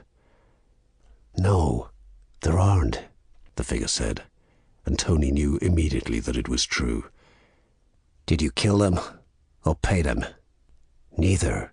They're asleep. Your dogs too. A deep, deep sleep. But they will awake in the morning. And the words were said in such a gentle tone that Tony felt a shiver of fear. What do you want? Are you here to kill me? Did he have a gun? The way the man spoke made him think that he must have one. You don't remember me, do you? What? Well, how can I? Let me see your face. There was silence. Perhaps I will when I finish this cigarette. Tony tried to think. The man's accent was from Chicago. He was sure of that. But there was no trace of Italian there, nothing to make Tony think he was part of the mob. But he had to be. For 11 years, Tony had waited for some wise guy to find him, to finally get revenge for the way he had handed the old family over to the cops. Look, Chicago, that was a long time ago. I had to do what I did. The cops had me, and they knew everything about that fire in the old factory. They said some people got hurt in the apartments next to it, and that I would get life unless I helped them. You've got to believe me. They knew everything anyway. They were going to take the old family with or without me. Tony did not like the taste of the words in his mouth. The mob had felt like a real family to him, and it was only the threat of life in jail that had made him betray them. Was it Don Leone? Did he send you? Look, the Don is rich, but I'm richer. I made a lot of money after Leone's men were sent down. Look at me. Look at this place. I've got twice what he has. So what's he paying you? Because whatever it is, I can double it. Tony tried to sit up, but he was suddenly aware of a pain in his leg, and he stretched out to rub it. The figure in the dark took another long drag on the cigarette. You know, Leone said almost exactly the same thing. He thought it was you who had sent me. He was an old man when I went to him. He still spoke like a Don, though. At least at first. You? Leone? You? Tony did not believe it. Everyone always said the Don was impossible to kill. Why did you call your villa paradise, Tony? Do you really think you will ever see that place? A man like you? The cigarette hissed in the dark, and Tony felt afraid now. But he felt something else too. The pain in his leg was worse, the sensation like a burning in his blood, and it seemed to be moving up his body, making his stomach feel uneasy. The gun. Think about the gun. You only need a moment. Keep him talking. You have time. Did you really kill Leone? Me? No. Killing is for animals. So he's not dead? Oh, he is. He died quickly and in pain. For a while, he did not even realize he was dying. How do you feel, Tony? What? And now he could feel it. Something in his stomach. Something in his body. He tried to move, but his legs felt heavy and useless. What have you done to me? The light of the cigarette burned again. Me? Nothing. The gun. Get the gun. Shoot him. There was a gentle laugh, and Tony saw the figure rise and walk to the window, the cigarette still burning slowly in his hand. In the pale moonlight, Tony could now see the man's face. There was a horrible scar on his cheek that went around his mouth and up to his eyes, and there was no hair on the left side of his head. Who are you? Tony asked again, but he thought that maybe he knew now. I saw you testify against Leone. I was waiting for revenge, but I never found it. The police never gave it to me. They sent your boss, the one who told you to burn the factory, to jail. But that wasn't enough. And they gave you your freedom. Freedom to hide here. For a moment, there was silence, apart from the gentle sound of the waves outside and the steady hum of the crickets. I never found my revenge until now. I discovered your villa a year ago. I could have killed you then, but I needed to decide how. Sally died in a very bad way, screaming as the flames took her. I wanted your death to be like hers. Sally? Tony tried to move his hand to the drawer where the gun was, but his arms felt useless, and the pain in his leg was growing. I don't know what you mean. Yes, you do, the voice said, and the scarred figure turned. Tony tried to roll over, but now the burning pain was in his chest and his arms. What have you done to me? He screamed. The figure turned. First, tell me what you did. Tony hesitated, but only for a moment, as the pain was too much. Okay, the factory, the fire, but I just did what Leone told me. I didn't know anyone would get hurt. But they did, the figure shouted, and he stepped forward, his eyes full of anger. Sally, my wife, we lived in the apartment next to the factory. I couldn't save her. You animals killed her. And the figure raised his hand, and for a moment Tony thought he was going to hit him. Instead, the figure held up the cigarette, which was almost finished. Look, Tony, no more time, he said, and dropped it on the floor. What do you mean, no more time? Tony asked, but then the pain seemed to reach his heart, and he screamed, It's burning! Help me! It's burning! The figure laughed gently and picked something up from the floor. What is that? What have you done to me? Tony shouted. The figure held up the strange shell, and Tony saw something wet retreat inside. For a year, I sat and watched you, Tony, thinking about how to get my revenge. Then one day, I heard of a man who was killed by one of these. Its proper name is Comus geographus, and it's a type of snail. It's an animal like you, and a killer like you. It has a single tooth in its head, and it uses it to kill fish. It paralyzes them, and the venom burns inside them, and then within a few minutes, they die. Help me! I have money! Hospital! Please! Tony tried to say. Too late, Tony. Do you know what some people call this creature? The cigarette snail. Do you know why? Because after it bites you, you have just enough time to smoke a cigarette before you die, the figure said, and he looked once more at the now motionless Tony Rika. So I smoked it for you. 8. The Lady's Slipper. The day was bright and sunny, and a cool breeze drifted across the green grass of the Silverdale golf course. All of the golfers agreed that it was a day with perfect golfing conditions. The mood on the course was good, and there were smiles on nearly all of the faces of the men and women there, but not on all of their faces. 2 men stood quietly under the shade of a tree near to the first pin and looked around. They did not smile, and they did not seem in any hurry to start their game. "I feel like an idiot," said one, his London accent very different to the Lancashire accents of the golfers of Carnforth. "And I hate the north of England. What are we doing here, Den?" You know what we're doing here, Billy. A job for the boss. And you are an idiot, with or without those golf clothes. Den did not hate the north. He was a Londoner like Billy, but he had always enjoyed the countryside, and he had been impressed by the hills and valleys on the journey from London. I mean, it's well grim. There's nothing here, just hills. Billy was tall and well built, his head the shape of a brick, and probably just as hard.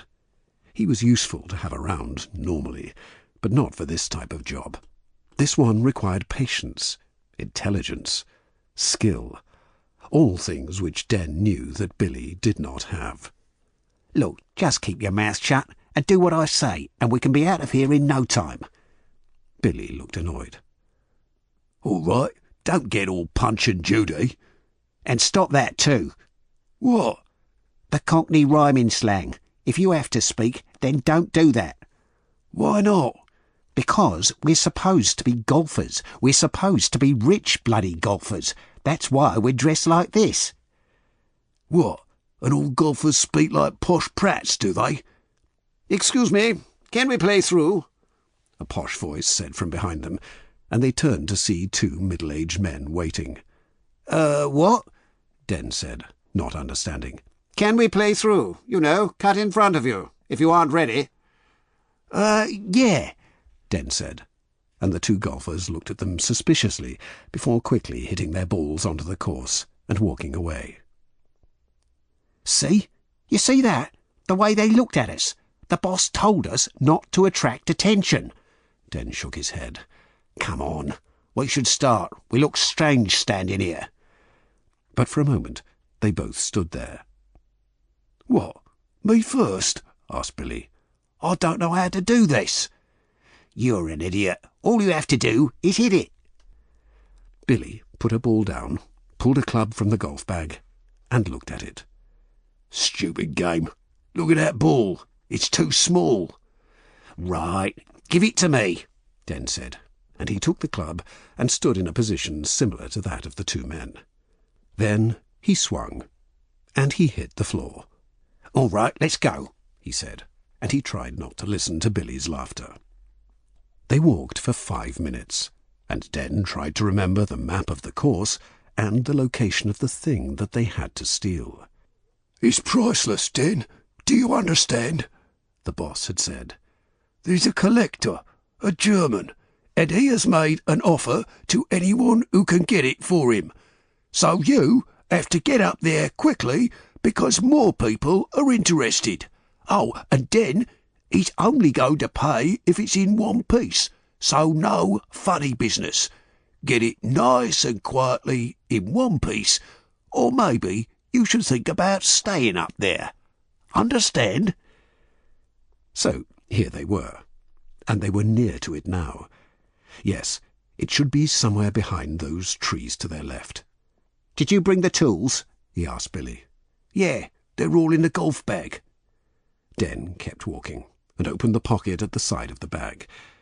Inside there were 2 hand shovels, a large plastic bag, some cable cutters, and something which Den had not expected to see. What the hell is that? It's a gun, isn't it? Did I tell you to bring a gun? No, but we're in the north. You don't know what could happen up here, do you? Idiot, we're on a bloody golf course. Yeah, well, you didn't tell me what we were going to steal. And it was true. Den had not told Billy exactly what the plan was, but only because he knew Billy would complain. It's called the Lady's Slipper, or Cypripedium calceolus. What the hell's that then? Some kind of drug? On a golf course? Don't be an idiot. Den stopped near the trees and looked up. There was a CCTV camera on a high post that was pointed at exactly where he wanted to go. But he had planned for this. All he needed was 5 minutes. If they cut the power to the camera, that should give them enough time to get it. Then, if anyone tried to stop them getting out, well, Billy could resolve that problem. Billy, go cut the wire to that camera. Then come find me behind the trees. He looked around once. There were 2 men, perhaps golfers, walking in their direction. However, there was something strange about them. But he had no time to wait. Billy was already at the camera, and he had the cable cutters in his hand. It had to be now. So Den walked to the trees, the golf bag on his shoulder. For a few seconds he saw nothing but green and brown leaves and long grass. But then he saw it. A splash of colour, purple and yellow. And for a moment Den stopped and looked at it. And he forgot that he only had 5 minutes. He forgot how angry the boss would be if he didn't do the job. He just looked at it. "A flower? Are you pulling my leg? It's just a flower," Billy said as he saw it. No, not just a flower. This is the only orchid of this type in the whole of Britain. It's been here for more than 100 years. It's priceless." "What do you mean, priceless?" "I mean, a single cutting from this plant is worth 5 grand, but the whole thing is worth a fortune." 5 grand? Nice one," Billy said, and Den saw him move towards the flower with the cutters in his hand. "Don't touch it, you idiot! The boss wants the whole thing!" Den dropped the bag and reached for the hand shovels. "Stop right there," a voice said, and they turned round to see 2 strangely dressed golfers, one with a gun in his hand. "Who the hell are you? You're not golfers." "No, we aren't," said one, "and neither are you. Now get away from the flower, or I shoot." "Bloody hell, they're a pair of thieves like us." "Yeah, except we have a gun, so get out of here." Den looked at Billy. Billy looked at Den. They both knew the gun was in the golf bag, and Den's hand was so near to it that he only needed a second. Billy nodded. Suddenly he shouted, threw the cable cutters, and ran towards the 2 men. Then there was a shot. Den grabbed the gun from the bag and started to fire. One of the men ran. Billy grabbed the other man and smashed his head into his face, knocking him over. But there was an alarm ringing somewhere on the course now, and Den knew they had to go. "Billy, did he shoot you?" Billy shook his head, then looked at the flower. "Jesus, look what that mug did." Den looked. The bullet had cut through the head of one of the flowers, and it was lying on the ground. He picked it up quickly. "Well, it's better than nothing, I suppose. Come on, we need to get out of here." And they raced through the back of the trees onto a long, open green of the golf course. Den turned round and saw 7 or 8 angry golfers run from the trees. Maybe the one flower was enough, he thought, and he held it carefully in his hand as he ran. "Are they still coming?" Billy asked, breathing hard as he ran. Den turned round to look, but didn't slow his speed. No, it looked like the golfers were just standing and watching them. "No, we're okay, Billy. Just keep running." But then something flew past Den's head, something very close and very fast. Den turned round and saw something flying in the direction of Billy. He tried to shout, but he was too late, and the thing hit Billy. The big man screamed in pain. "What the hell was that?" Den thought he knew exactly what it was. He tried to run faster and thought that maybe he would be okay, as the car park was just a few meters away. Then something hit him on his leg, and he screamed too. "They're bloody shooting at us!" shouted Billy. "How are they shooting at us?" "They aren't shooting at us, you idiot. They're just golf balls." But then one hit Den right on the back of his head. He ran for another 2 steps before he realized that everything was becoming black. He felt himself losing his balance, the flower of the priceless lady's slipper still in his hand. Then the last thing he saw was the purple and yellow flower being crushed as he fell onto it. And the last thing he heard was the cheer of the crowd of angry golfers who had decided that enough was enough, and that only members should be allowed on their golf course.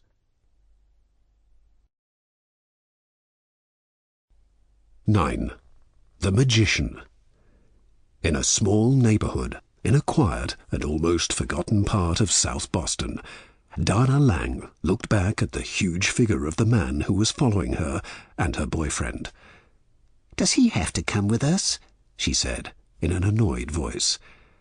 Ed Curtis looked at her with an expression that made her instantly change her tone. I just mean it's my birthday, Eddie. I thought it would be just you and me. Ed shook his head. Yeah, so it's your birthday. So what? You know I need to be careful around this part of town. There are a lot of people who owe me a lot of money. What do you think? That because it's your birthday, some idiot is not going to stick me with a knife? But, Donna said, nobody wants to hurt you, Eddie. You help them. You give them money. And Ed had to laugh then. The fat around his face moved when he laughed, and he showed his cigar-stained teeth. Did you hear that, Darius? The huge figure smiled. Well, you do. You give them money when they need it. Ed laughed again. Donna wasn't the brightest, but fortunately she was pretty. Baby, I don't give them money. I lend it to them. They need a few $100 to pay the rent. They come to see me. But I'm not Father Christmas. If they want my money, they have to sign a contract that says when they will give it back. And when they give it back, I don't just want a few $100. I want $1,000. Donna's pretty face looked confused for a moment. But what if they can't give you so much money back? Ed laughed again. What a dumb broad she was. If they can't pay, then me and the boys have to go help them think of ways to pay. We take their car, we take their TV, or we make a deal that they give me and the boys what we want when we want.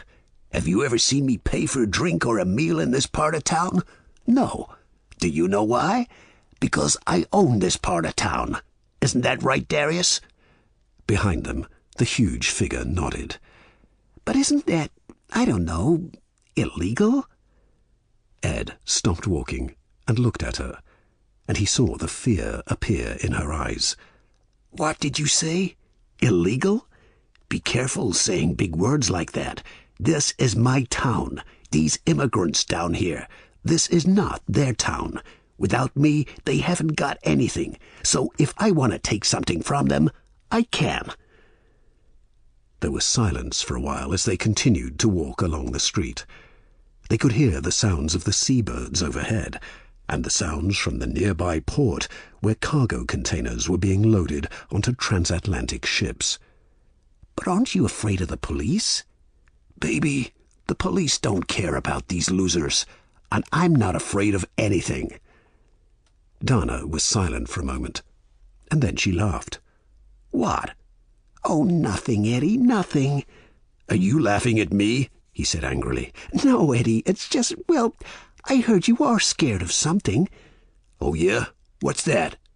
Well, someone told me you don't like small spaces like elevators. Ed stopped again and looked at her. And who told you that? One of the guys, I think. Ed looked back at Darius, but the huge figure shook his head. Yeah, well, they were wrong. I told you, I'm not scared of anything. Don't say things like that. They're just lies. However, it was not a lie. Ed Curtis was terrified of small spaces, and he hated it that someone knew that. He reminded himself to find out exactly who had said it. This is it, Donna said, and Ed looked up at the entrance to an old theatre house. This? Right next to the dock? It looks like a dump. But Eddie, baby, you said I could go anywhere for my birthday, and someone told me this magic show was the best, and it's only here for one night. Fine. And can you tell Darius to wait here, Eddie? It's not romantic with him around. Okay, stay here, Darius. We won't be longer than an hour. Darius nodded. Inside, the lights were low, and 20 or 30 small tables were positioned in front of a small stage. They found a place in the middle of the room, and Ed looked around to see if he recognized anyone, but the room was too dark. A waitress took their order and reappeared with 2 drinks. This is going to be great, Donna said, but Ed shook his head and looked at his watch. Ladies and gentlemen, a woman's voice said, for one evening only, you are about to be entertained, amazed, and confounded by the amazing Magic Bob. Ed shook his head again. What sort of a name was Magic Bob? There was an explosion of smoke and light on the stage. and then the small audience clapped their hands as they saw the magician. He was not a tall man, and not especially impressive either. He wore a simple black suit with a simple black cloak, and his dark hair was brushed back over his head. There was only one interesting thing about him, Ed thought: his large, ironic smile. It looked like the smile of a man who knew something that nobody else did. It looked like the smile of a dangerous cat that was waiting for someone to touch it. "Ladies and gentlemen, thank you very much," he said. "Now, I am not the greatest magician in the world, but I do have a talent. I can make things disappear." He smiled again and looked around the room. "Now, who is brave enough to lend me their watch?" And for the next half an hour the magician displayed a collection of unoriginal but entertaining tricks, and Ed admitted that the man was good. After some time, the magician called for his assistant to bring him the chest.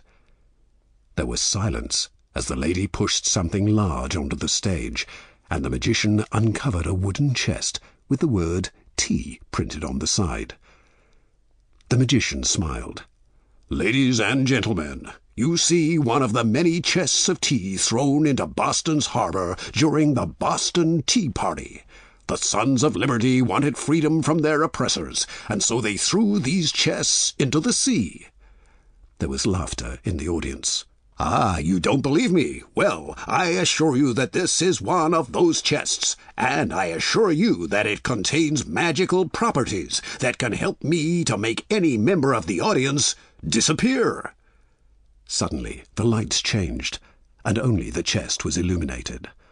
"Ladies and gentlemen, do I have a volunteer? Someone brave enough to enter this historic symbol of freedom?" Next to him, Ed heard Dana move.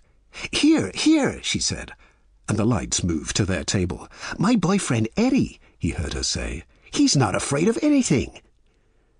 Ed turned to her with an angry expression, and then realized the entire theatre house was watching him. "Not afraid of anything? And tell me, Eddie, do you believe in magic?" Ed looked at the magician and his ironic smile. "Sure, why not?" "Excellent. Then please join me." Ed walked onto the stage and looked nervously at the chest. "It's only for a few seconds," the magician whispered in his ear, and Ed nodded. "Now, have we ever met before?" the magician asked, and he placed a pair of handcuffs onto Ed's wrists. Ed looked at him and shook his head. "No." The magician smiled and began to tie a rope around Ed's arms. "And do you know anyone here in the audience?" "Just my girlfriend, Dana," he said, and the magician smiled again and quickly tied his legs. "Only Dana? Are you sure?" And the lights changed again. Ed blinked, as suddenly the whole room was illuminated. For a few seconds he could not see anything, and he did not know why the music had stopped and why the audience was silent. But then he could see again, and he looked around the room at 30 angry and silent faces. A second later, he realized he recognized those faces. "Hey, what is this?" he said, and he began to remember why he recognized the people. They were his clients, the losers who owed him money, the losers who hated him. Ed Curtis opened his mouth to shout for Darius, but the magician pushed a red cloth into it. "Now, ladies and gentlemen, my final trick is to make this horrible little man and all of your money problems disappear. Can I have a beautiful assistant from the audience? Dana?" Ed watched in horror as his girlfriend walked confidently onto the stage with a large smile on her face. "Can you open the chest, please, Dana?" "With pleasure," she said, and she whispered something in Ed's ear. "This is what you get for treating my family like you own them, you creep." The magician pushed Ed back, and he fell into the chest. He heard the cheer of the audience, and then the lid closed. "Okay, let's get this to the dock. It's booked on a ship to Australia," the magician said, and there was another cheer. Then suddenly there was silence in the theatre house, and Ed heard a familiar voice. "Where's Mr. Curtis?" said Darius's deep and unintelligent voice, and Ed Curtis felt hope fill him. There was a second of silence, and the lights faded. Then the music began again, and Ed heard the magician move to the front of the stage. "Well, good evening, sir. Tell me, do you believe in magic?"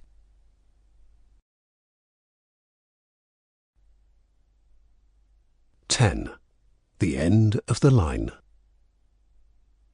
You've got about 2 minutes to explain to me what the hell you're doing in my house. And then, if I don't like the answer, I'm going to shoot you in the head. Does that sound fair enough to you? Liz was on the floor, and the rifle of the woman was pointing directly at her. She could lie, she knew, but if she was about to die in this cold, damp cellar, she wanted her last words to be the truth. Okay, but can I stand? The woman, who was tall and broad, laughed. You stand up and I shoot. You try anything stupid and I shoot. Now, talk. Liz nodded. It was a short story, and simple. I work for the phone company. I repair the lines when there's a problem. I work all over the Northern Territory, from Catherine to Nullumbai to here at Roper Bar. The main office is back in Darwin. Look, I have a business card. She started to look in the pockets of her brown khaki uniform, but the woman shook her head. Just keep your hands where I can see them. Liz stopped searching, but she knew now that her screwdriver was still in her pocket. She knew that she had a weapon to defend herself with. The storm a couple of days ago caused problems with heaps of phone lines. For the last couple of days, my partner and I were driving all over the place trying to repair them. Your partner? You got someone else here? No, he hurt his hand last night. He drove back to Catherine this morning to see a quack. I've been working by myself all day. Then about an hour ago, I was 30 miles down the road. There's a section where a couple of telephone lines meet, and it was a bloody mess after the storm. I was on the ladder for 2 hours and it was getting dark. I knew I had to finish for the night, but I wanted to see if everything was working. Liz moved a little, just enough so that she could more easily reach the screwdriver. She wondered if her leg was okay. The woman had hit her on the back of the head, and she had fallen. There was blood on her left knee, but she thought she could probably stand on it. Keep talking, the woman said. I attached the handset to the line. I wanted to see if I could connect to Roper Bar, but there was nothing. A dead line, we call it. So I used my screwdriver to move it around, and that's when I heard it. Heard what? Don't you know? How the hell would I know? Don't play games with me. Liz watched her carefully. Either she was telling the truth, or she was very good at lying. I heard a kid's voice. A little boy. The woman's eyes narrowed. He was talking quietly, like he wanted someone in the building not to hear him. He was asking for someone to help him, for someone to call the police. He said his name was Jackie, and he didn't know where he was. He said that someone had taken him, and that he wanted his mum. I tried to speak to him, but he couldn't hear me. Liz stopped talking. If this woman had taken the little boy, if she was the kidnapper, then she would probably shoot her now. And if that was going to happen, Liz did not want to be lying on the floor when she died. I'm going to stand up now, but I'm not going to move, so don't shoot me, all right? The woman did not say anything as Liz rose, but neither did she shoot. I don't know what kind of story you're telling, but I don't see how it answers the question of what you're doing in my bloody cellar. I didn't know where the call was coming from. All I knew was that it had to be from the north, because the line to the south was dead. I didn't know what to do. Maybe I should have gone for the cops, but I didn't. I got in my truck and I followed the telephone lines. I passed 3 other houses, all were empty. Then I got here and I saw the lights. I looked at my map, and you know what? This is the last house. After this, there's nowhere to go. So I saw the cellar window, and I climbed in." The woman seemed to move the gun in her hand. Liz thought it was her last chance, and she was about to reach for the screwdriver when the woman spoke. "You broke into my house, into my cellar, because you thought there was some kid in here? That I was some kind of criminal?" "Yeah, and that's when you hit me on the head and started pointing that gun at me." For a second, there was silence in the cellar. The woman looked angry, but uncertain too. "Jesus," she said, "I think you're telling the bloody truth." And she lowered the gun. Liz felt her legs go weak. "You mean the kid, he's not... Of course he's not bloody here. But if some sicko has got a little kid somewhere, we need to call the cops now." Liz shook her head. "The line's dead, I told you. There's nothing I can do to repair it." "Christ. Then we drive for help. Roper's Bar is small. There's no cop shop, but we can tell the locals to send someone to Catherine for the police. Get a search party out to look. Come on." "What's your name?" Liz asked as she quickly followed the woman up the stairs. "Bess," the woman said, and stopped near the front door. "And look, I'm bloody sorry that I hit you, but you were in my bloody cellar like some sort of thief. It's okay. I would do the same thing if I was alone out here in the middle of nowhere." "Yeah," Bess said as they stepped out into the dark. Then she stopped and turned to Liz with a strange expression on her face. "What did you say before?" "What? When?" Bess looked north. "Struth. You said that the call came from the north, that you looked on the map and that this was the last house, that there was nowhere else to go. This is the last house. Yeah, on the map maybe, but there is another place, an old telegraph building, and the phone line connects to it." "How far?" 10 minutes down the road, and then up the old track. Come on, we can take my truck." The drive was fast and dangerous, and Bess drove like someone who knew that something terrible was about to happen. "That poor kid," she kept repeating. "If someone has hurt a kid, I'll bloody kill them." Finally, they reached an old abandoned building, and Bess stopped. "Did you see that?" Bess asked. "I think I saw a light in the upstairs window." Liz looked up, but saw nothing.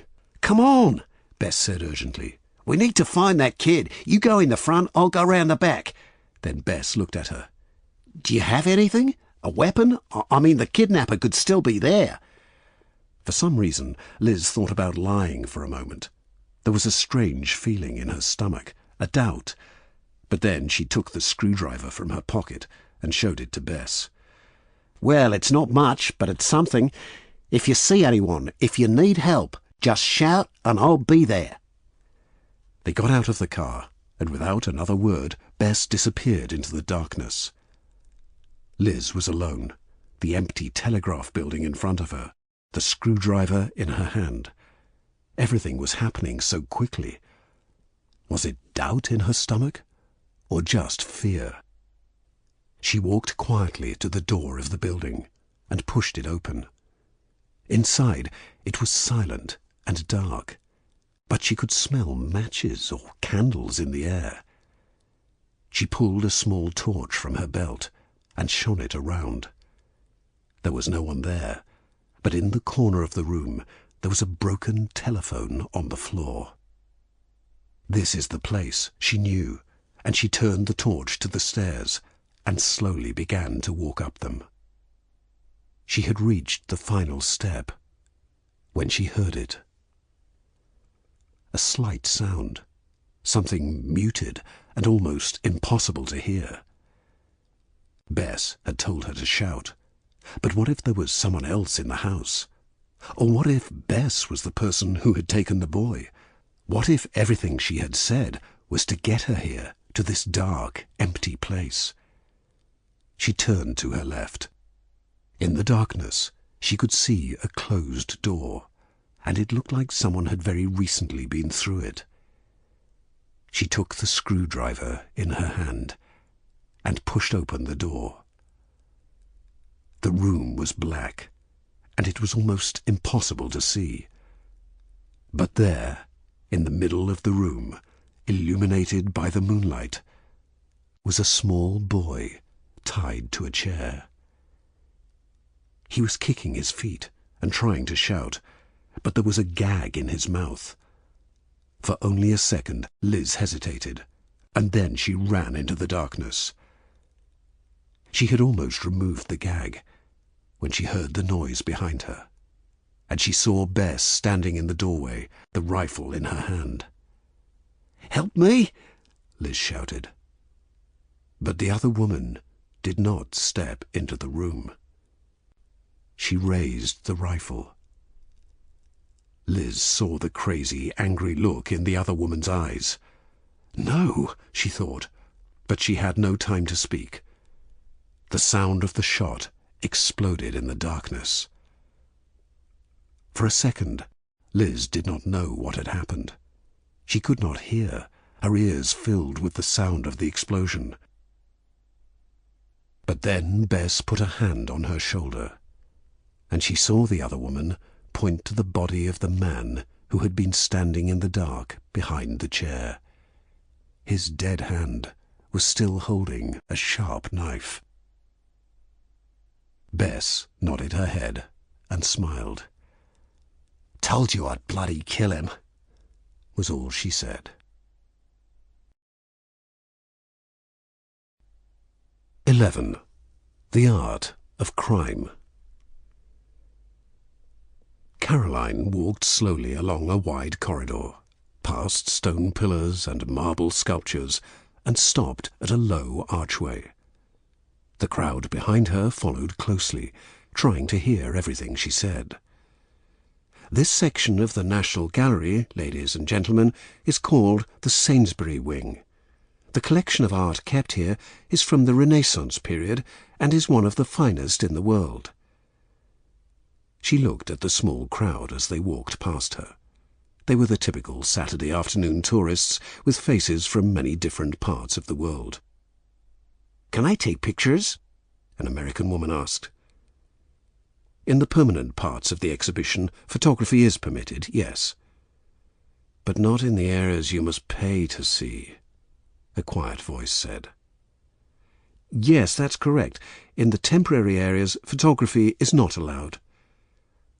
Two Chinese tourists stopped to take a picture by the stone pillars, and Caroline politely smiled to indicate that they must enter the wing.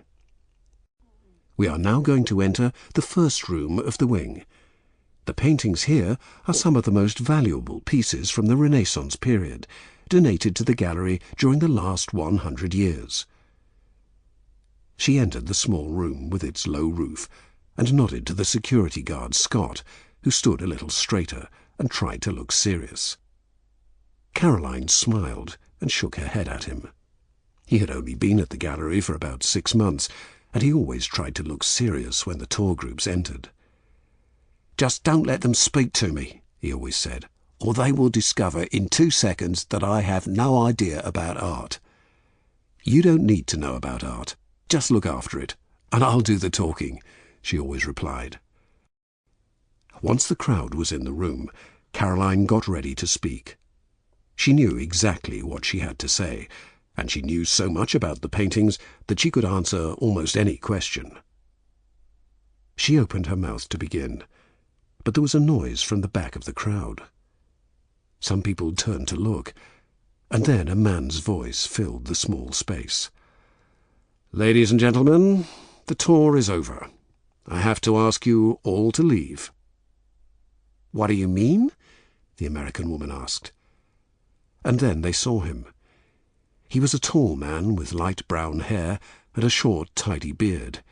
He was wearing a casual cream blazer over a white shirt with blue jeans underneath. But the only thing that the crowd looked at was the silver gun in his hand. They screamed.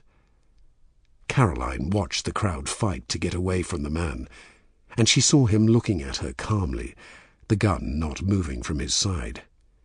"You can stay for now," he said to her. "Hey, what is this?" Scott said, and he began to walk towards the man. "Scott, he's got a gun!" Caroline shouted, but the man turned and Scott froze. "Get these people out of here, and then lock that door," the man said quietly. "And if you leave, I'll shoot your Renaissance expert," he added in an equally calm voice. Caroline felt her legs go weak, but she was able to remain standing, and she tried to keep the fear from her face. For a few more seconds, the tourists fought to escape from the room. Then Caroline saw Scott by the door. The young security guard put his hand on the door handle and then turned and looked at her.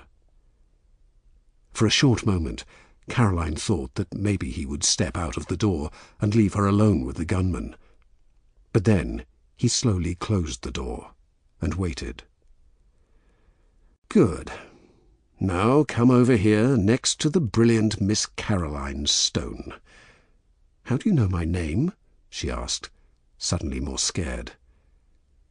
He smiled and put his left hand into his jacket pocket and pulled something familiar from it. "Because your name is in the museum guide. Miss Caroline Stone, Ph.D., expert in Renaissance art, especially the Italian masters." The man turned to one of the paintings and pointed at it with his gun. "Tell me, is this from one of the Italian masters?" Caroline could not stop looking at the gun, but she nodded her head. "Yes, it's by Titian." "What do you think of his work?" Caroline was so confused that she could not think, but the words were automatic. "I think that his composition and experiment with form make his work fundamental to the era." The man nodded. "I agree, but there's something about Titian that I've never liked. Do you know that he was one of the first painters to have international clients? I sometimes think that the problems that the art world now faces started with him. It's not art when you start to sell and buy, when you make people pay to see these masterpieces. No, when you do that, it's just one thing, Caroline. It's just business." He turned and looked at her, and she saw that his light blue eyes were clear and intelligent. "Caroline, if I don't get what I want today, I believe that this Titian will be my first victim. I want you to think about that." "What do you mean?" "I mean, soon the police will be here, and I'll need hostages if I want them to give me what I want. I need you to go to them, to convince them that I'm serious. Do you believe that? That I'm serious?" Caroline nodded. "Good. Then, you see, when I release you, I will only have the security guard, and I don't think the police will give me what I want if all I have to offer them is the life of one man." Scott put his face in his hands, and the gunman smiled. "Please don't worry. Caroline is going to get exactly what I want, and if she does, there will be no reason for me to kill you. And there will be no reason for me to destroy any of these priceless paintings." "But," Scott managed to say, "who are you? What do you want?" The gunman smiled. "What an excellent question. Well, I could lie and give you a fake name, but I hate fakes. I hate fake people, and I hate fake art. Burn it all, I say." And he smiled again. "And there really is no reason for me to lie. Your security cameras can see me, and the police are probably trying right now to discover my identity. So let me make a proper introduction. My name is Richard Marx. I am an art enthusiast, and I'm here because I want to give this art back to the people, to liberate it from the constrictions of capitalism." Scott shook his head. "I don't understand." "Of course you don't. But maybe our expert will. Caroline?" "Liberate the art? The gallery is free. Anyone can enter, and anyone can see these paintings." "No, that's not true, Caroline. Only some of the art is free. There are other exhibitions where the public must pay." And Caroline remembered the voice from the crowd as they entered the Sainsbury wing. "Not in the areas you must pay to see." She knew that it was the gunman who had spoken. It's true that for some exhibitions there's a small fee, but the money is used to hire some of the pieces from other countries, or to help with restoration and conservation, or— "Enough!" Richard shouted, and for the first time the gun pointed at her. "Hey, you don't need to do that," Scott said. Richard smiled, nodded his head, and let the gun move back to his side. "No, that's true. I apologize. The subject is something that makes me quite passionate." He looked at Caroline. "But what you say is not true. The money that is taken from the public goes into the pockets of the capitalists. And I've had enough, Caroline.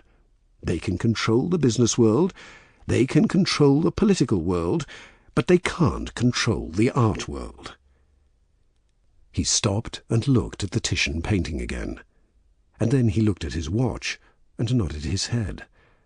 "And this is why I must ask you to leave us, Caroline, because the police will be here now, and you're going to ask them for something." "What?" £20 million. There was silence in the exhibition room. £20 million? Caroline finally managed to say. "That's correct. It's an amount that I have very carefully chosen. It is only a small percentage of the price of the many valuable paintings in this room, and it is only a small percentage of the money that this gallery has taken from the public to show the art that belongs to us all. But it is a fair amount, I believe." Caroline shook her head, but Richard moved near to her and put his left hand on her arm. "Go now," he said, "and tell them everything that I have said. The money must be transferred directly into this account." And he held out a piece of paper for Caroline to take. "Only when I see that the transfer is complete will I let Scott go. And remember, our security guard friend is not my only hostage. In the next few minutes, Scott and I are going to place small explosives onto the frame of each of these paintings. If anyone tries to enter this room, if the door opens, the explosives will detonate and destroy these masterpieces completely." "You can't do that." "Why not? It's not their art. It's ours, the public's, mine. And if they give me the money, I won't. It's just business, Caroline. It's just like what the gallery does. If they want to see the paintings again, they have to pay. It's just business." Caroline looked at Scott, but the security guard was frozen with fear. "Okay, I can try to speak to them," she said. "Good," Richard said. "Go now." She nodded, and she slowly moved to the door, unlocked it, and stepped out into the corridor. "This way, Miss Stone," a voice commanded, and she saw 2 police officers in full body armour. They signalled her from behind one of the pillars. The next few minutes were confusion. The police officers took her back to the main wing of the gallery, and she saw that there were more than 20 other officers waiting in the corridors, each with guns held ready in their hands and armour protecting their bodies. She was taken through the main building and saw that the police were quickly evacuating it. When they reached the security office, they stopped, and 2 detectives in grey suits introduced themselves. "Miss Stone, this is Detective Blair. I'm Detective Green. We need you to tell us everything that you can about what happened in there." Caroline looked at the television that showed each individual room of the gallery and saw that one of the screens was not working. "You didn't see him?" "We did. The camera only just failed. We think that the suspect is trying to block the signal. We have experts trying to resolve that now. We saw everything until you left the room, but any information is useful. Here, sit down and have some water."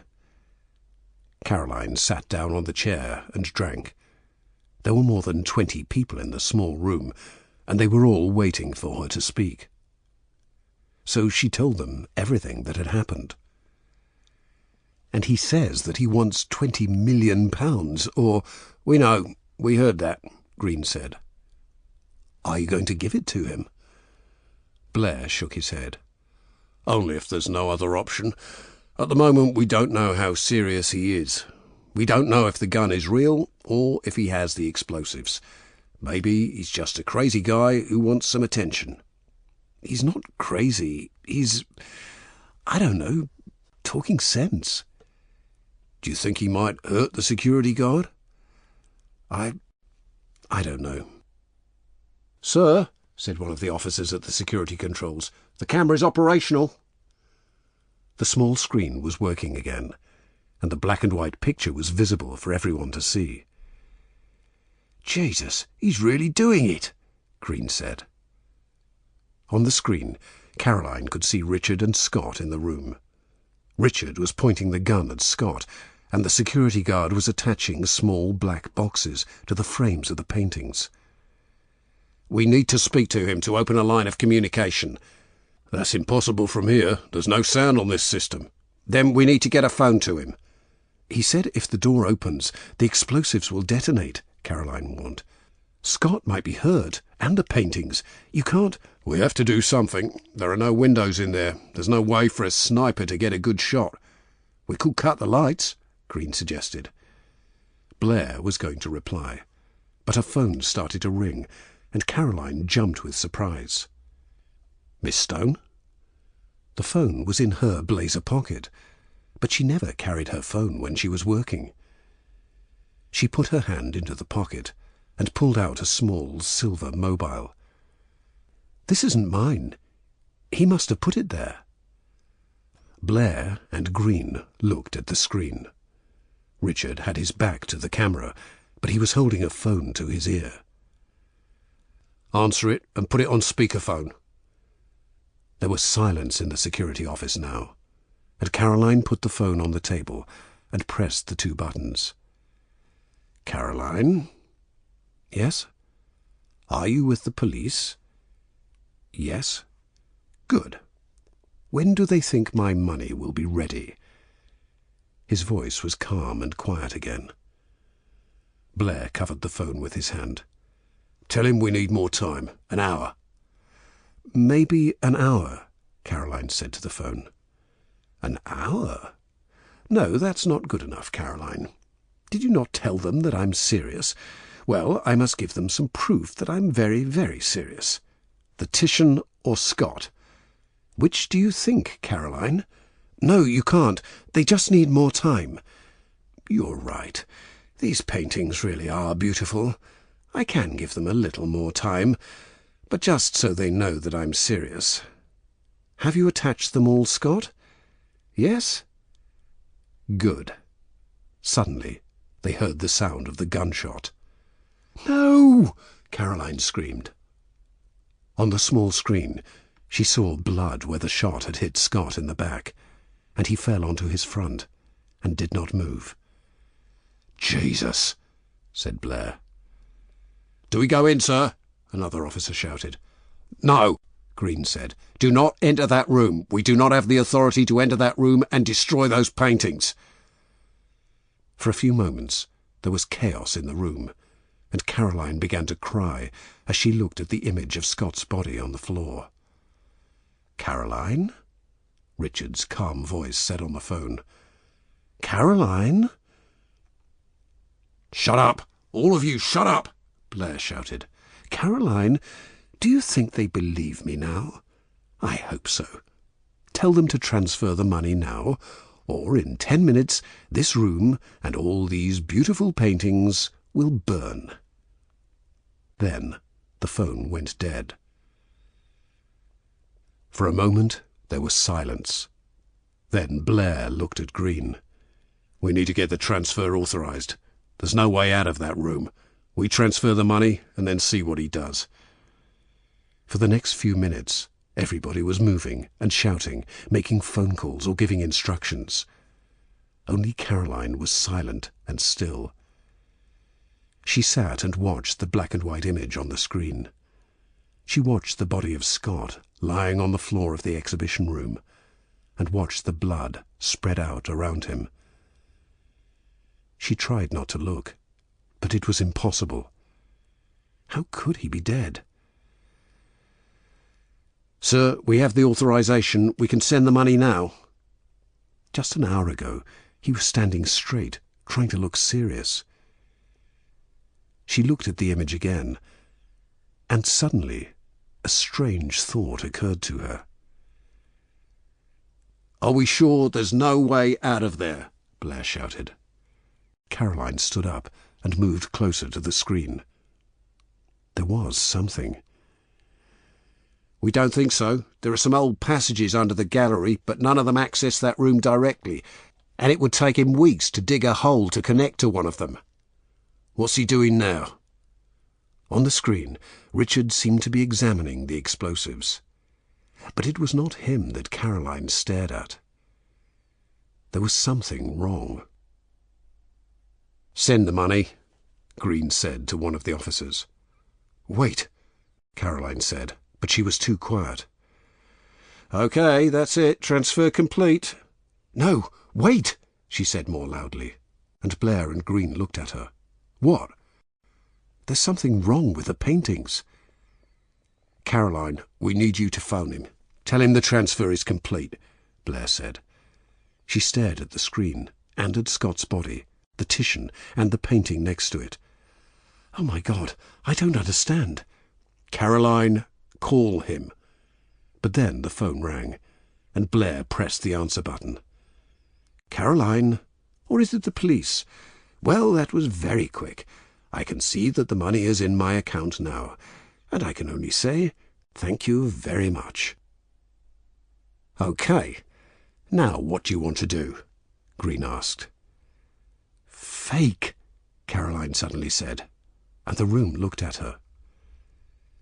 "Get her out of here," Blair said quietly. "Fake!" she shouted. "You fake! You said you hated fakes. You're the fake. Everything you said about capitalism and art and giving it back to the public. You lying fake.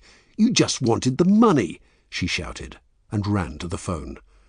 A police officer tried to catch her, but then they heard laughter, and everyone stopped. "Well done, Caroline. You really are an expert. I never thought you would notice." "What's he talking about?" Green shouted. "You never thought I would notice? You idiot! You put the paintings in the wrong place. I moved the Titian last month. It should be next to the Raphael." Then they heard someone else laugh, and Caroline understood everything. "Sorry, Caroline. That was my fault. I told you, I have no idea about art. I didn't even notice they had been moved."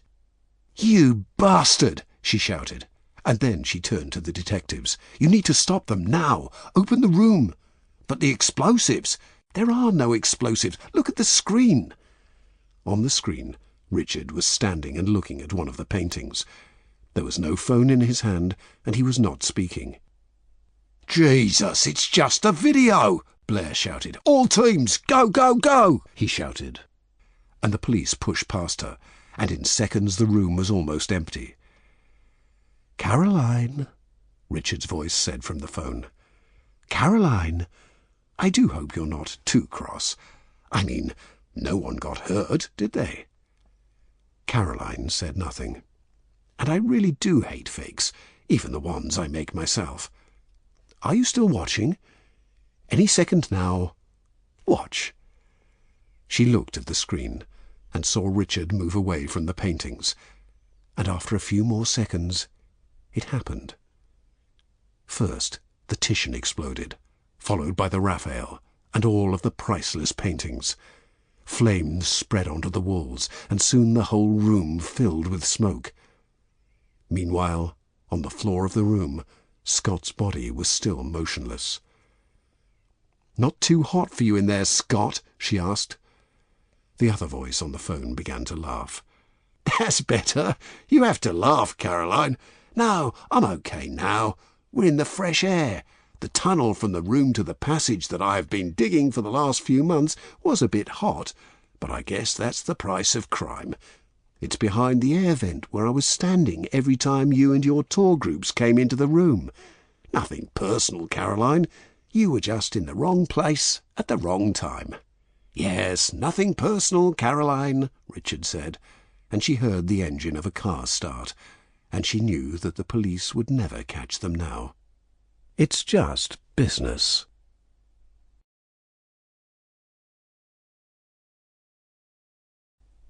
"12.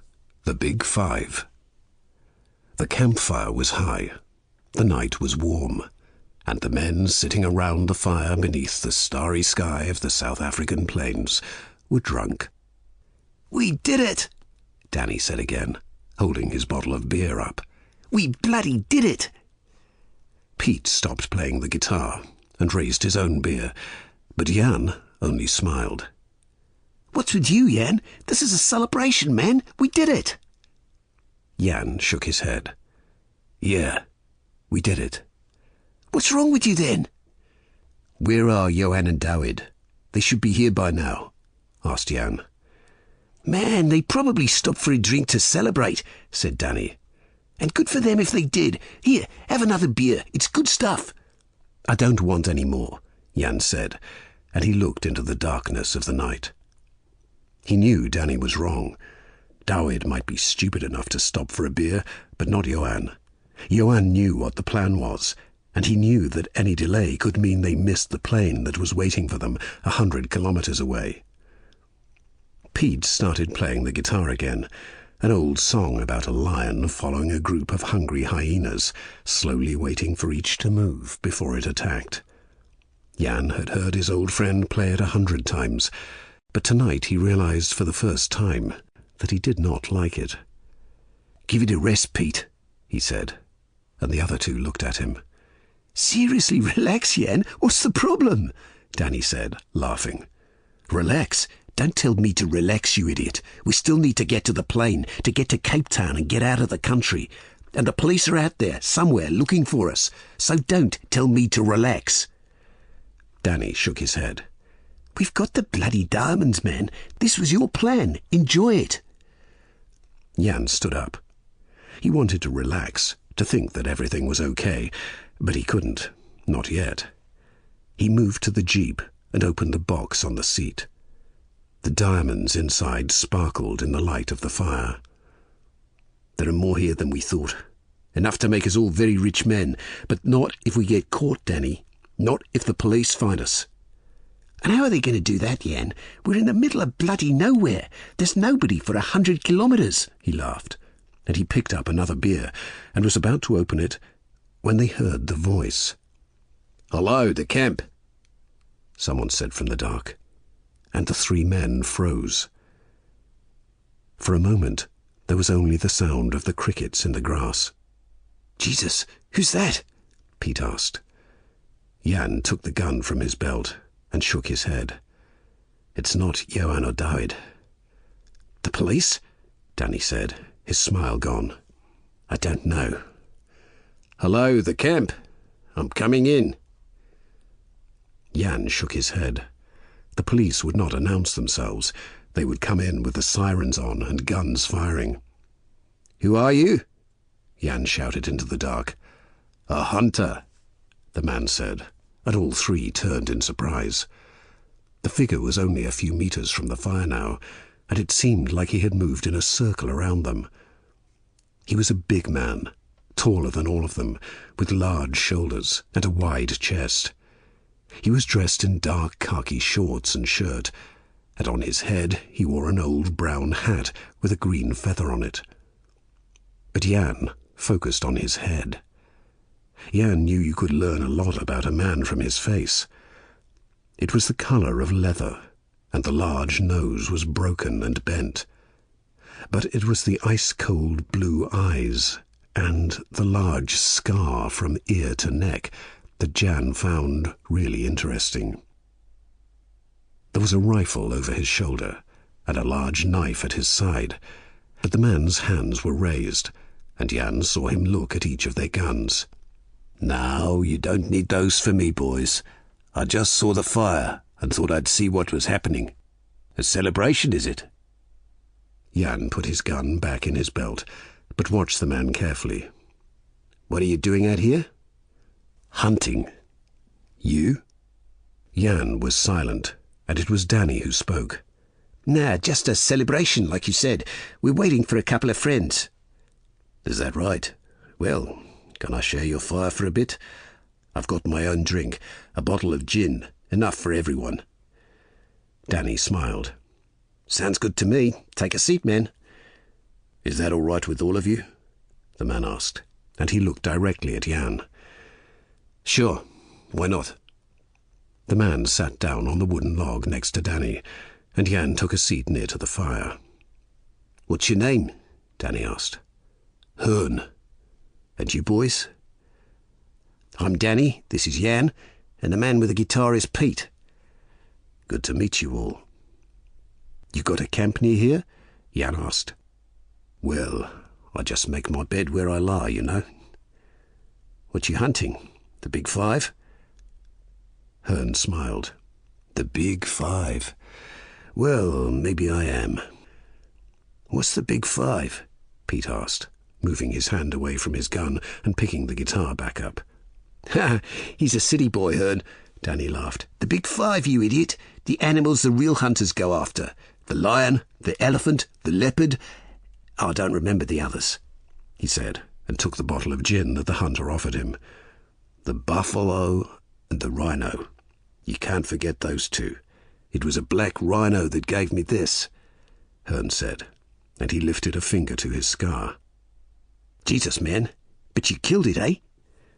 Hearn nodded. Jan saw Hearn look in the direction of the jeep. "Play that song again, Pete," Danny shouted, and he took another drink of the gin before passing it back to the hunter. Pete began to play the song about the hyenas and the lion again, the tune filling the dark night. "You want some?" Hearn offered, but Jan shook his head. "You said that maybe you were hunting the big five. What did you mean?" he asked, his hand still near his gun. Hearn looked at him. "You know, the black member isn't black. It's brown or grey. But its mouth, that horrible mouth, that's black. Black as anything you'll ever see." Jan did not understand. "What does that mean?" His voice was cold and serious, and Danny and Pete stopped to listen. Hearn smiled. "Look, I just saw the light, Jan, and came to say hello. But I should be going now. You keep the gin, Danny." He stood up, and he began to walk into the dark. "What I meant, Jan, was that in everything there is a little truth. The mouth of the black mamba is black. I am hunting 5 animals. But the big 5? I don't think so." The man disappeared into the shadows, and for a few seconds there was silence. "Where's he going?" Danny asked, the bottle of gin still in his hand. "What did he mean?"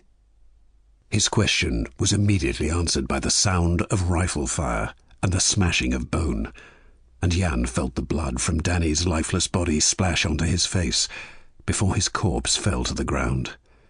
"Jesus!" Pete screamed, and he dived next to Jan with his pistol in his hand. Out of the darkness came laughter. "It's just business, boys. You stole a lot of diamonds 2 days ago. You stole them from my boss. That was unlucky for you because I'm just about the only person in this country who could find you this quickly." Next to him, Pete was almost crying. "He's going to kill us, Jan. What are we going to do?" But Jan had no idea. "Take the diamonds. Take them for yourself. We won't stop you." "Do you think you could?" Hearn asked, his voice now coming from the other side of the fire, and Jan and Pete turned and fired, the gunshots echoing in the night. "Did we get him?" Pete whispered. "I think we got him." Then something flew from the darkness and landed next to them. "I always take a trophy, boys. It's habit." Jan looked at the piece of string, with bone and teeth tied to it, and he heard Pete begin to cry, and he knew why. At the end of the string were 2 pieces of bone that were still red with blood. "It's just their finger bones, Pete," Hearn said from the dark. "And they didn't feel any pain. They were already dead." "Johan and David. He killed Johan and David too." The laughter came again. "Well, I said I was hunting 5 animals. Now I have 3. I just need 2 more. So who's next? You know, if one of you runs now into the dark, I might miss. Or you can wait there for a while, and I can come to you." He felt Pete move. "No," hissed Jan. "We need to work together. Attack him." "What? No, we need to go. To run. Come on." "Pete, no," Jan shouted. But Pete was up and running, and for a second there was only the sound of Hearn's laughter. Then Jan heard the shot, and knew the hunter had not missed. "Just one left now," the voice from the dark said quietly. But Jan did not reply. He looked at the bullets in his gun.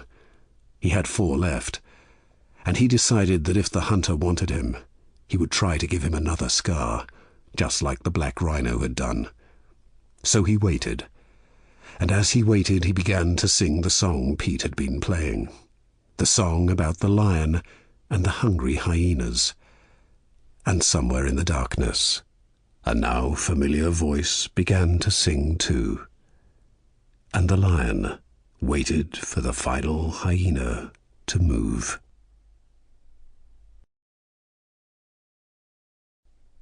The funeral.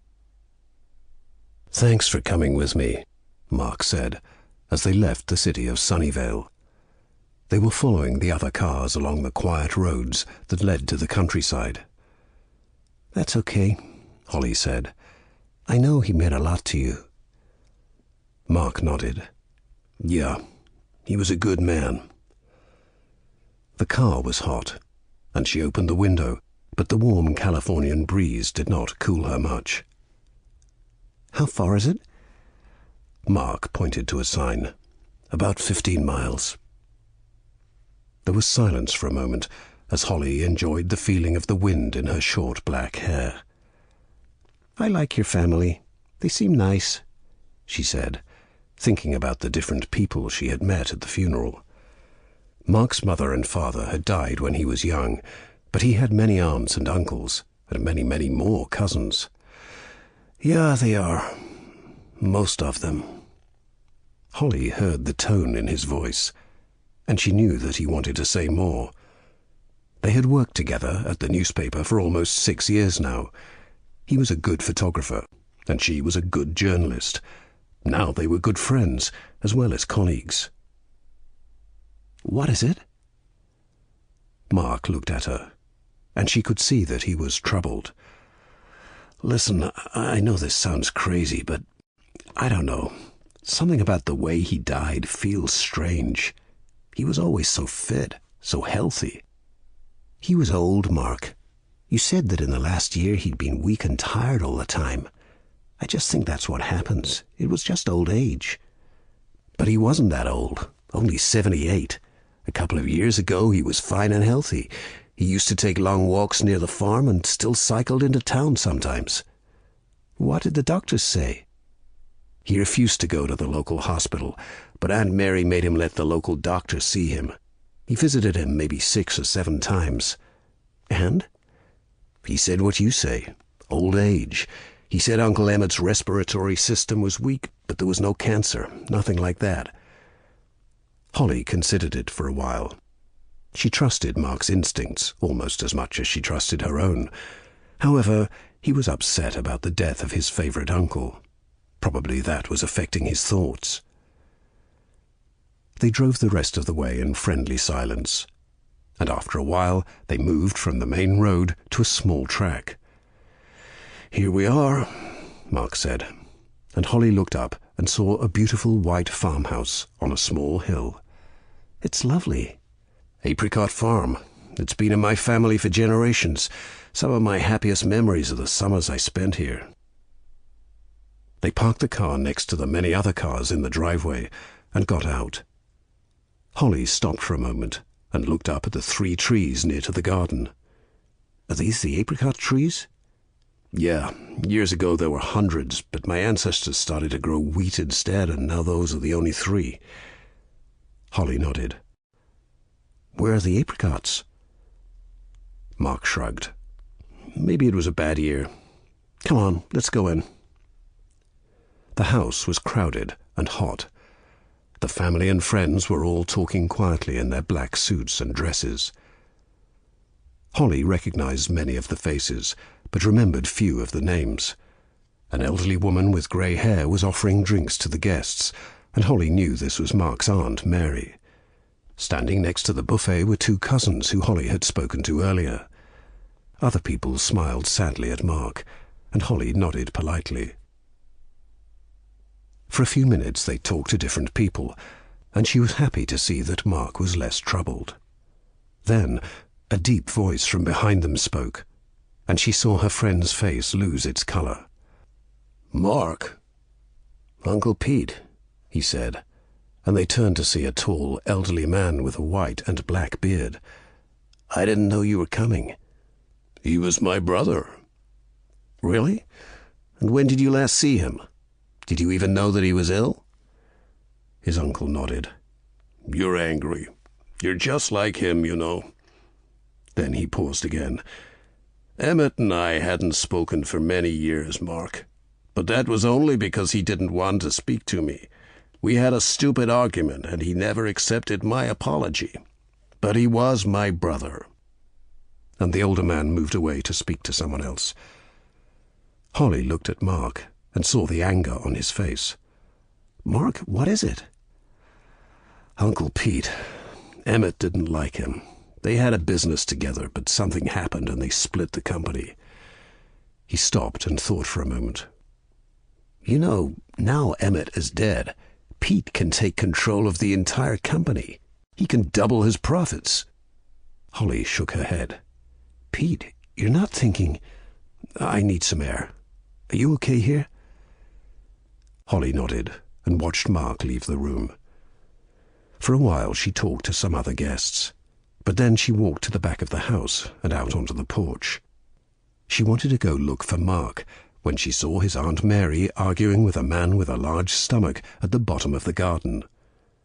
The man seemed worried, and for a while she watched them before she went back into the house. Thirsty, she went to the kitchen and picked up a glass of water, but it was warm because of the heat. She looked for the freezer, but could not see it. At the back of the kitchen there was a door to the larder, and she pushed it open and enjoyed the smell of the different foods. The freezer was at the back of the room. She picked up a bag of ice and was about to return to the kitchen when she saw something strange.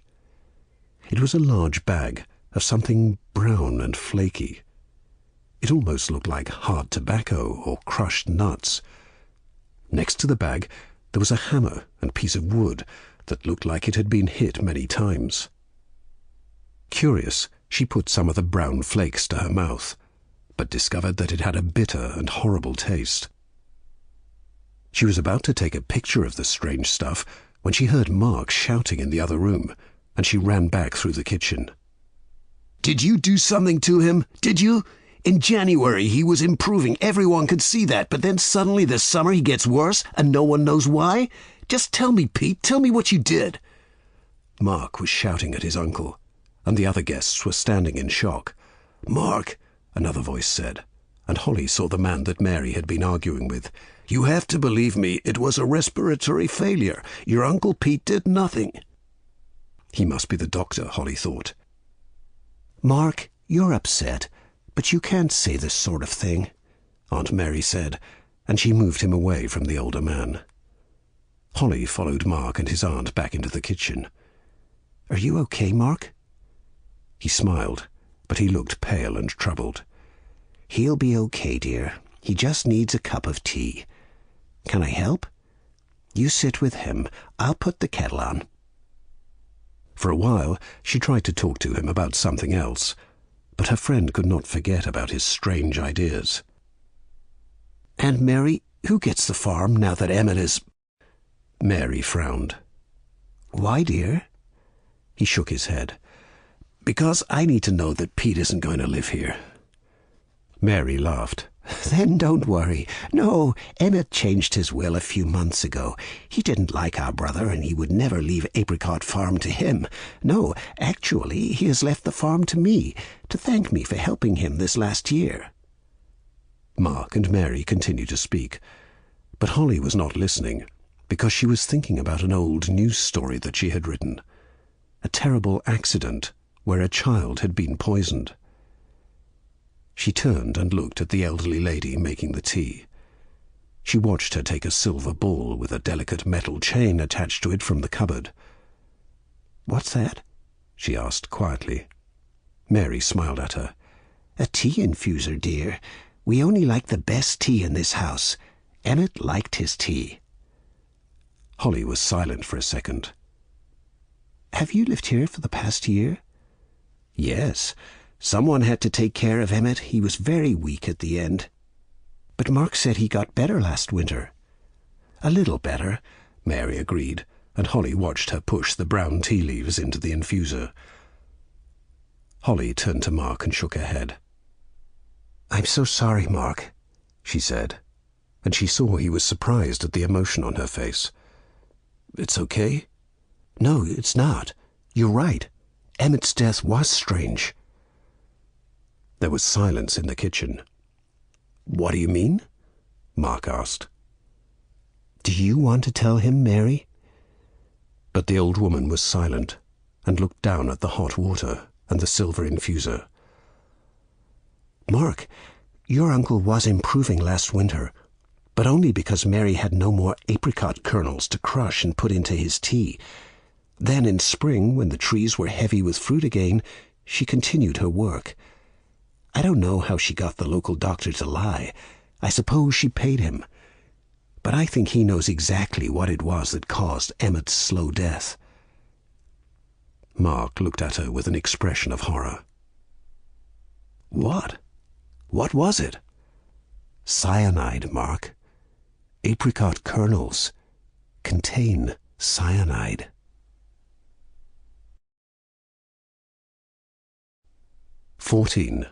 The Escape. Walt was alone in his cell in Auckland Prison's Delta block when he heard the sound of voices in the corridor.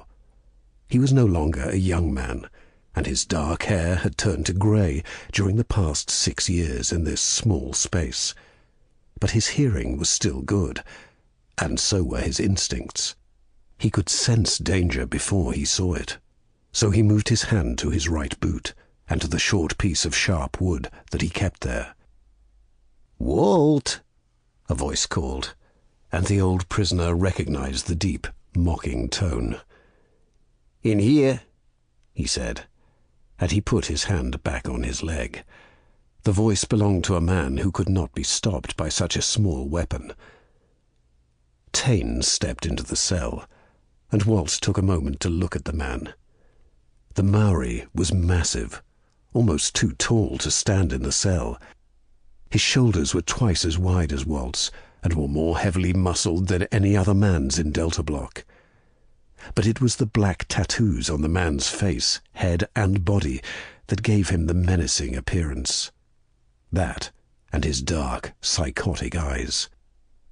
"Walt, my old friend." Walt nodded, but he hated to hear these words in the Maori's mouth. The idea that he could be friends with this murderer made him feel sick. "What do you want, Taine?" he said, but he kept the tone of his voice neutral. Taine smiled, and Walt saw his big white teeth. "I hear that you're leaving us soon." Walt paused and looked down at the grey stone floor of the cell. "Soon? Yeah, if you think that 4 years is soon." "I heard it might be a lot sooner than that, Walt. A lot sooner. Bring him here, Boz." Boz was Taine's right-hand man, a short, ugly creature with messy blonde hair. Boz pushed a man into the cell and followed him in. "Chris?" Walt said. "I'm sorry, Walt. They were going to break my hands. I had to tell them something." "He was trying to cheat at cards again," Taine said. It's not true, Walt, I swear.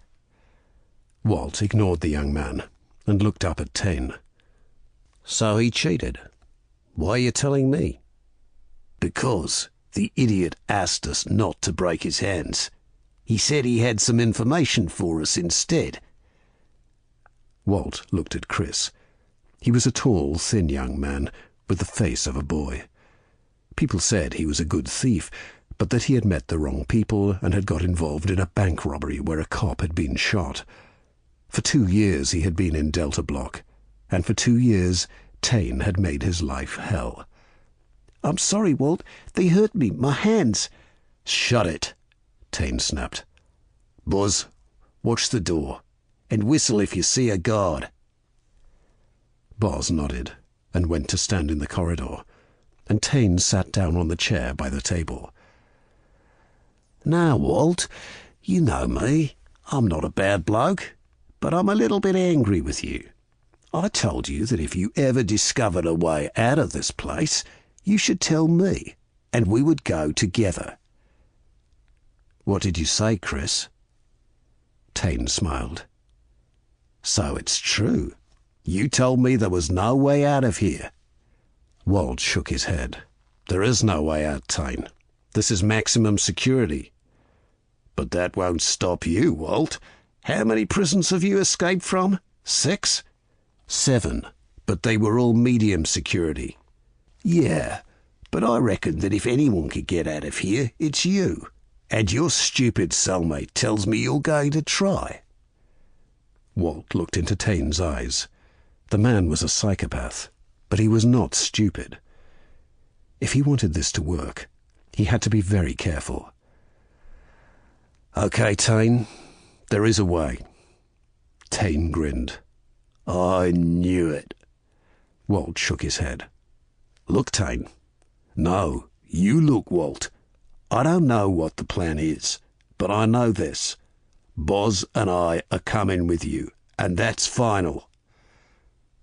Walt waited a moment, and then nodded. Okay, but you have to do everything I say. Tane nodded. No worries, old man. You're the expert. So what's the plan? When do we go? Tonight. It has to be tonight. Jesus, sweet as. And the plan? Look, to escape from a prison, you need 5 things. Opportunity, distraction, deterrent, delay, and an exit strategy. Now, we have the opportunity tonight. One of the guards is leaving and they're having a party for him at the other side of the prison. That means there are going to be fewer guards than usual. Tane smiled. Then? Chris works in the canteen in the evenings. He's going to start a fire. That's our distraction. When he does, I know where we can get one of the guards' rifles. That's impossible. Walt shook his head. I have a key to the rifle cupboard in the corridor between here and Beta Block. You have a key? How? The guard that's leaving sold it to me for a small fortune. When the fire starts, the guards will enter through that corridor. I'm going to wait near the door and hope they don't see me. There's only going to be 5 shots, but it's enough to give us some time and space. That's our deterrent. You're a bloody genius, Walt. Then what? Delay. When the guards are in the kitchen, Chris is going to get out and block the doors. It won't give us much time, but enough to get to the corridor that leads to the yard. From there, we climb the first fence and get into the exterior space. Then what? We can't get over that second fence. It's too high, and there's razor wire all over it. Walt let himself smile a little. Exit strategy. Do you know who Pascal Payet is? Tane shook his head. In 2001, he escaped from a prison in France, and he did it in a stolen helicopter. Tane looked at him, and Walt saw the doubt in the man's dark eyes. A helicopter?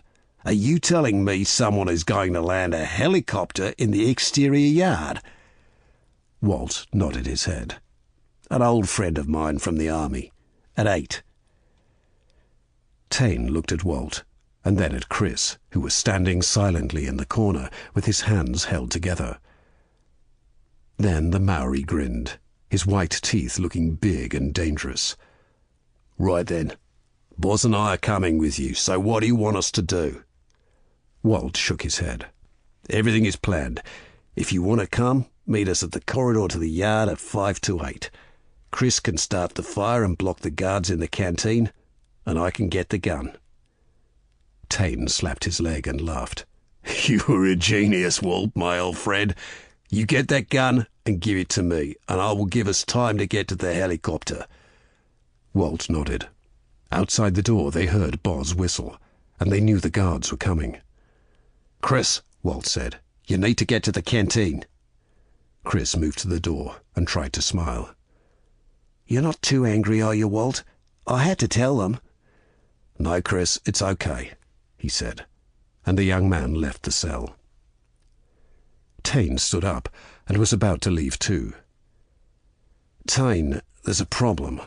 There's only room for 3 people on the helicopter. More people means too much weight." Tane looked angry. "Boz and I are coming." Walt nodded. "I know, but that means that Chris can't."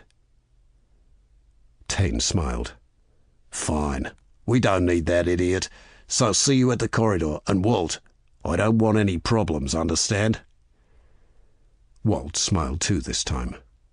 "I think it's all going to go perfectly." The sound of the prison alarm and the shouting voices woke Chris up. He was lying on the floor of his cell. The back of his head hurt, and he could not remember exactly what had happened. Everything had been going perfectly. He had made the fire look like an accident, and in the chaos he had left the canteen and had used 3 mop handles to block the doors. Then he had met Walt in the cell, and the old convict had told him that everything was going to be okay and that they had to leave. And Chris had then moved to the door of the cell. But then something had hit him. Something from behind him. Walt. It must have been Walt. The alarm continued to ring, and outside there was the sound of chaos. The escape. Walt had left him here alone, with no protection from the other prisoners, with no friend and no one to help him, and all because he had told Tane about the plan. "Walt!" he shouted, but the alarm was so loud he knew no one could hear him. "Yes?" said a voice. Chris turned his head. Walt was standing by the window of the cell. "You're still here? What about the escape?" Walt continued to look out of the window. "The plan is working perfectly. I met Tane and Boz at the corridor. I gave Tane the gun, then told him I had to go back to block the door to stop the guards. I told him to wait for me in the exterior yard. That's where they are now." Chris stood up. "But the helicopter, we have to go." From outside in the exterior yard there was the sound of gunshots, shouting, and 2 terrible screams that made Chris jump. "You know," Walt said, turning around and smiling, "I don't think that helicopter is coming, Chris." And he sat down at the table and opened his book. Chris looked out of the window at the horrible scene and at the 2 dead bodies. And he did not understand. Auf Wiederhören bei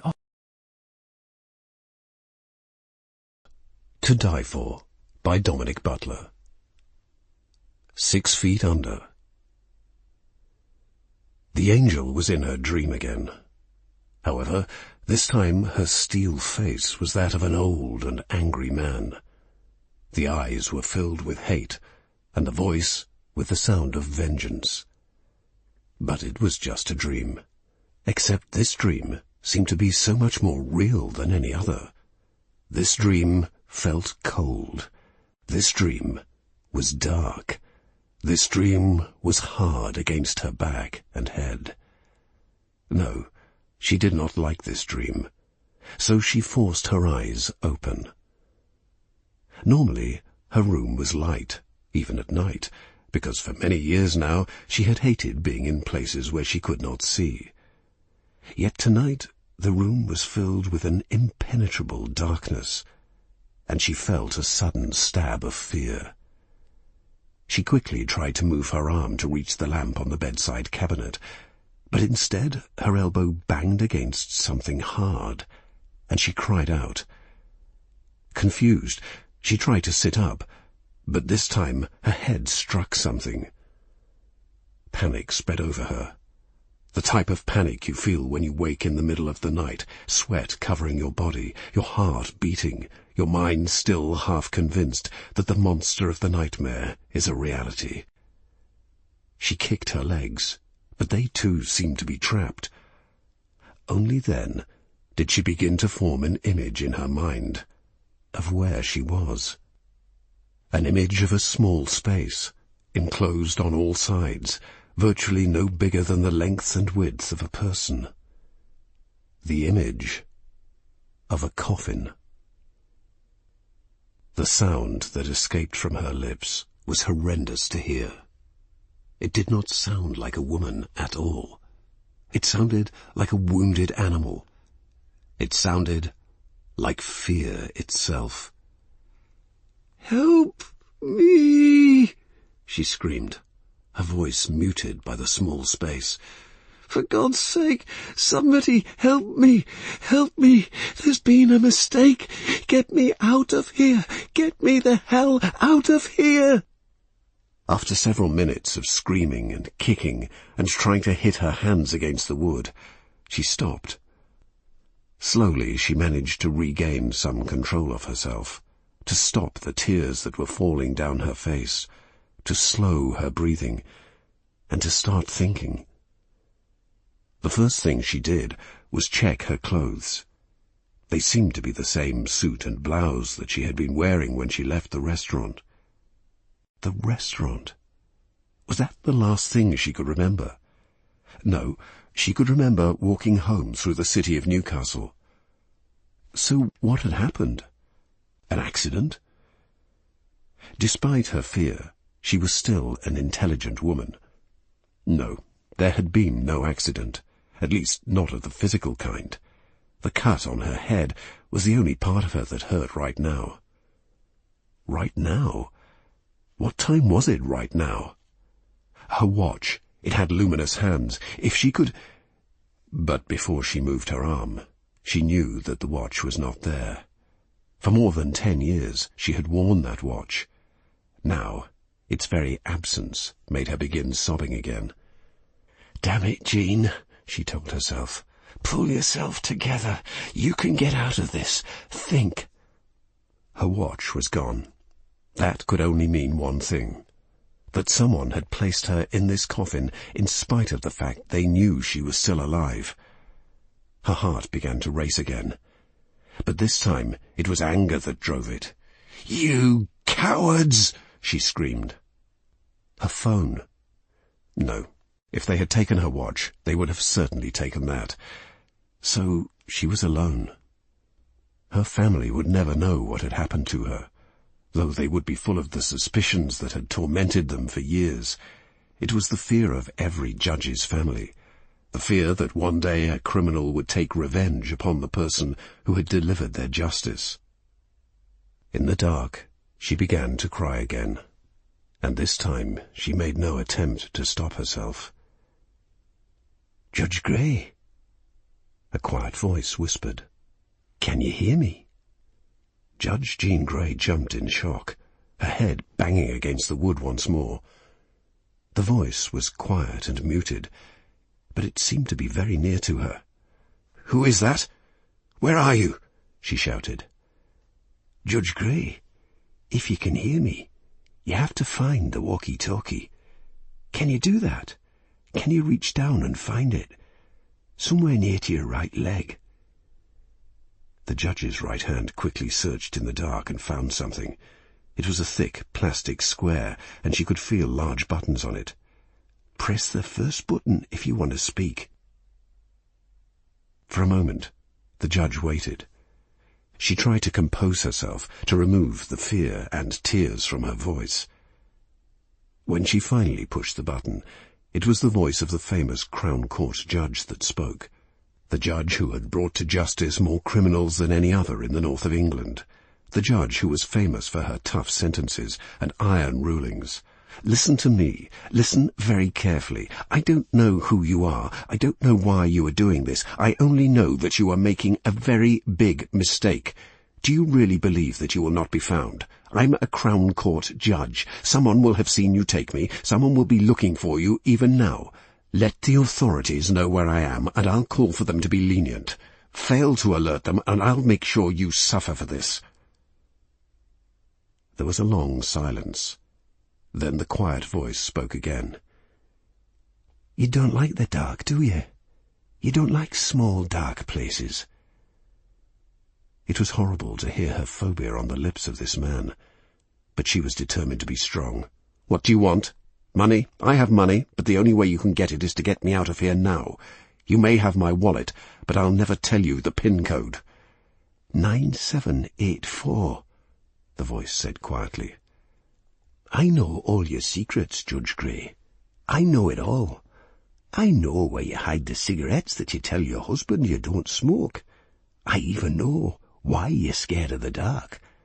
But I want to hear you say it." The judge's blood turned to ice. This was not the voice of a petty criminal. This was the voice of a madman. "Look, you have to listen to me. I'm a good person. I've done my job for the good of society. If I've sentenced you or one of your family, it was in the name of the law." Another silence. "Yes, you've been a good person. Not all your life, but for the last 15 years.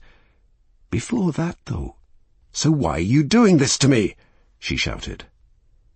"Judge Jean Grey," the voice said, and suddenly the judge remembered hearing the voice as she walked past an alley on her way home. She had turned and seen the face of an old man, but then a needle had pressed into her neck, and she had felt herself falling. "You drugged me." "Yes, I learned all about drugs just for this day. Like I learned all about you. I watched you. I followed you for nearly 15 years. I could have killed you 100 times. In a way, I became you. I became your judge. And this is your sentence." "Who are you?" the judge screamed, and she banged her head against the wood of the coffin and felt soil falling between the gaps, soil that made her realize how real this was, how there really was no escape. "No, maybe not a judge," the voice said. "Something else. Maybe an angel." The angel. Every day for 15 years she had thought about that angel. Every time she had driven past the statue, she had tried to look away. "No, please, not this." "Yes, this," the voice hissed. 15 years ago, you were leaving your golf club after another extravagant dinner, and you were drunk. You crashed your car on the Durham Road, hitting another car and killing the driver.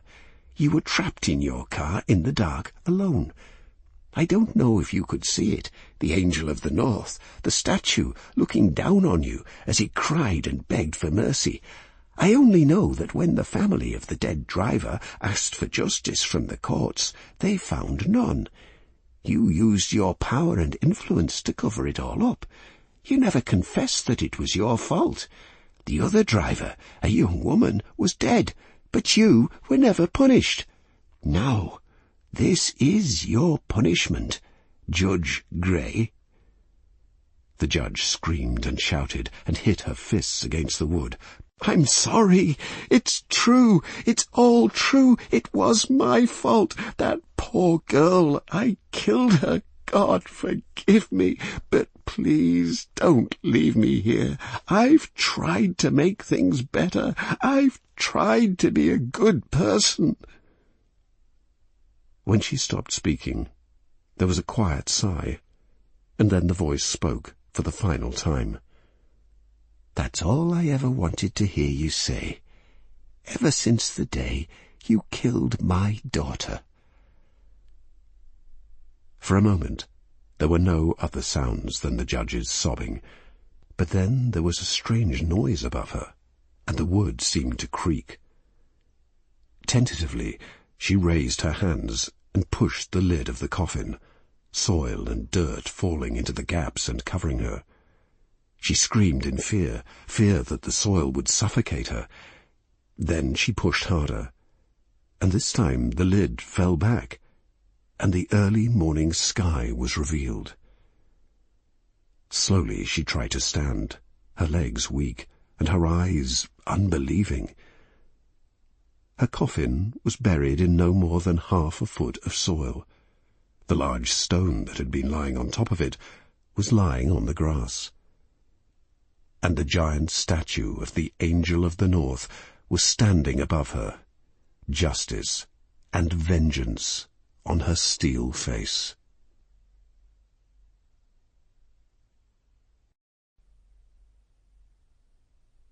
Caught red-handed. The body lay on top of the hot red rocks. It was almost impossible to see that it had once been a person. Now it was only ruined flesh, broken bones, and blood.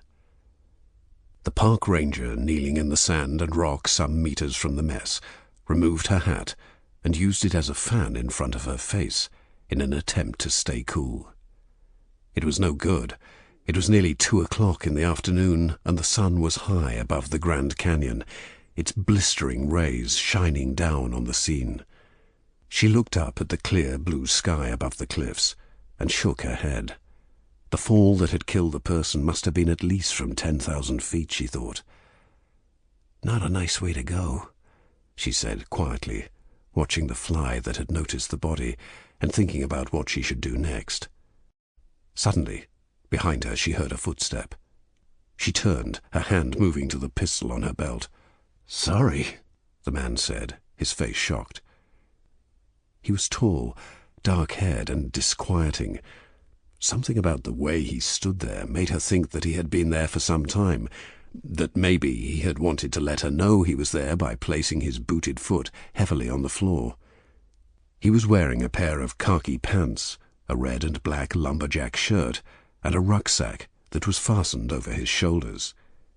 He looked exactly like the type of hiker that she expected to find out in the canyon at this time of year. So why did she think he was not what he seemed? "Who are you?" she inquired, her hand still on the gun. "Jesus, what is that?" he asked. Ranger Clark stood up slowly, her eyes carefully assessing him from behind her reflective sunglasses. "Do you know what this is? Does it have anything to do with you?" She probed, her tone neutral, yet beads of sweat forming on the palm of the hand that was holding the gun. He shook his head, his eyes never leaving the horrific corpse behind her. No, God, is that what I think it is?" He seemed to have no idea what was going on. Still, there was something about him that she did not quite trust. "What are you doing out here?" He continued to stare at the bloody mess behind her, and she began to feel her patience disappearing. "Answer me. What are you doing here?" And she unbuttoned the leather strap that held her gun in place. "Hey, what? Look, I'm Zach D. I'm just hiking, the rim-to-river trek." "Have you got any ID?" she asked. He nodded, his eyes still on the corpse. "Yeah, I have it here." And he began to step forwards, but then suddenly he staggered and fell.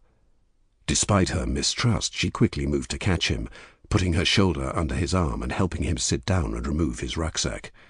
"You're okay," she said, the same words she had said to at least a dozen heat-exhausted hikers. "You need some water."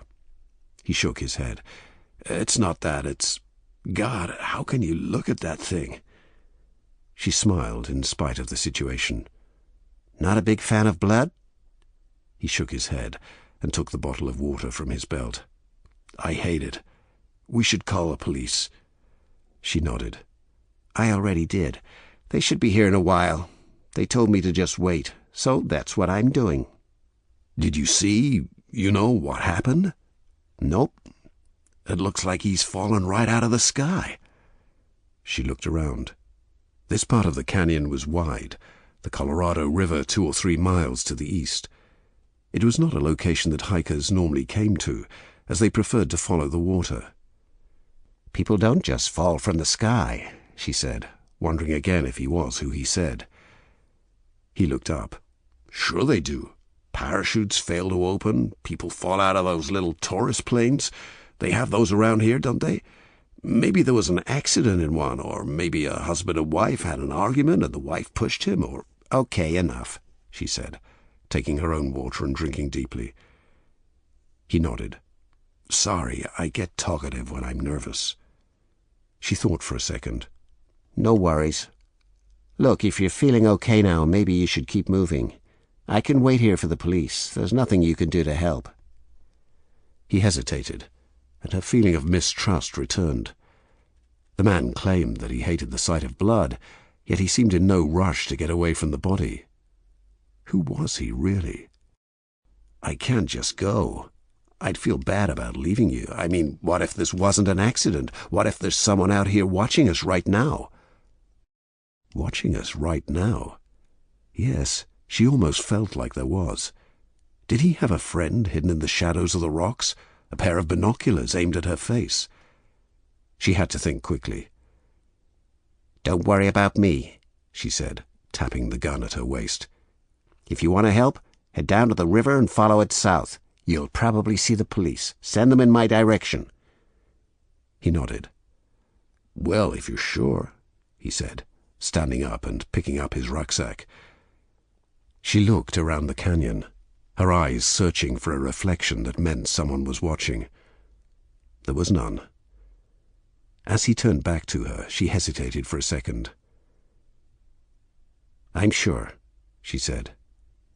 Then she pulled her gun from her belt and shot him in the chest. The sound was not too deafening within the canyon, as it was not a high-caliber gun.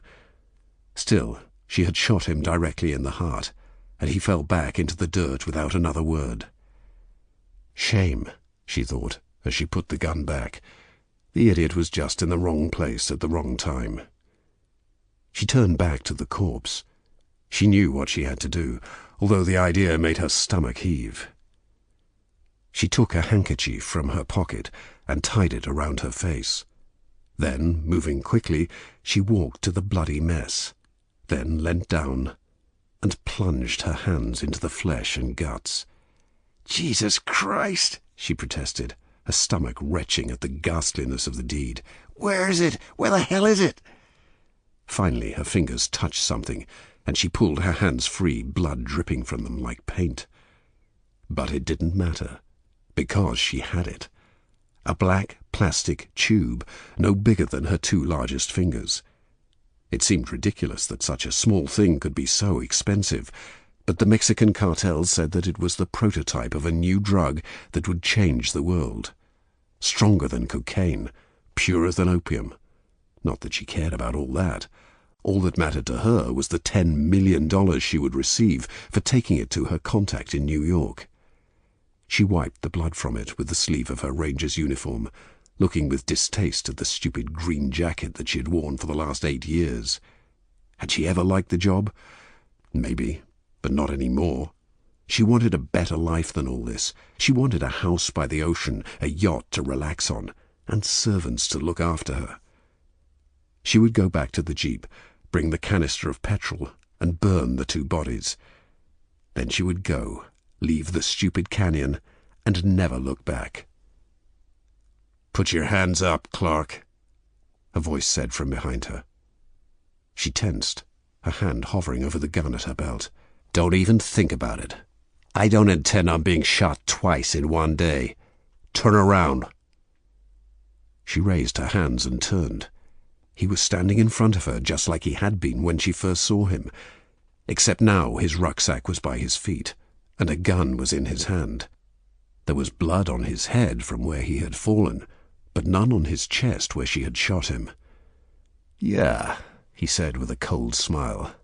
"In spite of your best efforts, I'm still alive.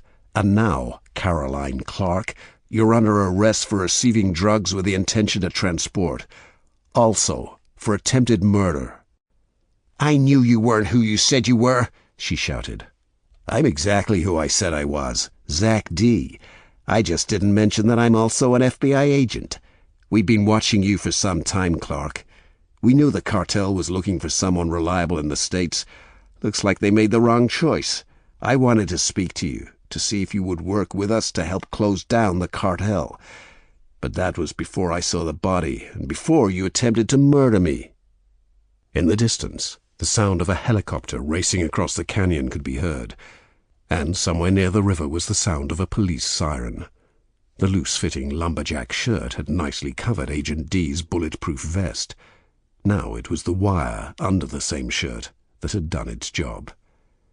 "No, you can't do this," she said. "You don't understand. They'll kill me. The cartel, they'll find me in prison and kill me." The cop looked at the bloody mess behind her. "You know, I think you're probably right, but there's not much I can do about that. There's not a judge in the whole country that will declare you innocent. You have heard the expression, caught red-handed, haven't you?" She looked at her hands. The blood was drying quickly in the sun, and her skin was now the color of the rocks that surrounded the canyon. "But tell me," he said, "why this elaborate way of dropping the drugs? Who was this? Why did they kill him?" "I don't know," she said, tears filling the eyes behind her sunglasses. "They just told me to be here. They said they were dropping the stuff today, that it was going to be nicely wrapped so that it wasn't damaged." She turned back to look at the body one more time. "And that there would be a message reminding me not to make any mistakes."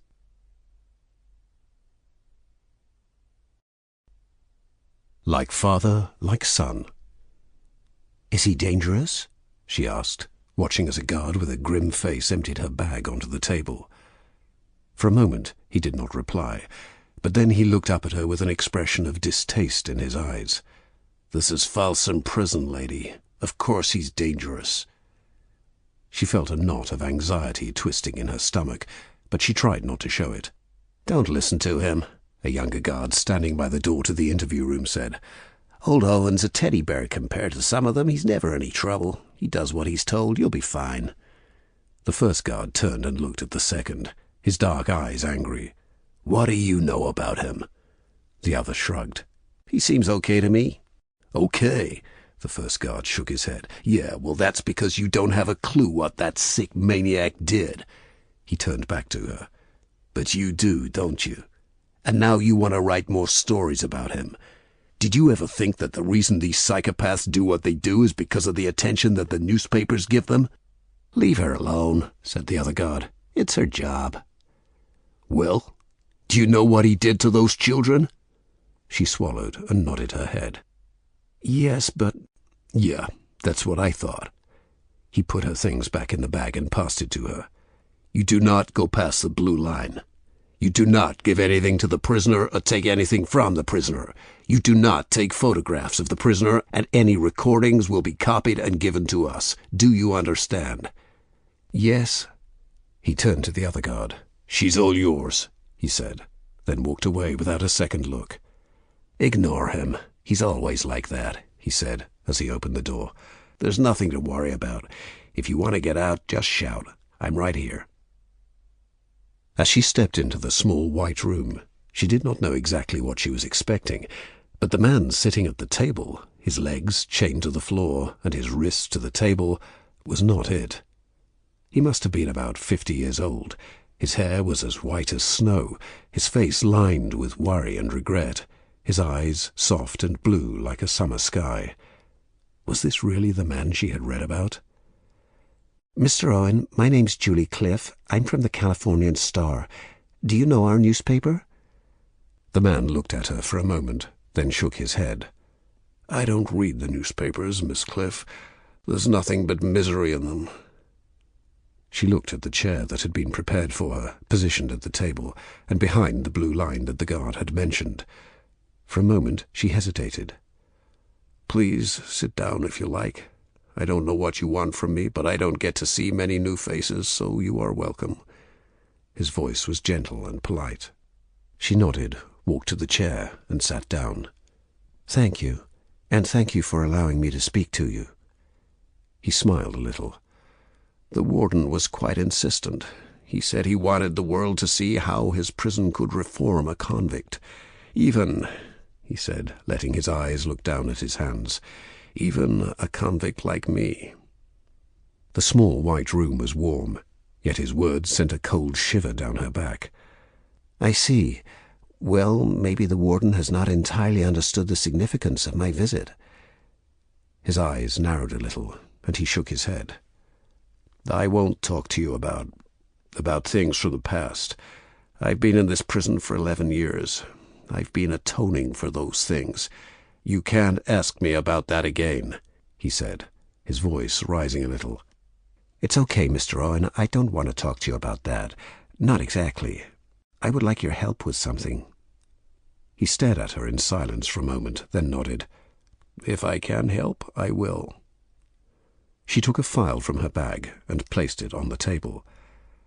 "Mr. Owen, there have been 2 crimes committed in the last 6 months. Very serious crimes. A young man called Daniel Lane and a young woman called Debbie Spencer were killed in Sacramento. Daniel was 22, Debbie 20. They were both killed in the same way." "That's terrible," the convict said. "But how can I help you?" "You can look at the photos." There was a strange tension in the room for a moment, as though Mr. Owen knew exactly what the photos would show. "Okay, if you think I can help," he said finally, with fear in his soft voice. She slowly opened the file, her eyes watching his face, and the shock and disgust that slowly appeared on it. "Do you see why I think you can help, Mr. Owen?" For a moment, Mr. Owen was silent, but then a low and horrible moan escaped from his lips. "No, no, not that. Don't show me that." The door to the room quickly opened, and the young guard entered. "Is everything okay here?" he asked, his hand moving to the radio at his belt. "It's okay," she said. "It's not okay," Mr. Owen groaned, turning his head away from the pictures. "It's not." "Mr. Owen, you said that you wanted to help. These people, they're about the same age as your son Billy, aren't they? Don't you want to stop the person who did this? Stop someone hurting people like Billy?" The sound of his son's name seemed to silence him, and after a moment he nodded, though tears had risen to his eyes. The guard looked at her questioningly. "It's okay," she said, then watched as he left the room and closed the door again. "Mr. Owen, I don't want to upset you. I've read the reports about your crime. I know that you have always said how sorry you were for what you did." I am. It was a terrible thing." "The police don't believe me, but I think that there's a copycat killer somewhere in Sacramento, someone who is trying to recreate your crimes. You saw the mouths of the victims. They were ripped, just like the mouths of the 4 children that were found in your basement." Tears began to fall down Mr. Owen's face, but he nodded his head. "Mr. Owen, you never explained why you did that to your victims. I think that maybe if you could tell me that now, it might help the police to find the type of person who committed these horrible crimes. And you want to help, don't you? You want to help the young people like your son?" "Yes," he said quietly. "I would do anything for Billy." "Does Billy come to visit you, Mr. Owen?" she asked, thinking that maybe his son's name would encourage him to speak a little more. "No," he replied, shaking his head. "No, he lives with a foster family in Washington. It's better if he's there." She nodded. "I understand." He moved his head to look at the pictures one more time, tears still rolling down his face. "So, can you tell me why you did that? Why you ripped their mouths?" When he spoke again, his voice was strange and distant. "I don't know. I think the rips made them look like they were smiling," he said. "Smiling?" she asked, another cold shiver running down her back. "Yes, like they were happy, like it was all just a game." She was silent for a moment. "Why did you want them to smile?" He looked at her then, more tears escaping from his gentle eyes. "Everyone needs friends," he replied quietly. Then a scream escaped from his lips, and he began to kick the table and pull at the chains holding his wrists. "Everyone needs friends!" The door to the interview room opened again, and this time the first guard entered. "That's it. The interview is over." "But why, Mr. Owen?" she tried to ask, the sound of his screams almost unbearable to hear. "You've got your story. Now get the hell out of here," the guard shouted, pulling her up and pushing her out of the room. The younger guard came forward and gently took her arm to escort her along the corridor to the exit. "Are you okay?" he asked. "Yes," she said, her heart beating strongly. God, I don't know. He seems so fragile. I almost can't believe he could ever do anything so terrible. He seems so fragile. I almost can't believe he could ever do anything so terrible." "Yeah, I know what you mean." They reached the next security door and stopped as they waited for it to open. "Does he ever have any visitors? He said he doesn't get to see many new faces." The guard shook his head. "Not many, just the son. He's been coming every week for the past few months. Strange kid, quiet. They don't even talk, really. It's like the old man can't look at him. The guild, I suppose." She turned to him, a horrible feeling rising in her chest. "The son? Billy? But he's in Washington with his foster family." "Not anymore. He's 21 now. He moved back to Sacramento half a year ago. But like I say, he's a bit strange. I can't imagine he's made many friends." "What?" she asked as the door opened. "Yeah, you know, he's a bit odd, but then maybe that's what happens when your father is convicted of murder." She stopped before the door, her mind racing, a memory of the old newspaper stories returning to her. "No," she said. "No, he was always like that. The reports said he didn't say a word as they took his father away, that he never even asked why. He was in the house the day the kids were killed, in his room." The guard shrugged. "Yeah, well, like father, like son, I suppose." No, not like father, like son, because the father seemed so gentle, so kind. Then Mr. Owen's words returned to her. "I would do anything for Billy."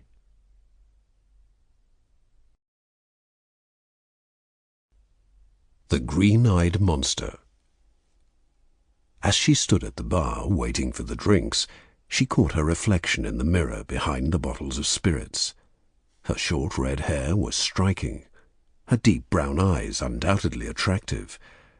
In any other town, she would have been called beautiful.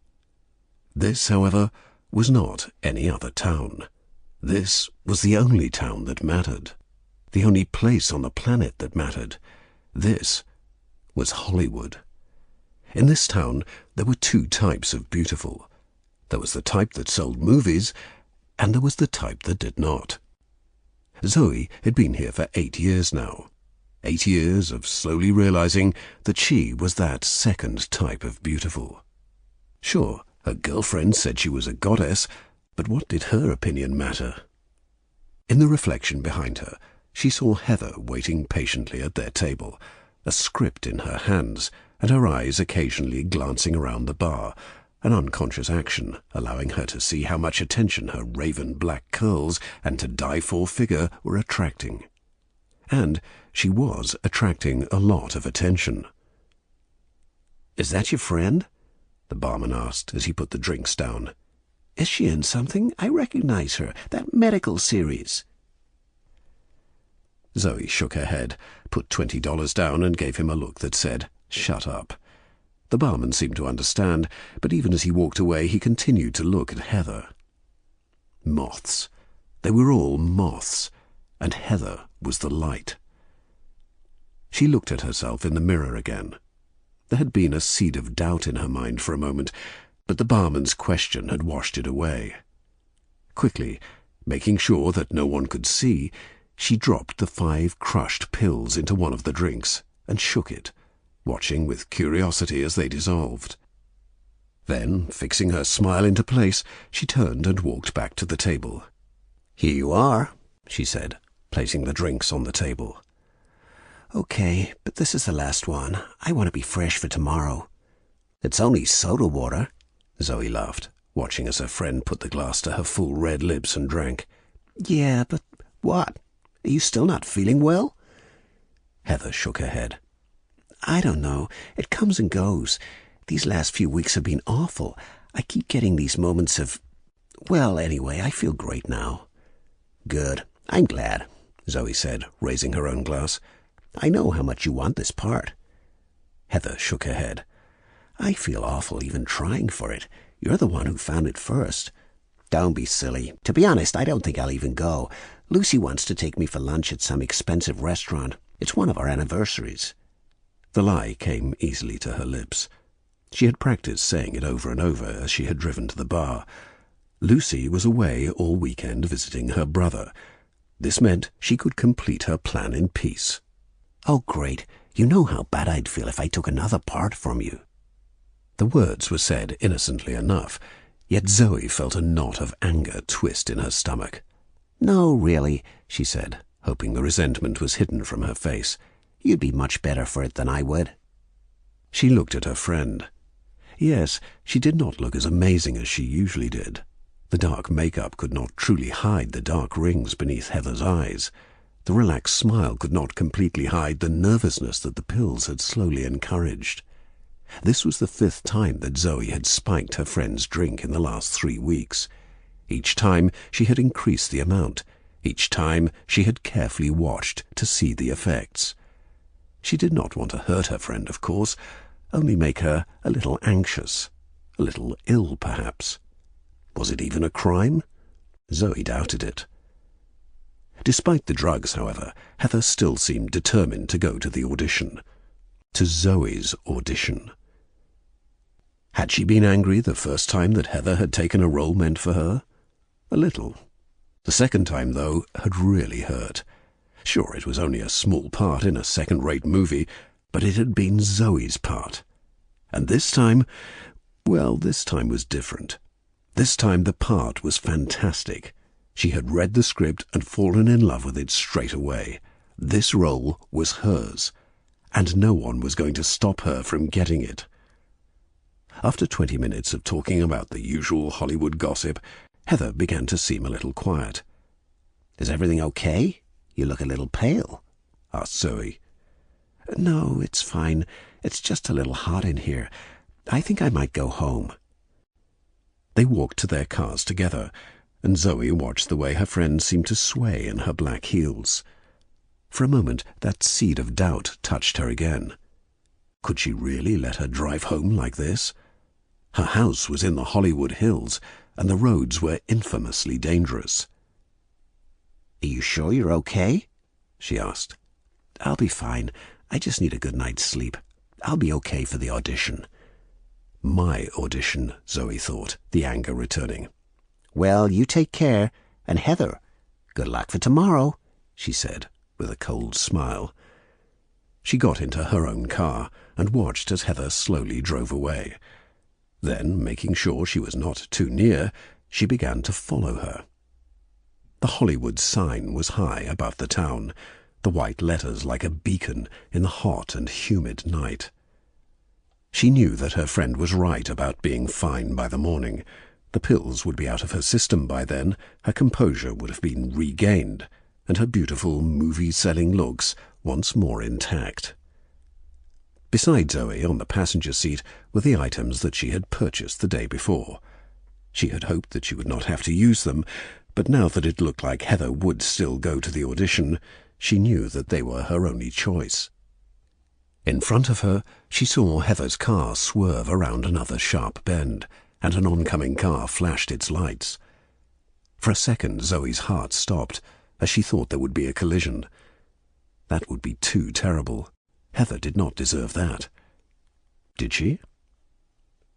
As they reached the elegant apartment in the hills, she slowed her car and waited as Heather parked and staggered to the door, her car keys shaking in her hand. There were no lights on in the apartment. So Zoe waited, watching as the lights in each room were turned on, picturing her friend moving from the kitchen to the lounge, and from the lounge to the fashionable bedroom, with its glass doors that looked out over the town. Finally, all the lights were turned off again. It was time. Zoe picked up the strange items and looked at them, a cruel smile coming to her face. All she wanted to do was scare her fabulous, beautiful, audition-stealing friend. The knife that she held was a fake, the metal no sharper than the edge of a table. The mask which she had chosen was ridiculous, the red skin of a strange monster, no better than a kid's Halloween costume. But the eyes were curious. Two big green circles that seemed to be laughing in a dark and malicious way. Yes, they would scare Heather. The pills would have made her half delirious by now.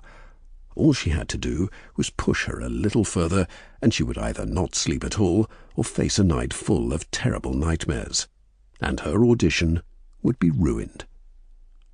Hiding the mask and knife beneath her jacket, she left her car and moved quickly around the back of Heather's apartment. Only when she was in the shadows beneath the trees did she put the mask on her face and take the knife in her hand. Slowly enjoying the sensation of anticipation growing in her stomach, she approached the glass doors of the bedroom. The night was so humid that Heather had left them open, and the curtains were gently swaying in the breeze. Through the light material, Zoe could see a figure lying on the bed in the semi-darkness. This was it. This was where her movie career would really begin. All she had to do was enter the room, lift the knife, and scream. It would be a horrible image for anyone, but for Heather's drugged imagination it would be a horrific scene. She pulled back the curtain, jumped into the room, raised the knife, and opened her mouth. But the scream never came. She pulled the mask from her face, and her hand dropped the knife. I forgot. I forgot that she was coming tonight, Heather said, as she crouched in the corner of the room, her car keys still in her hand, blood dripping from the metal. Her eyes were vacant, her voice slurred by the drugs. She did not even seem to understand who Zoe was. But Zoe did not care. She finally found her voice as she recognized the unmoving body on the bloodied bed, the naked body of the woman who had fallen asleep waiting for Heather's return, and who had been unprepared to fight off the frenzy. The woman who had said that she was away all weekend, visiting her brother. Lucy! She screamed as she fell to her knees, and the sound drifted out across the hot night of the Hollywood Hills.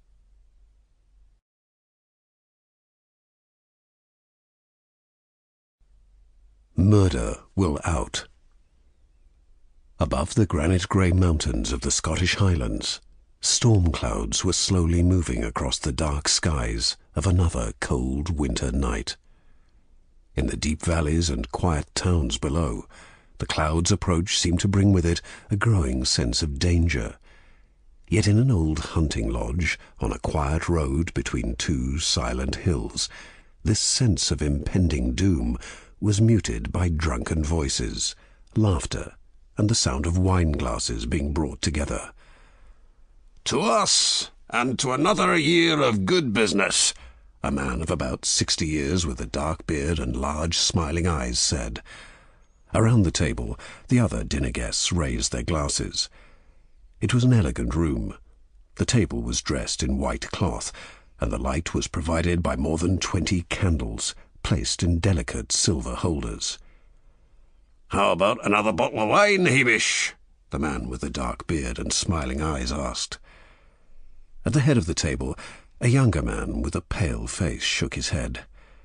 "I think it's time for the port, Mac," he said, signalling to the butler who stood silently by the door. "Good idea," Mac replied. "The port, please, Bill," Hamish politely said to the elderly butler. "Then you may leave us for the night." The master of the house and the servant exchanged a long and serious look. "If you're sure, sir?" Hamish nodded, and the butler moved away, returning with a dusty bottle of port. "Looks like good stuff," said Duncan, the red-headed man to the left of Hamish. "It's special," Hamish replied.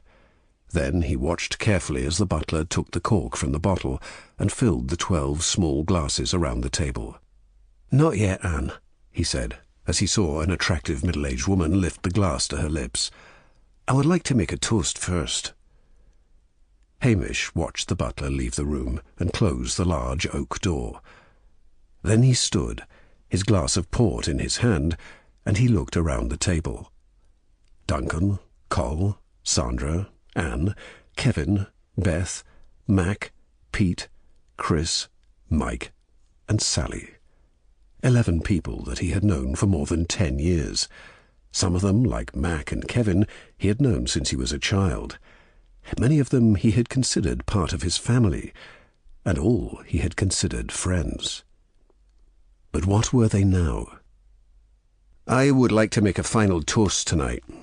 You all know me. You all know that I'm a man of few words. However, today, as I'm sure you all know, is the anniversary of my father's death, and I would like us to raise a glass to him and to wish him peace." The atmosphere in the room changed so quickly that it seemed like a window had been opened and the storm had been allowed to enter. "To your father," said Mac. "Yes, to Douglas, a good friend and a great businessman," said Kevin. "To Douglas," Anne agreed, and everyone around the table nodded their heads or gave their own quiet toast. Hamish nodded, looked at them, and then drank. Around the table 11 other glasses were lifted to lips, and everyone shared in a moment's silence as they tasted the dark port. Only when he was sure that everyone there had tasted the rich fortified wine did Hamish speak again.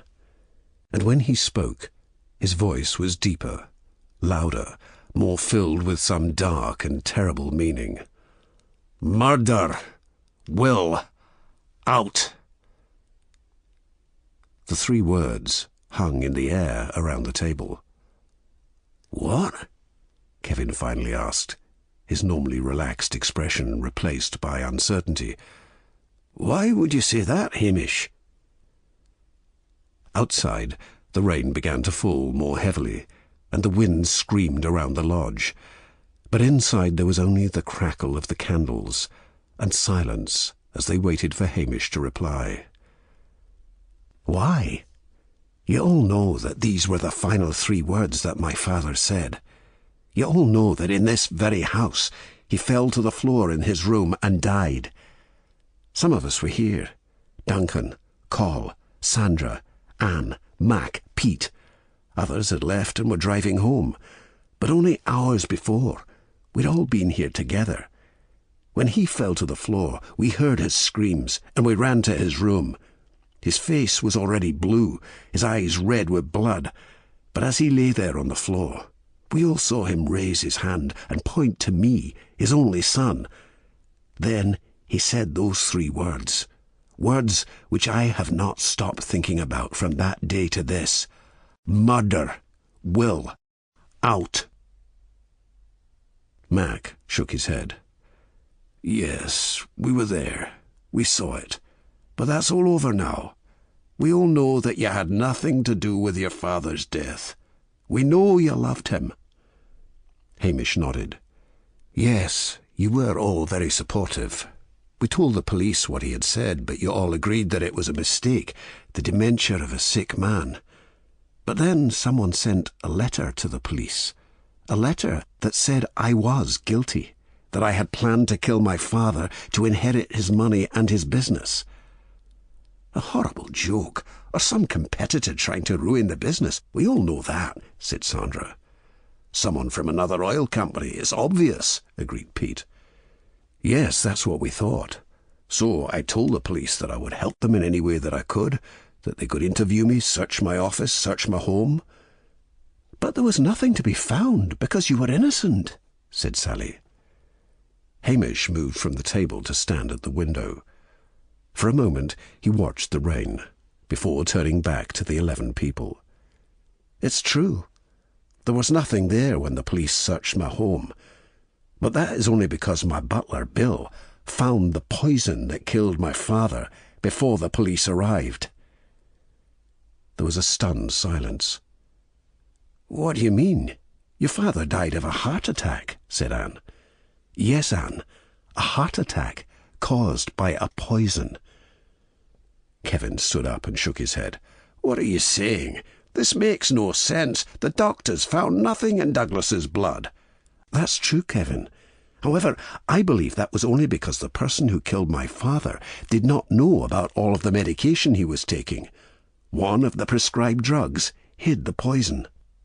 "I don't understand anything you're saying," said Sally. "Why was the poison in your house?" Hamish sat back down at the table. "Because the killer wanted the police to think that I was guilty. They wanted to frame me for my own father's murder. If Bill had not found the poison, I would now be in prison. But why would someone do that?" There was a flash of lightning from the storm outside, and Hamish smiled. "Is it not obvious? Think about my father's last words." Duncan shook his head. "Murder will out?" "Yes. I thought he was saying that the guilty person would be discovered, that the crime would be revealed. But I was wrong. My father was a clever man, cleverer than I am. Even in those last moments, he knew that if I was found guilty of murder, I would be out of his will. Murder will out. Out of his will. He knew that someone had wanted me to lose control of the business, and he knew that it was someone in this room." Some of the guests stood. "You can't be serious," asked Mac. "Oh, but I am. I have never been more serious. I've thought about it for a year. The killer must be one of you. You were all here the night of his murder. Any one of you could have poisoned his drink, and all of you own shares of the business. All of you would be rich if you took control." The 11 people began to look around at the others' faces. "But who? Who was it?" cried Anne. "Well, that is the difficult part. But I have a solution, a way of discovering the truth. Bill has locked the doors. None of us may leave until someone has confessed." "What? You're joking!" shouted Pete, who ran to the door but failed to open it. "You're insane! No one is going to confess! Let us out!" "Someone will confess. You see, also before the meal, Bill and I took the poison that killed my father and injected it through the cork of the bottle of port that we are all drinking. The antidote for the poison is outside with Bill. Enough for all of us, including the killer. I only want a confession. I don't want anyone to die." For a moment there was silence, but then chaos followed. Some of the guests stood up and shook their heads in disbelief. Others began to shout and scream at Hamish. 3 ran to the door and began to kick and hit it, and Duncan ran to the window and tried to smash the reinforced glass. Only 2 people remained silent and seated. One of them was Hamish. The other was Mac. The older man with a dark beard and usually smiling eyes put his head in his hands and swore. "What is it, Mac?" asked Hamish, and some of the others turned to look. "You bloody idiot! You don't know what you've done!" he shouted. "There is no antidote to that poison! You've killed us all!" Hamish waited silently for all the other guests to understand the significance of Mac's words. Then he raised the glass of port to his mouth and drank. "I know," he said, "but you see, there's no poison in that bottle either."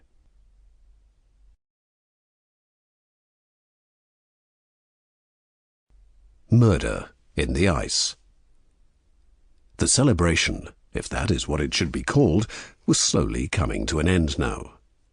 Most of the younger staff of Fairbanks Police Station had either gone home or returned to their desks to complete their shift under the warming influence of a large whiskey or two. The older staff, however, the ones who had known Ken Hooper since the early days, were standing around a table, raising another glass to him. To Hooper's retirement. He shot like a girl, drank like a girl, but he sure as hell knew how to crack a case, said Detective Hutch, a big red-headed man with more than a few streaks of silver in his beard. Around the table, 3 other men raised their glasses to Hooper, and the centre of attention, a short, balding man with a plain and honest face, nodded his head and raised his own glass. Thanks for speaking about me in the past tense already, Hutch. It'll be you next, you know. The men laughed. Maybe, said Hutch, but not for a while yet. I'm still in my prime. Speaking of which, if any of you are thinking about going home, I'll get the chief to put you up for retirement, too. There's still many a tale to be told about old Hooper here. Hooper shook his head. I don't know, Hutch. I still have a bit to get sorted out here. No problem. Throw your stuff in a box and come meet us over at the Anchor. It's either that or we drag you there now and cuff you to the bar, Hutch said with a grin. I guess one more won't hurt. One more? Do you see what I mean, lads? He drinks like a girl. Hooper shook his head with a smile and strolled back to his office as the others pulled on their winter coats and scarves. Stopping at the door, he looked at the small, dark space. It seemed strange to see it so empty. He had cleared out his filing cabinets and stripped the walls of the usual case files and information that he had so studiously collected. Even his plants were gone, sent home with Molly, his wife, 2 days before. 35 years, he said to himself, shaking his head in disbelief. 35 years, and finally it was all over. Had he ever really expected to make it to retirement? He had certainly faced his fair amount of trouble over the years, or gone looking for it, as Molly would doubtless say. Taking the final cardboard box, he moved around the room, picking up the last items that he had to collect. An old notepad which had sat at his desk for almost as long as he had, a mug from his son with the words "Best Dad" printed on it, and a picture of himself and the guys ice fishing over in the White Mountains, when their faces had been free of lines and their futures stretching out in front of them. 1,000,000 years ago, he muttered, picking up the box. He looked around the room once more and was about to leave when a long-forgotten memory came to him. White Mountains. Slowly, he put the box back down and turned around, looking at the filing cabinet as if it were the first time he had ever seen it. Was it still there? He asked himself, knowing that the answer was yes. And do you really want to look at it? This time, no answer appeared. He walked slowly to the cabinet and pulled open the top drawer. Then, placing his hand under it, he felt for the file which he had placed there so many years earlier. His heart beginning to beat faster, he took the file back to the desk, turned on the small lamp, and sat down. In the station, the occasional person passed along the corridor, but he knew they would not disturb him. He was just some old retiring cop lamenting over the one case he had never really solved, the one case that had haunted him for years, the one that had got away. He opened the file and looked at the scribbled notes. It had been a year after the fishing trip when they had received the call. The report said that a black jeep had driven past a group of fishermen on the mountain road, attracting their attention because of its speed. The fishermen had claimed that a young woman in the passenger seat of the car had seemingly been in distress. Hooper and Hutch had been returning from another case, and were the closest to the area. So, despite Hutch wanting to leave it to the uniformed cops to follow up, they had followed the route and had finally found the black jeep parked in the bushes by an abandoned hunting lodge, which was still covered in snow and ice after a long and cold winter. On seeing the jeep, Hutch's attitude had seemingly changed from one of complete disinterest to obvious concern. Exiting their car, they had split up, Hutch taking the front and Hooper moving silently around the back to cover the exit. Normally, they had always worked well together, giving the other enough time to get into position before making a move, communicating properly. But not that day. No, that day Hutch seemed to forget it all. He kicked open the door before Hooper could get anywhere near the back entrance. When Hooper heard the first shot, he dived into the snow and pulled his own gun free. The next shots came quickly, but it was obvious that they were not directed at him, so scrambling to the back porch, he smashed open the door and moved into the room to see the scene of horror. The young woman was clearly dead. Her hands and legs were tied to a bed, her clothes torn from her body, and a single gunshot wound in her head. Hutch was at the door, quickly reloading his gun, then firing 4 more shots at the jeep as it departed along the snow-covered road. "What happened?" Hooper asked, running to the door as the jeep disappeared into the trees. "I was too slow. He must have seen us. I saw him raise the gun. I kicked open the door, but it was too late." Hutch's face was pale behind his red beard. Hooper looked around the derelict, half-frozen room. "How did he get past you?" Hutch turned to him, his face suddenly furious. "I was too slow, okay? The girl's dead. I was too slow." Hooper nodded, not understanding where the rage came from. "We'll get him, Hutch," he told his old partner. "Don't worry, we'll get him." But they never did. In the empty office, all these years later, Hooper shook his head and sat back. It was a mystery. The man should have been easy to find. Hutch had not only seen the man's face, but they had also seen the jeep. Yet, despite these 2 strong leads, the culprit had disappeared into thin air. After 6 months of pursuing sightings of black jeeps, or men matching the description, Hutch had asked Hooper to forget about it. He had said that the memory of seeing the girl like that, of thinking how close he had got to saving her, was too much. He had said that he did not want to think about the man's face ever again, that he thought he would never forget that face. Hooper had never understood, but he had put the case to one side, taping it in the filing cupboard, with the intention of studying it alone sometime. "But I forgot," he thought to himself, shaking his head. "How did I forget?" "Anything wrong?" said Hutch, silhouetted in the doorway of the office. "Hutch, I was just coming." "Yeah, sure. I knew you'd take your time, so I thought I'd come and drag you over. What's that? Some old case?" Hooper nodded, unsure of how to begin. "Hutch, could I ask you something? Something about that day in the White Mountain hunting lodge?" Even in the gloom of the office, it was easy to see the colour fade from Hutch's face, the good humour flee from his eyes. "Tonight? Why?" Hooper breathed out slowly. "Because you said you would never forget the face of the man who shot that girl. Can you do something for me? Can you describe him to me now?" Hutch stood as still as a statue in the doorway. "That's the file, isn't it? The damn sketch is in there." Hooper picked up the file, turned the page and looked. "Yeah, it's here. But I still want you to describe him." Hutch shook his head. "It was 30 goddamn years ago. You said you'd never forget that face." For a moment, Hutch was silent. Then he moved into the office and shut the door. "Yes, Hooper. I said I'd never forget the face of the man who shot that girl." Hutch looked straight at Hooper, the confession in his eyes before he even spoke it. "How could I? I see it every day in the goddamn mirror." To Hooper, the words felt like ice piercing his heart, yet he felt he had always suspected the truth. "Why? Hutch, why did you do it? Who was he? Who was the man you were protecting?" Hutch breathed out deeply. "My brother.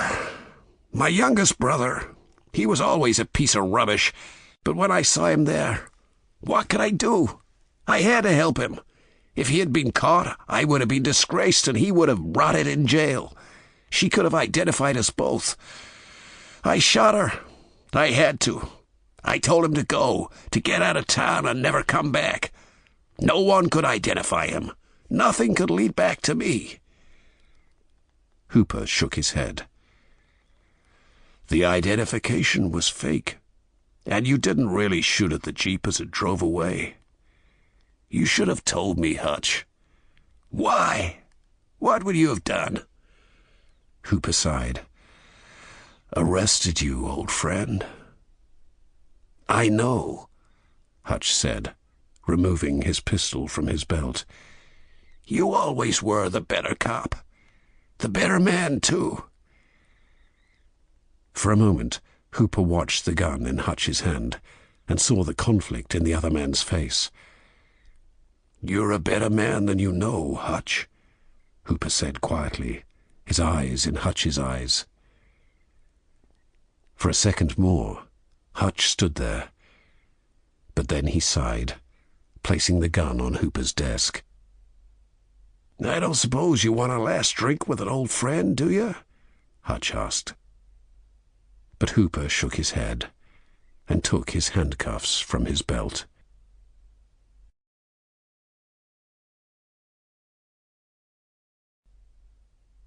A rock and a hard place.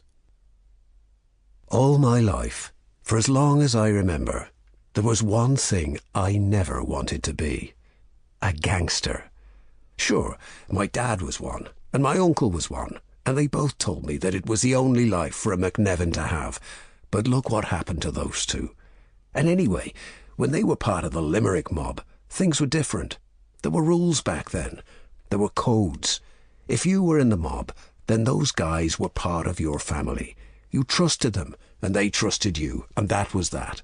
You never hurt another gang member. You never stole from him or threatened him. Being part of the mob in the old days was an honor that meant you were safe. It meant you were untouchable. But all that was 30 years ago, and today things have changed. You've not just got the one crime syndicate in Limerick now. You've got a handful of them. Okay, so maybe some of them aren't the real deal, but that's not going to stop them from blowing you away in the street.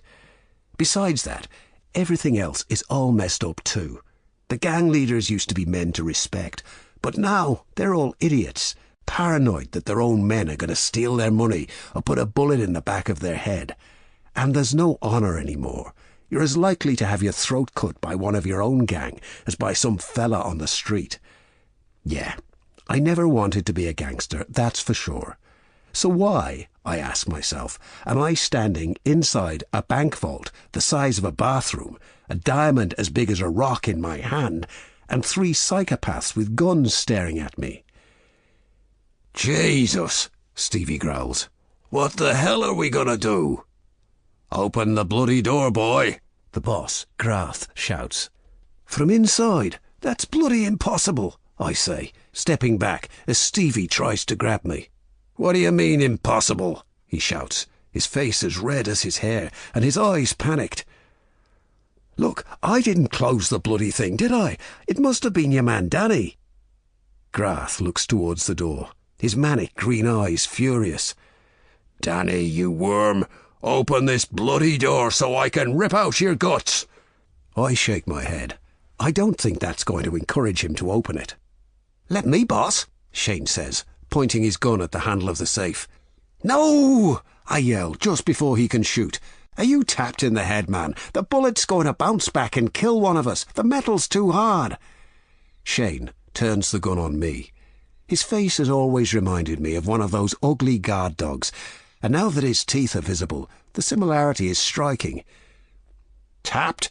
You call me that again, and I'll—" "Shut up," Grath says, pushing the gun down. "The boy's right. We need to be smart." I nod my head and walk over to the door, trying to open it once more. "He's locked it for sure." "That's it," Stevie says, sitting down inside the safe. "I knew it was all too bloody easy for a rock like that," he says, with a nod to the diamond. He's right. The whole thing was easy. From the start, I knew I could get the bank vault open. It's one of the things I do best. Still, I didn't want anything to do with it. When Grath came to see me, I told him I didn't want to be part of the gang and that my dad and uncle were both dead because of it. Despite this convincing argument, Grath made me an offer I could not really say no to. Open the safe and make 20 grand, or do not open the safe and say hello to my dad and uncle. We got in easily enough. Danny and Steve started to dig a hole from the building next door. They used the roadworks outside to cover the noise and stopped before they got all the way. Then, tonight, I cut the alarm and phone lines, and we smashed our way in. Shane's next job was to stop the security guard, an old man who was so surprised that it would have been easy for us to tie him up. Shane, however, decided that shooting the poor man was a better option. We left Danny to guard the hole, our only exit, while I started to work on the vault. I got it open quickly enough, and we all stepped inside. If you've ever seen a bank vault like this, you'll know it's not that impressive. There is no money placed on the floor in piles like in the films, just 100 smaller locked boxes with a load of junk in most of them. Stevie and Shane started smashing them all open, but Grath knew exactly where to find the diamond. Box 137, the box that had once belonged to the dead leader of a rival gang, a mobster who had died after Grath and Shane had tortured him for the location of the diamond and then sliced his throat. Easy, all so easy. Then, just as Grath passed me the diamond so that he could check the rest of the boxes, the door of the vault closed behind us. "That's it," Stevie repeats. "The Gardaí are going to find us in here." "Yeah, well, I'll shoot the lot of them if they do," growled Shane. "What, every guard in the bloody country?" I laugh, and Shane looks at me, his face furious. "You think that's funny?" I think for a moment. "It is quite funny, actually," I say, before jumping back again as Shane tries to hit me. "Leave him alone, Shane," Grath says. "He's the only one who can get us out of here." I shake my head. "You don't break out of bank vaults. You break in. It's impossible." I stop and look at the door, shaking my head. "But just think for a minute, Grath. Why would Danny lock us in? What's the point? He doesn't have the diamond. The bloody rock's in here with us." "He wants to take over the gang. He wants the Gardaí to catch me so he can be the boss." I shake my head again. It doesn't make any sense. He knows that even if the guards get us, you're going to find a way to kill him. No, if he wanted to be boss, he'd have to kill you. And how's he going to do that when I'm in here? I step in close to Grath, so Shane and Stevie cannot hear. Maybe he's not working by himself. Grath's manic green eyes look quickly at the other two men. "You mean, maybe he locks us in, they wait for the right time, then, bang, a bullet to the back of your head." Grath looks back at the other two. "Shane would never do that." "Then it must be Stevie," I say, my eyes moving to him. Stevie is still sitting on the floor, his head in his hands, his gun next to him. "What?" he says when he sees us both looking at him. "Get him, Shane," I shout, but Stevie's too quick, and his gun is in his hand before Shane can lift his. "What is this?" Stevie shouts, keeping his gun aimed at Shane as he stands up. "You double-crossing bastard!" Grath shouts. "No, Grath, what are you talking about?" Shane is slowly moving his hand, the gun rising. "Now, Shane!" I shout, my voice so loud in the confined space that Stevie suddenly shoots, the bullet ripping into Shane's face, killing him instantly. Grath tries to take his own gun from beneath his jacket, but Stevie shouts for him to stop.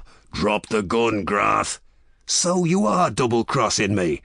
"No, you idiot, but I'm not going to let you shoot me either," Stevie yells. "Idiot, is it? I'll kill you for that," Grath screams, his gun rising and firing at the same time as Stevie's.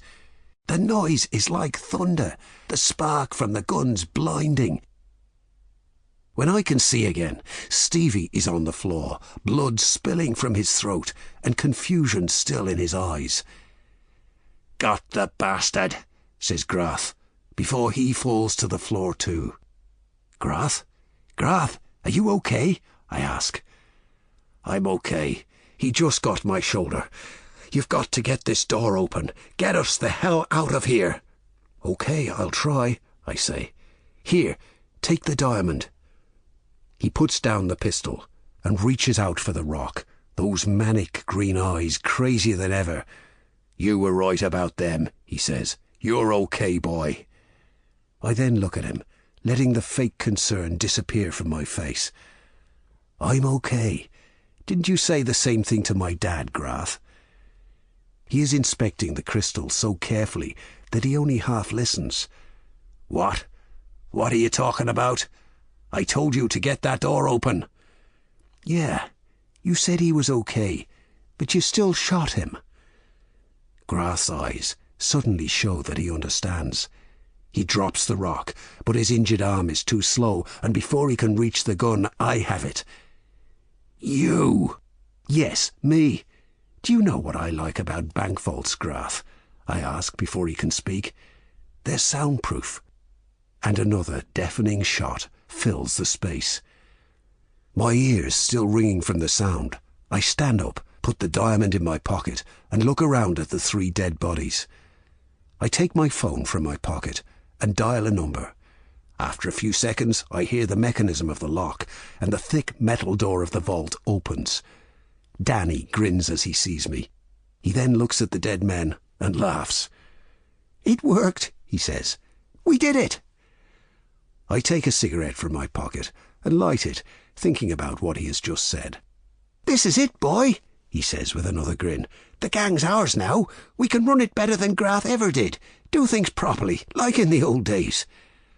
I inhale the smoke and nod my head. Grab the other guns, I say to him. Then I watch as he walks past me into the vault. No, I never wanted to be a gangster, I think, as I look at his back. But if I'm going to be one, I might as well be the boss. Sorry, Danny, the old days are over. And I fire a final shot before closing the door to the vault.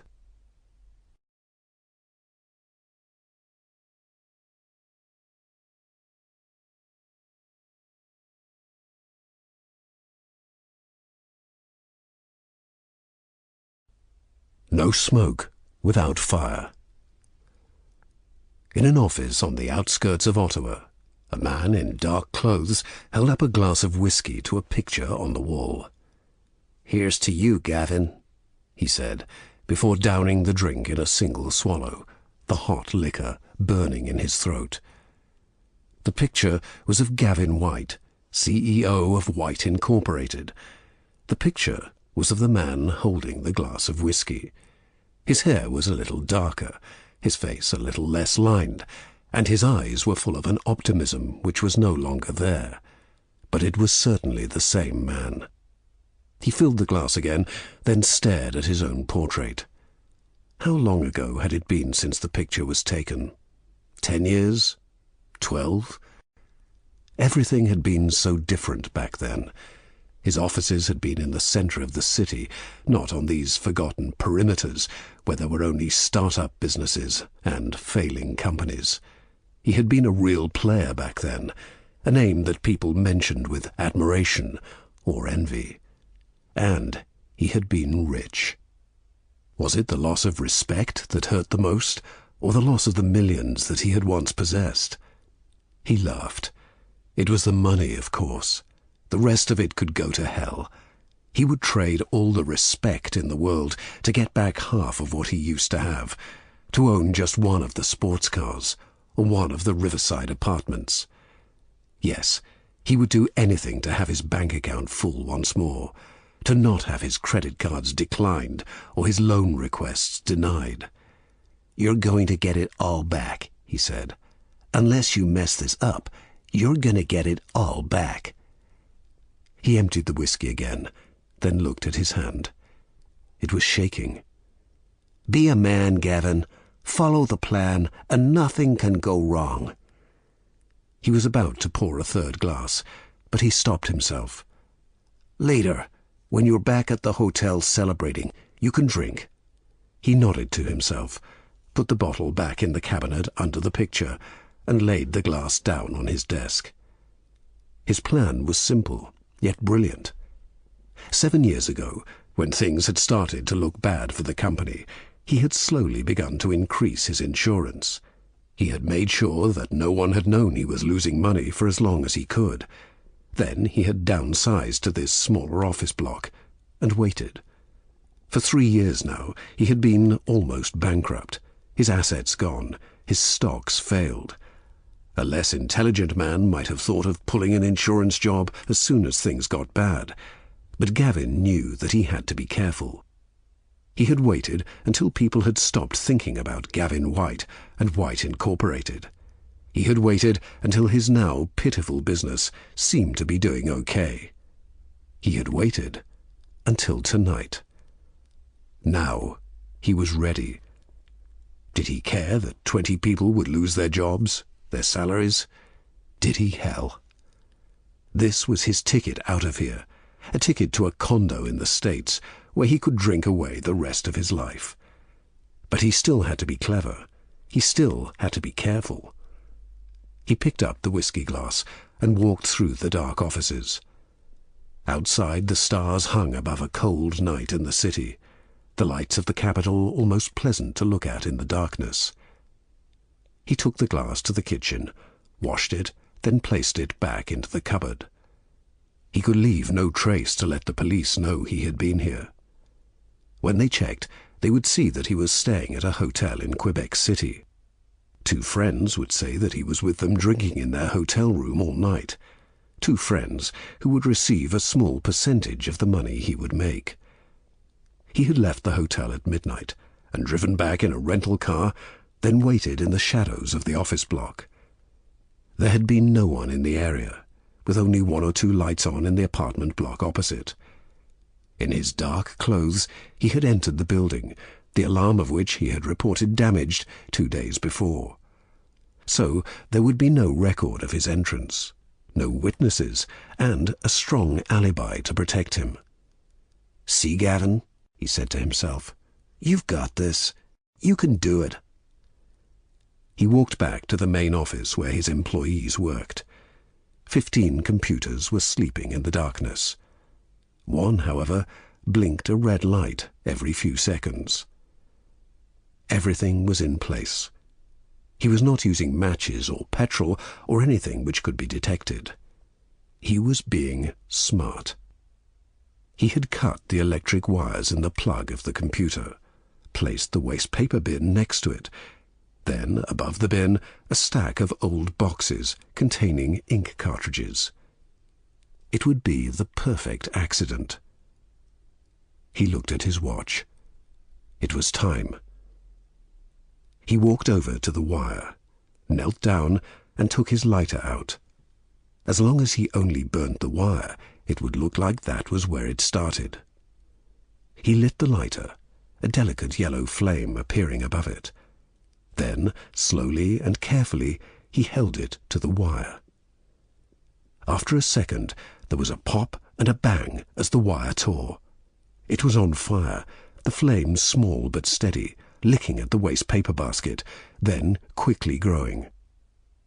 He stood up and clapped his hands, enjoying the sight as the boxes ignited and spread the damage. Soon the fire alarms would activate, though hopefully not too soon.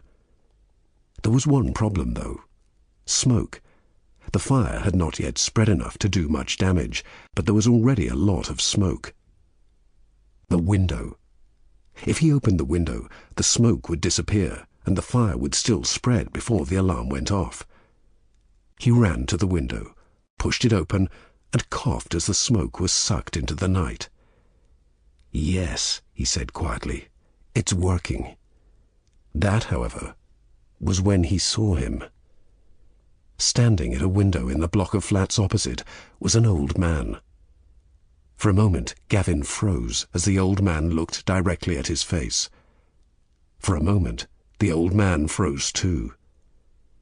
Then, his head coming up and his voice loud enough for everyone to hear, he shouted a single word: "Fire!" Gavin watched as the man took a mobile phone from his pocket and began to dial. Smoke was everywhere now, But knowing he had to escape, Gavin ran to the door and half fell down the stairs until he reached the car park. Inside the office, the fire alarm finally began to ring, the sound causing him to panic even more. "He saw me," he said to himself. "He saw my face." God, it was all ruined. The old man would identify him to the police. They would know that it was an insurance job. Unless... And a dark and troubling idea came to his mind. The old man would not have described him on the telephone. He would wait and tell the police later. But what, he thought, if there was no later? Slowly he turned, the idea still forming in his mind, but by the time he reached the entrance to the apartments, he knew what he was going to do, and he knew he must be quick.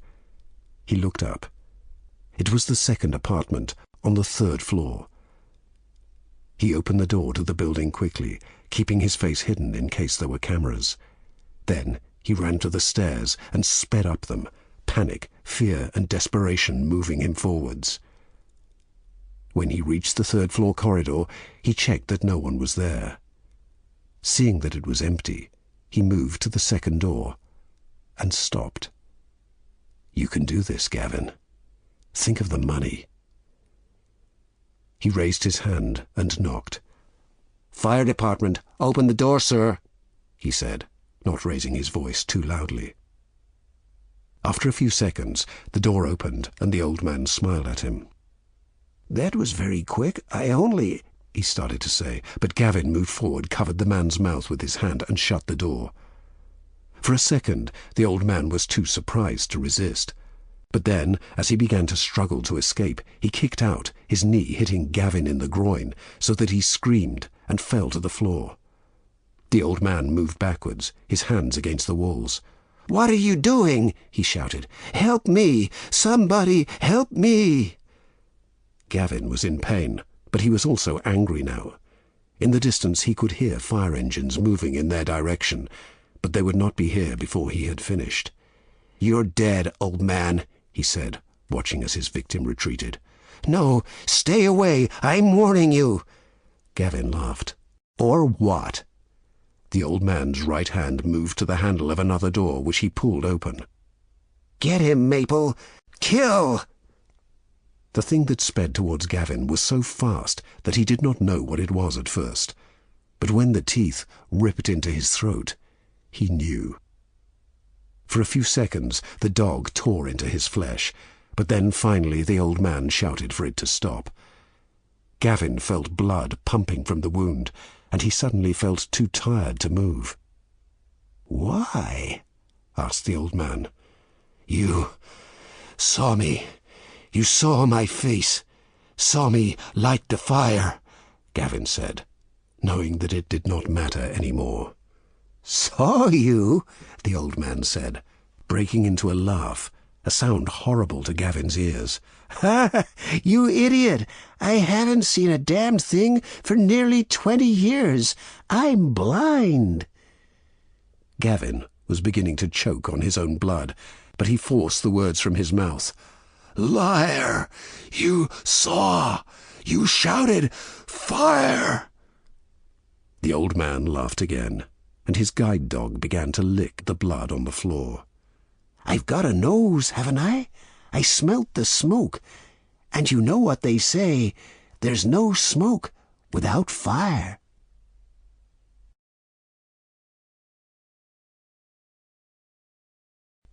Little White Lies.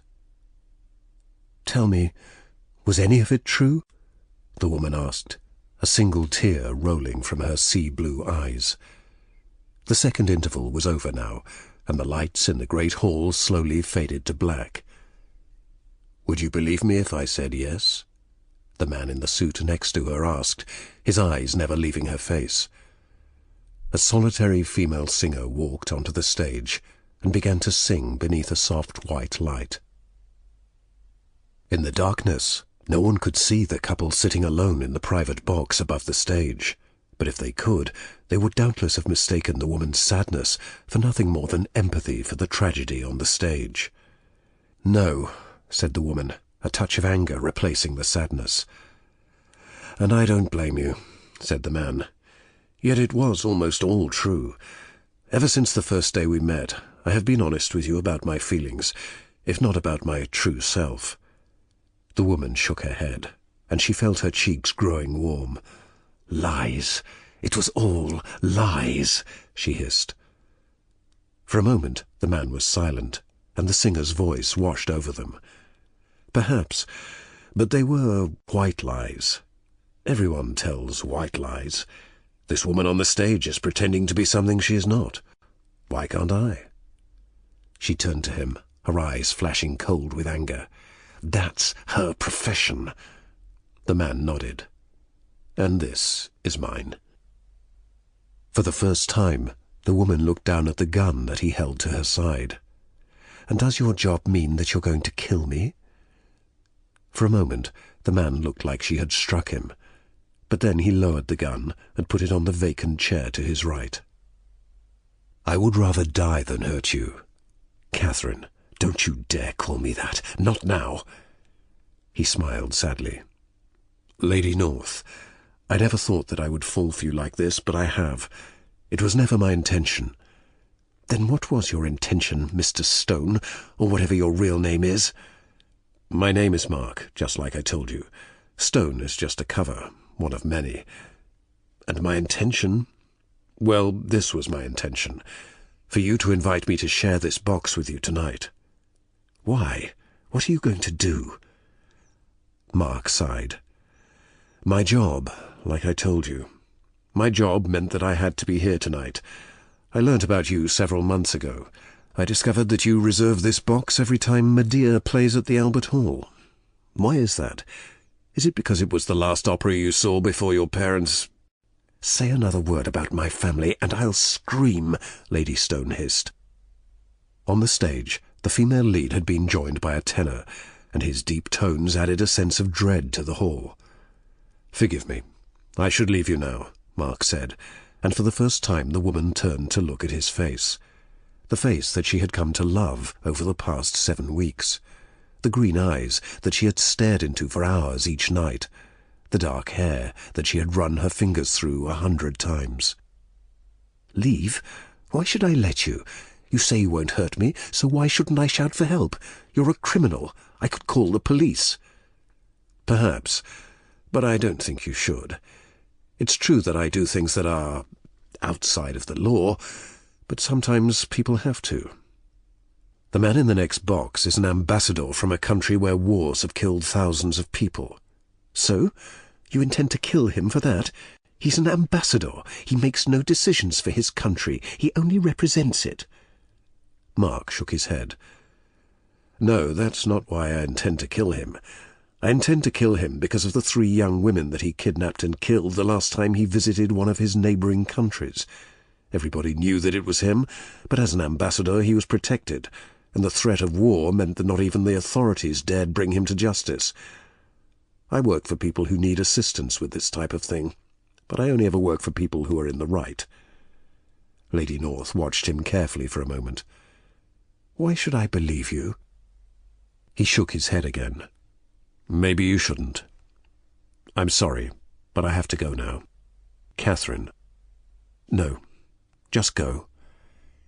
He stood up. "Tell me before I do. How did you discover that I was not who I said I was?" She turned back to the opera and silently let the tears fall once more.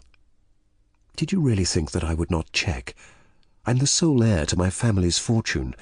I received the email from my private detective during the interval. You're not the first man to lie to me for his own gain." "You know that's not why I lied," he said in the darkness. "Do I? Just go. Take your gun with you." "Why? There were never any bullets in it." "I told you, I would rather die than hurt you. No," she said, stopping him before the words could leave his lips. She focused on the stage, and on the increasingly strong voices of the singers as the crescendo began to rise. The violins of the orchestra seemed to mirror the pain and anguish she felt within her own heart. Behind her, she heard the curtain to the box move, and she knew that he had left her. Tears ran down her face more quickly now. Her heart seemed to beat in time with the rhythm of the opera, and her chest rose and fell as she fought to calm her breathing. She knew that she should call for help, call for somebody to stop him, but she could not. And then she heard it, the sound of muffled voices in the next box, the sound of his polite voice offering to refresh their champagne glasses. As the crescendo rose to its peak, she heard a dull thud, like someone falling to the floor, and then a scream quickly cut off before it could be heard by the audience in the hall. Then there were more sounds of a struggle, and she felt fear replacing her anger and misery. The thought of him being hurt was too much for her to bear, but she was frozen with fear. She was about to stand and run to the other box, when she heard the curtain open, and she turned to see him standing there, his hand pressed to a bloody wound on his shoulder. "Catherine, I know that you'll never believe me now, but I love you," he said, his face pale. Then there were raised voices in the corridor outside, and he turned and ran. But I do believe him, she thought suddenly, the realization freeing her from her fear. I believe him, and I love him too. She stood up as she heard feet running in the corridor. Then, without thinking, she picked up the gun that he had left, kicked off her high-heeled shoes, and pushed past the curtain. To her left, she could see two men moving in the direction of the emergency exit, their hands reaching for the hidden guns under their jackets. She did not know exactly what she intended to do, but she did not have time to think. She raced after them, the pistol in her hand and the sound of the opera in her ears.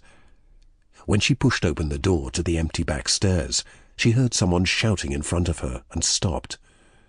When she looked up, though, she saw that the two men were not looking at her, but at Mark, who had fallen to the floor and was moving silently away from his attackers. "You killed the ambassador!" the man shouted. "Yeah, that's true. It was about time somebody did." The attacker swore, kicked Mark in the side, then said something to the second man, who began to move his hand towards the gun under his jacket. "Stop!" Lady North heard herself say, the pistol in her hand rising to point at the two men. "Stop, or I will shoot!" On the ground, she saw the defiant look in Mark's eyes suddenly fill with fear. "Catherine," he began, "you shut up too. You've got a lot of apologizing to do, and I don't intend on letting these two stop you." The two men watched her silently. "You won't shoot," the first one said. "Really?" she asked, pulling back the hammer of the pistol. "Are you that sure? I'm not a very good shot, but from this distance I'm going to hit one of you before you can get me," she hissed, her sea-blue eyes blazing fiercely. For a moment none of them spoke, and there was only the sound of the opera to fill the tense silence. Then, from inside, there was a scream, and it was obvious that the ambassador's body had been found. "We're going now," she said to Mark. "Get up and start moving." Mark nodded, and with an effort forced himself to stand. Slowly, the gun never leaving the two men, she walked to him and put his arm over her shoulder. Then, with a final glance at the two men, she began to help him down the stairwell. Only when they had reached the bottom of the stairs and pushed open the fire escape door did she throw the gun to the floor. "We need to get to my car," she said, helping him to run. "Catherine, the gun, there were no bullets in it. You did know that," he said as they struggled to get away, the Royal Albert Hall ablaze with light behind them. "I knew that. So?" "So you lied," he said with a weak grin. "A white lie," she said, allowing herself to smile too. "Just a little white lie."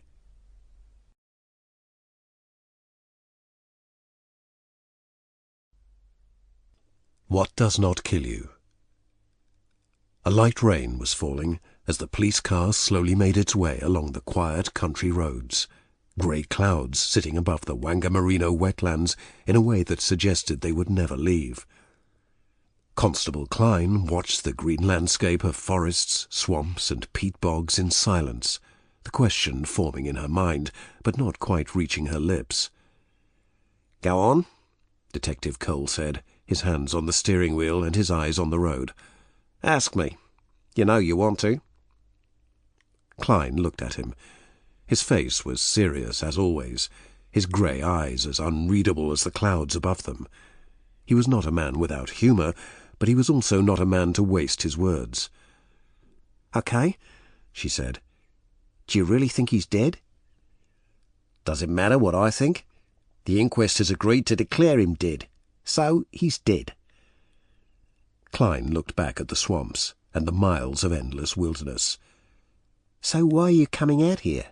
You don't have to. You could have sent someone else. You could have sent me." Klein was a plain woman with intelligent brown eyes and a sincere face. The police uniform that she wore suited her, though she looked forward to the day she would be made a detective and could wear a smart suit like Cole. "Why do you think I'm here?" Cole asked, as a wooden house by the side of a forest appeared in front of them. She thought for a moment. "Because you want to look her in the face when you tell her." "Maybe you're right," he said, slowing the car as they entered the driveway of the isolated property. "I am right." She had learned over the past months of working with the detective that the only way to talk to him was in the same direct way that he talked to you. "What I don't understand is why." Cole stopped the car. The gardens around the house were wild but beautiful. Long reeds rose up out of the ponds, and plants grew along the thin paths that led to the forests and the swamps. "You saw the reports. You should know exactly why I want to see her face." "You think she killed him?" "Why not? 30% of all murders are committed by family members. Mr. Harris had no family apart from her." They got out of the car, and Klein adjusted her uniform, a slight feeling of anxiety reaching her stomach. "What should I say? I've never—" "You've never told a next of kin that their loved one is dead? Well, you don't have to say anything. Consider this a lesson. But I doubt it'll be the most typical of encounters," Cole said, pulling the collar of his jacket up against the rain. As they walked towards the wooden steps that led to the porch of the house, Klein saw a woman standing at the window. She was about 50, perhaps, with auburn hair tied up in a severe knot on her head, and her face devoid of makeup or hospitality. Before they reached the top step, the door opened, and Mrs. Harris spoke. "I know what you've come to say, Detective, but you're wrong." And with that, she turned and walked into the house, leaving the door open for them to follow. It was a simple but charming place. A fire in the corner of the room was burning gently, and there were paintings of the wetlands decorating the walls. To their right, the door to the kitchen was open, and a delicious smell of stew or soup filled the entire house. "Mrs. Harris, this is Constable Klein." The older woman looked at Klein for a second, then seemed to dismiss her from her thoughts. "I suppose I should offer you a drink? Tea?" "No, thank you, we're fine. Perhaps we could sit." Mrs. Harris nodded to the sofa, then took an armchair opposite them and waited. "Well, say it then." "Mrs. Harris, the coroner's prepared to declare your husband dead. He's been missing now for 7 months, and the conclusion made by the inquest is that he has suffered an accidental death somewhere within the wetlands. This decision allows you to claim his life insurance." Silence filled the room, and Klein felt her eyes unable to move from Mrs. Harris's face. Maybe she had been attractive once, but if so, it was gone now, replaced by an ugly coldness. "No, he's not dead. I know that he's not, so I don't want that money." Klein glanced at Cole, but his expression was impossible to read. Had he expected something else? Was he waiting for something that would show she had killed her husband for the money? "You're so sure?" the detective asked. "I am. And tell me, Mrs. Harris, if, as you believe, your husband is alive, would that make you happy?" For the first time an expression other than impatience appeared on Mrs. Harris's face. Yet it was not the anger that Klein had expected. It was a smile. "My husband is alive, Detective, and yes, that does make me happy." Cole shook his head. "See, that's what I've never been able to believe. Mrs. Cole, the first time we met, a week after your husband's disappearance, You had a bruise on your face and a cut on your lip. They were not new injuries. They were maybe 2 weeks old. You said that you had fallen down the steps in front of your house, yet I knew that you were lying. I've seen enough domestic abuse cases to know that your husband was beating you." The smile did not move from Mrs. Harris's face. "Detective, what would you know about married life? There's no ring on your finger, nor on hers," she said with a nod of the head to Klein. "You think my husband abused me? He did not. Did he sometimes have to teach me lessons? Yes, he did." "Lessons?" Klein asked, before she could stop herself. Mrs. Harris's eyes turned to look at her. "Yes, lessons. In spite of all your modern city teaching, you have no idea how a real marriage works. My husband taught me more than anyone. When I made a mistake, he would teach me the right way to do something. Did it hurt sometimes? Yes, but like he always said, what doesn't kill you makes you stronger. And I'm strong now. Oh, yes, very strong." Klein looked away, shocked by the revelation. "Fine," Cole said. "So you let him beat you for your mistakes. And what about his mistakes? What about Lisa Poole?" Mrs. Harris stood up suddenly, her eyes blazing with anger. "How dare you! Get out! Go on, get out of my house!" Cole stood too. "He was having an affair with her. She was the one who let us know that he was missing. Why was that, Mrs. Harris? Why did you never call the police? Your husband goes out duck hunting in the swamps one day and doesn't come back. Did you not call because you thought he was with her, or because you knew exactly where he was and didn't want anyone to know?" Mrs. Harris looked from Cole to Klein, then shook her head, the anger disappearing as quickly as it came. "Idiots! You're all idiots! You'll never understand. Now get out!" Cole nodded, and Klein led the way to the door, pushing it open and stepping back into the light rain. As they walked back to the car, she could feel a pair of eyes on the back of her neck. "So?" she asked. "What do you think?" "The same thing I've always thought. There's a capacity for violence in that woman. I can feel it." He looked up at the window where Mrs. Harris stood. "The thing is, Mr. Harris and his abuse is probably what gave her that capacity. Maybe I should just let this one go." Klein shook her head. "You know, maybe there's another possibility. Maybe he's not dead. Maybe they faked the whole thing together for the life insurance money." The rain began to fall harder, and as Mrs. Harris moved away from the window, Cole shook his head. "No, he's dead. I can feel it in my bones." Inside the house, Mrs. Harris listened as the police drove away. Then she went to the kitchen and filled a bowl with steaming hot stew. Then, taking an umbrella from near the back door of the house, she stepped out into the rain and walked slowly down the wild path that cut through the forest. When she reached a small clearing, about 3 miles from the house, she stopped and put the bowl down on the wet, muddy ground. "It was the police," she said. "That Detective Cole. He's a bad one, he is. He doesn't understand anything." She picked up a large stick that was leaning against a tree. "Anyway, they've gone now. They came to tell me that I can claim the insurance money." She shook her head. "And he talked about her." Mrs. Harris moved to the middle of the clearing, where there was a small peat bog. In the centre of the bog, a large piece of wood was covering something. She used the stick to move it. Then she smiled. "Well, anyway, here's your dinner." She used the stick to push the bowl out to the middle of the bog. There, with pale skin, the fat completely gone from the face, was Mr. Harris's head. As she pushed the food closer, his eyes slowly opened and his lips moved.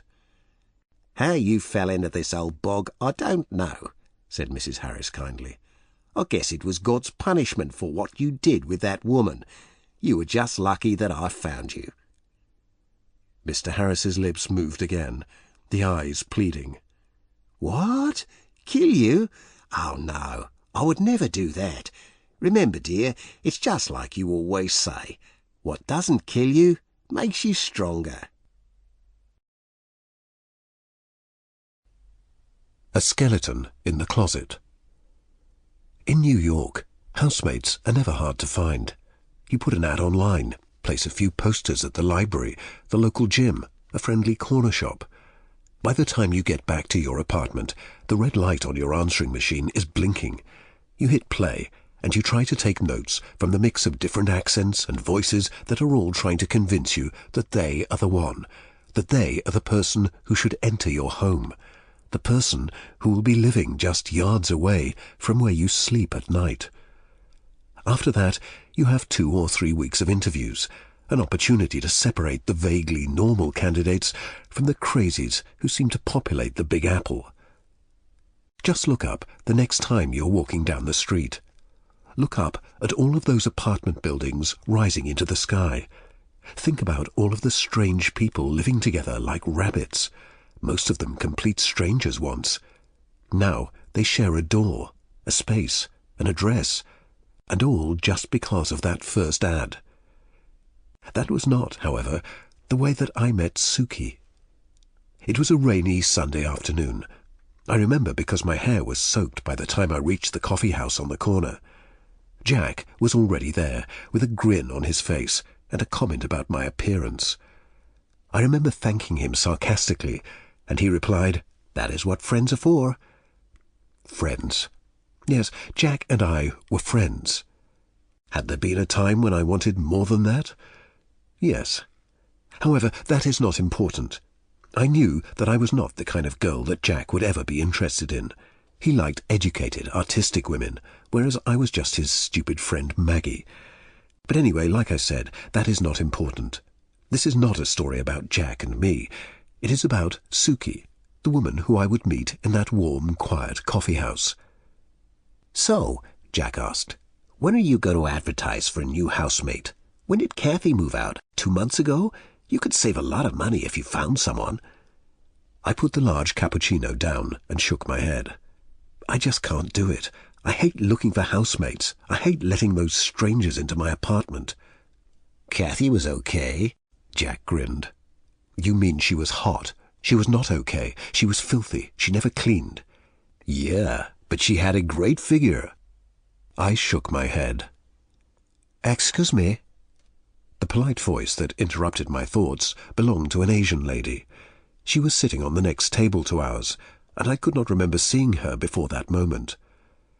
She apologized for listening to our conversation, then mentioned that she was looking for somewhere to live herself. We spoke for some time. She was dressed neatly in subtle colors, and her short black hair was perfectly combed. At one point, I recall seeing the way that Jack was looking into her eyes, and a part of me felt a stab of jealousy. Despite this moment of doubt, I knew that she was going to be my new housemate. She moved into the apartment the next Friday evening. I was there with a bottle of champagne to greet her, yet when she arrived, she explained that she was up very early the next day, so I let her unpack her things alone. When I saw her on Saturday evening, I asked her if she wanted to go to the coffee shop. "I'm sorry, Maggie, but I have to work again tomorrow. I work a lot, to be honest. The art gallery is very busy at the moment. I'm afraid we may not see much of each other." On Monday, I went back to work, and for the next few days I almost forgot that I had a new housemate. "So, when are we going to go out for drinks?" Jack asked on the phone one night. "I don't know. I never see her." The sensation of living with someone but never seeing them is a very odd sensation indeed. It is like living with a ghost. I would hear the sounds of the shower in the morning. I would hear her gentle footsteps in the hall and the sound of the front door opening and closing in the middle of the night. Sometimes I thought that I heard voices in her room. A man's voice? A familiar man's voice.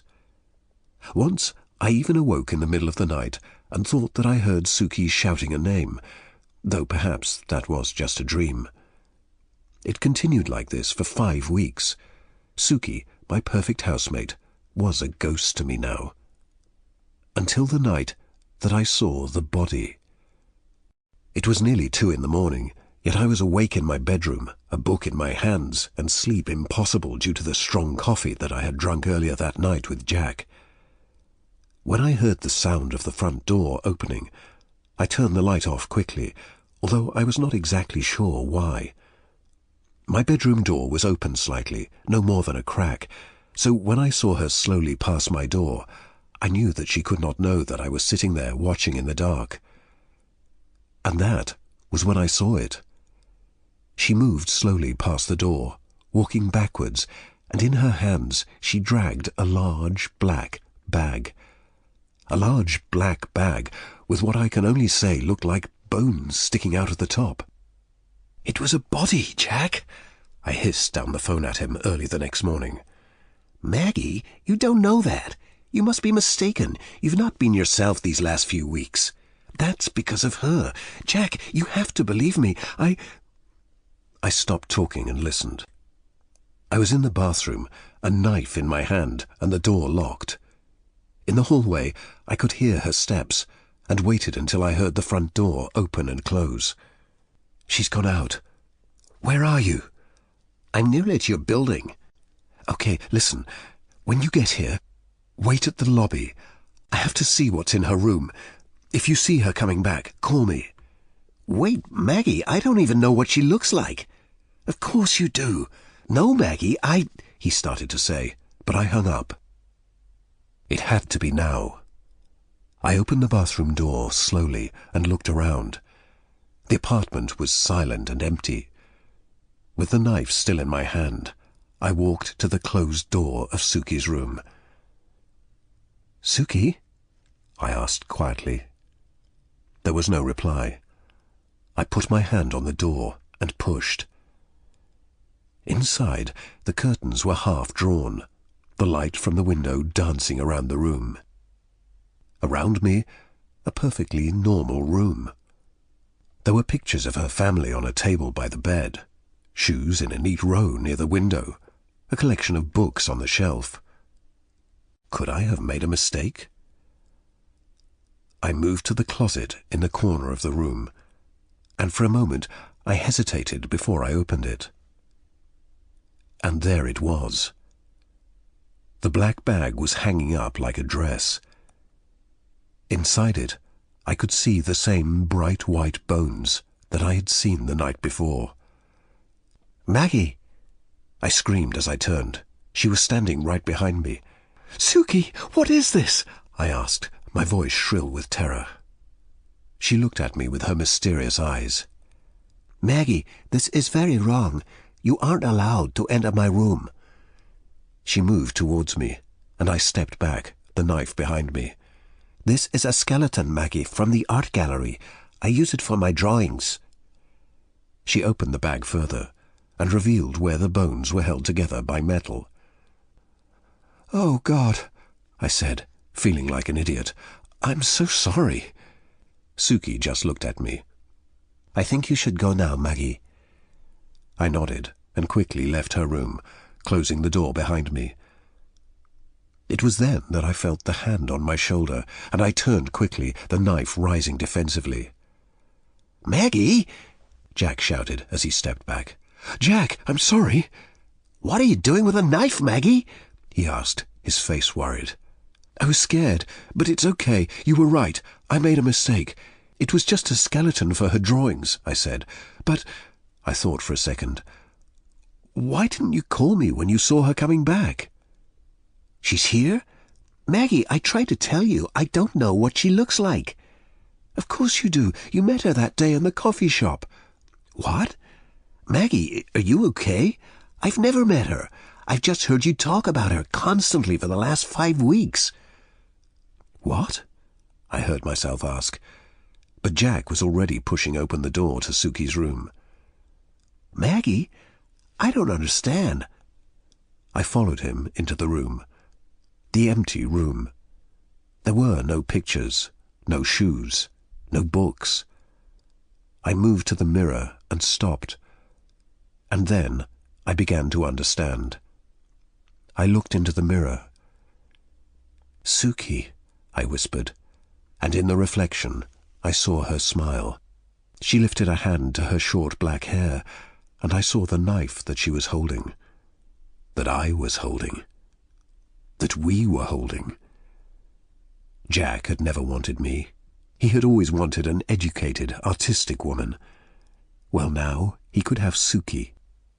"Look in the closet, Jack," we said. When he turned, we lifted the knife and moved behind him. So in the end, Suki was the perfect housemate. So perfect that Jack never left us after that. So perfect that he never will.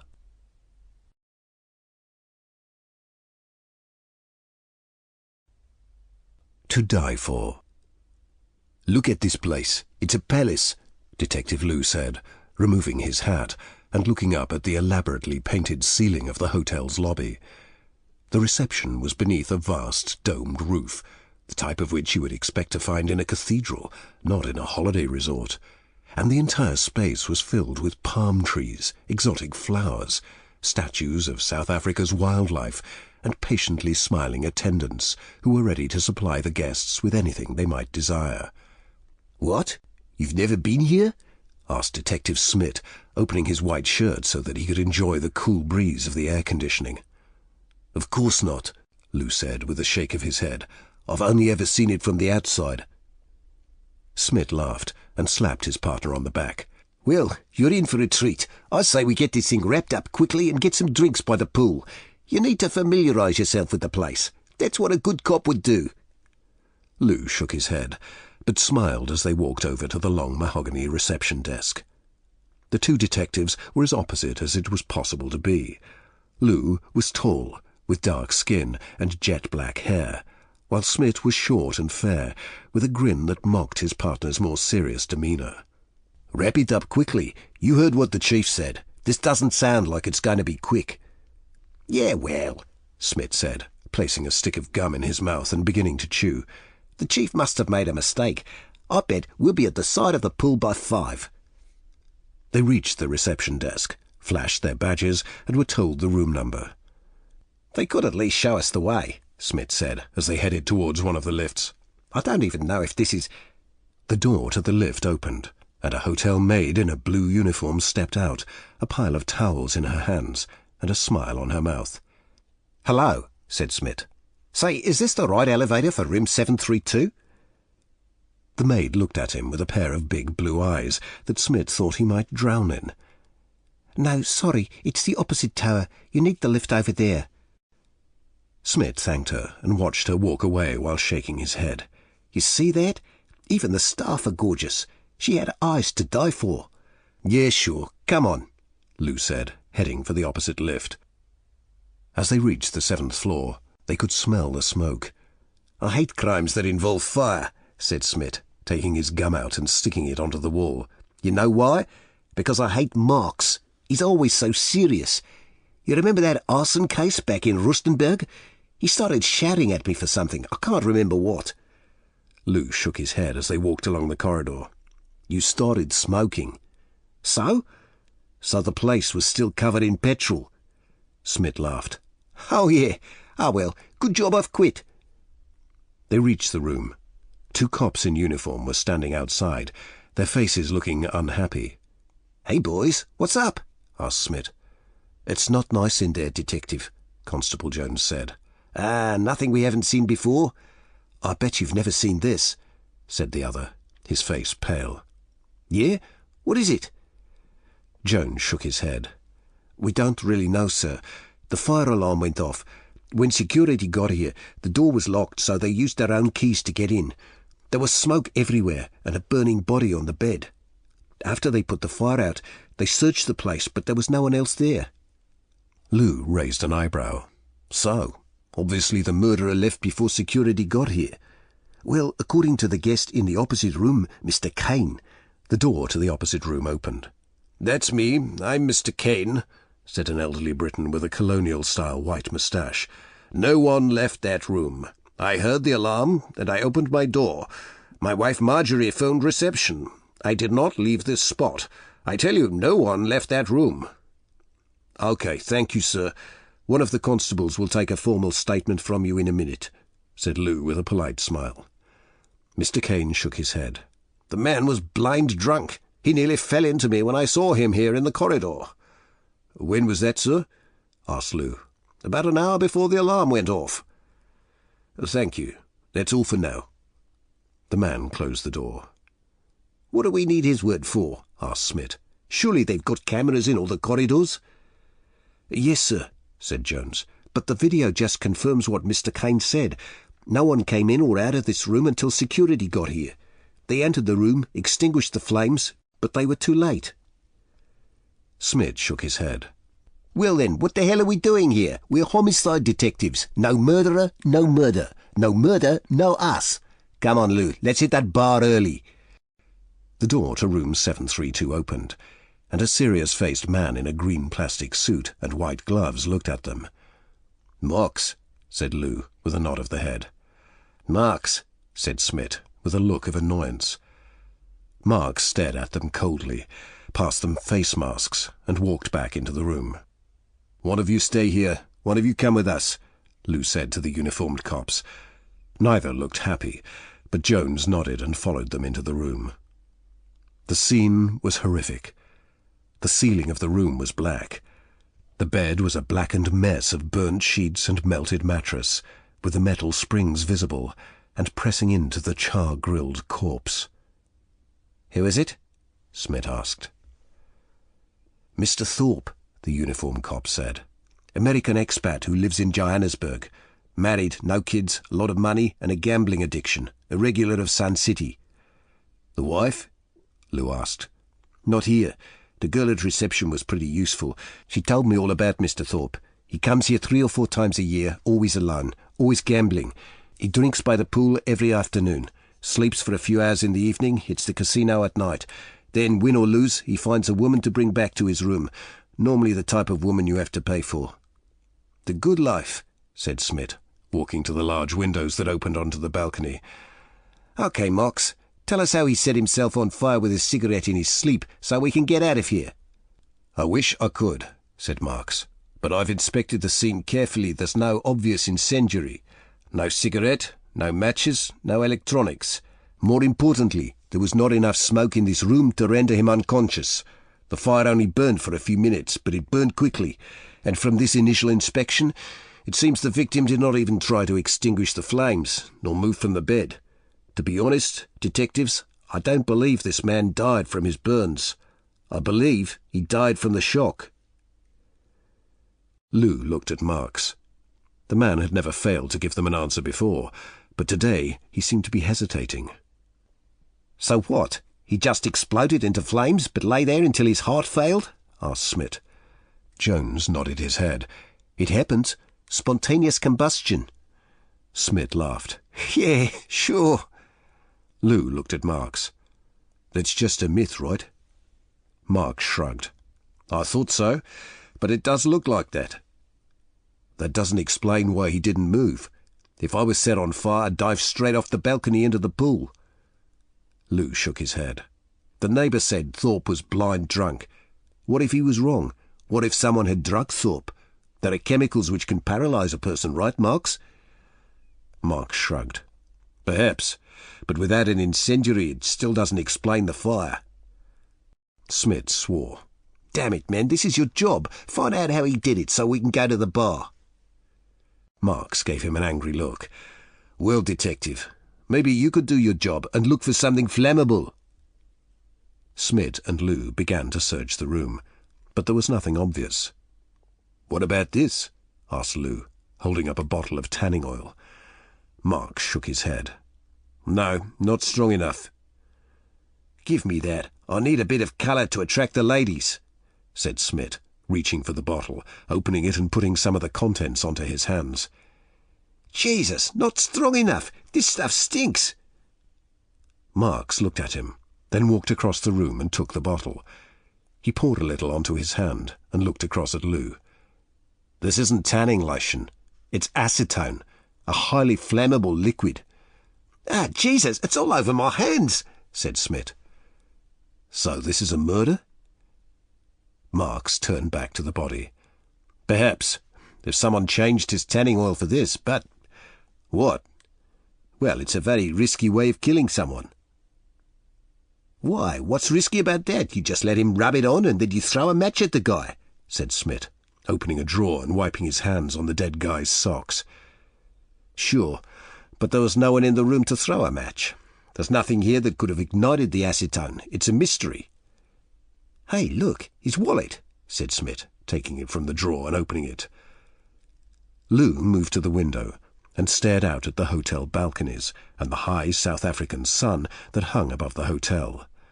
Unless... Marks, when I was a kid back in Bella Bella, we sometimes used to use a magnifying glass to burn ants. We would hold it over them until the sun was so concentrated there was a flame. Marks walked to the window and looked up at the balconies in the tower opposite where they had already been. It could work. The perpetrator would have to wait for a long time and get the magnification of the light just right, so they'd need access to one of those higher rooms over there. But God, what type of person would do that? First exchange his tanning oil for acetone, then drug him so he lies paralyzed on his bed, and then ignite him, knowing that even as he burns he is still alive, still conscious. They would have to be a monster. Or a wife who's discovered her husband's infidelity, Smith suddenly said, turning and holding up a picture that he had found in the wallet. That's the wife? Yeah. Remind you of anyone? He said, throwing the picture to Lou as he ran to the balcony and desperately searched the crowds of people entering and leaving the lobby. Lou looked at the picture and shook his head. What are you talking about, Smith? The eyes, his partner shouted. Look at her eyes. Lou stared at the big blue eyes. What? Smith ran past him and back into the corridor. Eyes to die for, Lou. She's got eyes to die for. Out of the frying pan. The heat was blistering. The leather seats of the old sports car were so hot that they were painful to touch. The 2-litre bottle of water on the dashboard was nearly empty, the liquid inside virtually boiling under the refracted rays of the Australian sun. Why the bloody hell did we have to meet out here? Dougie asked for the 4th time in an hour. He was a big man, heavily muscled and possessing a fat belly that was half covered by ugly tattoos. His face was wide and unintelligent, his eyes dull, and his bald head currently dripping in sweat.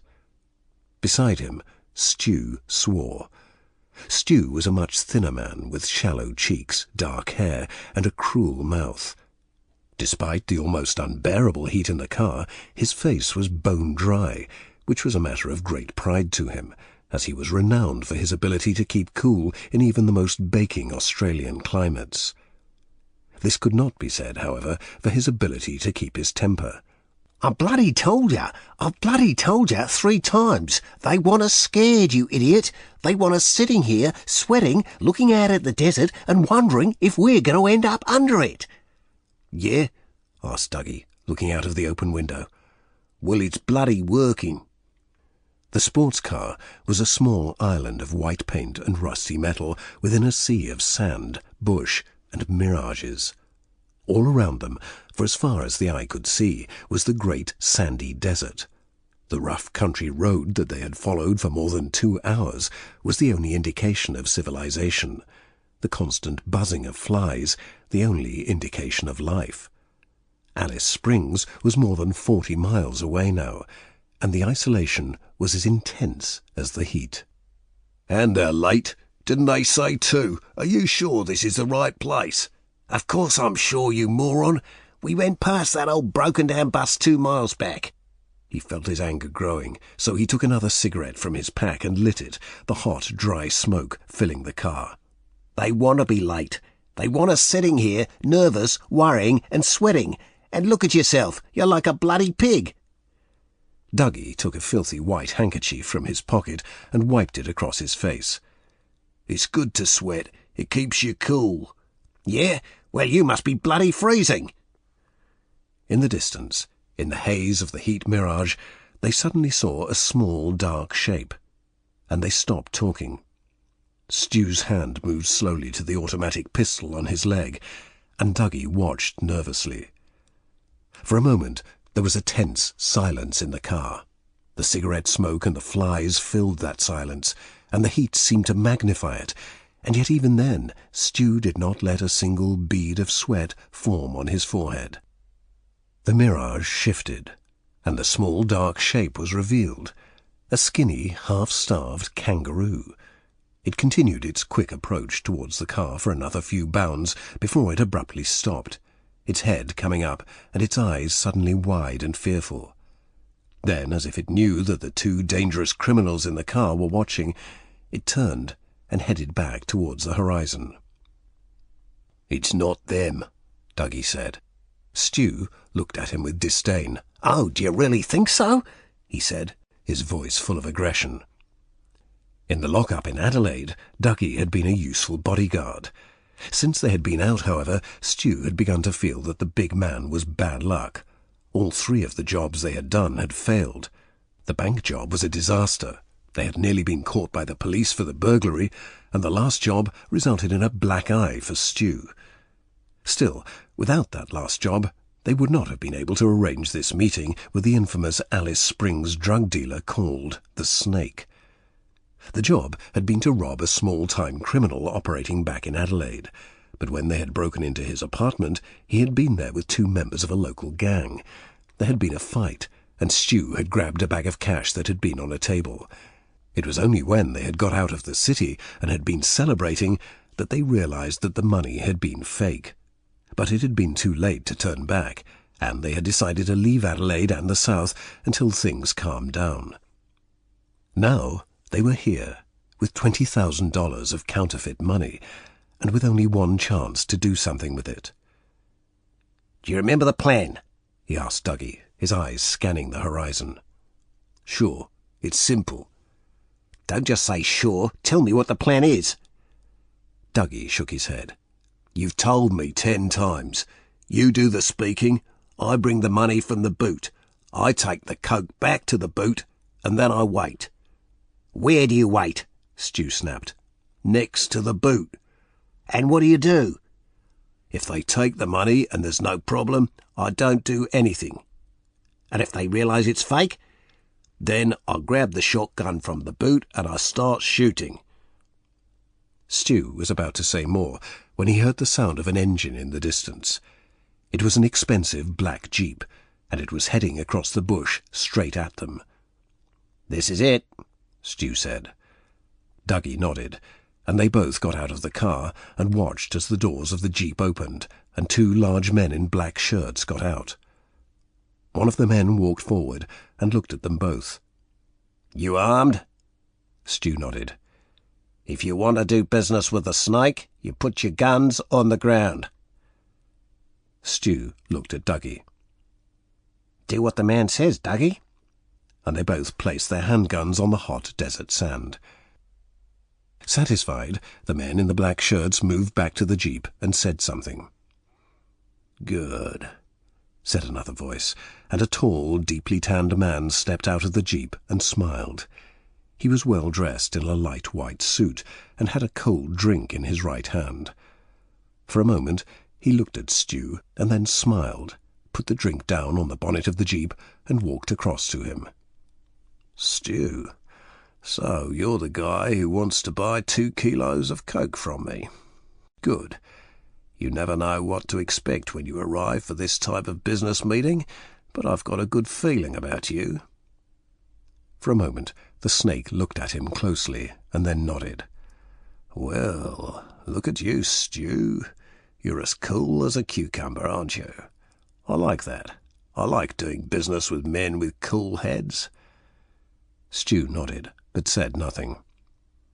"Do you know why they call me the Snake, Stu?" Stu shook his head. "Well, people have different ideas. Some say it's because I like to do all my important business out here in the desert, whereas other people say that it's because if you mess with me, if you irritate me, if you treat me in a way that I don't like, I'll kill you." And the Snake put a hand on Stu's shoulder and smiled. You're not going to mess with me, are you, Stu? No, sir, I just want to do business, he said calmly. The snake smiled. Then let's do it. Dougie brought the money over and then waited as Stu sliced his knife into the cocaine and tried it. As soon as it touched his gums, he knew it was good stuff. Great stuff, in fact. So good they could cut it a few more times and make even more money than they had hoped. He gave it to Dougie to take back to the car and then stood patiently as he watched one of the snake's men count the money. Good, Stu thought. A man like the snake would spot a fake easily, but maybe his men would not. After a minute, the man nodded, and the snake smiled. Stu turned back to the sports car, the tension and the cocaine making his heart race.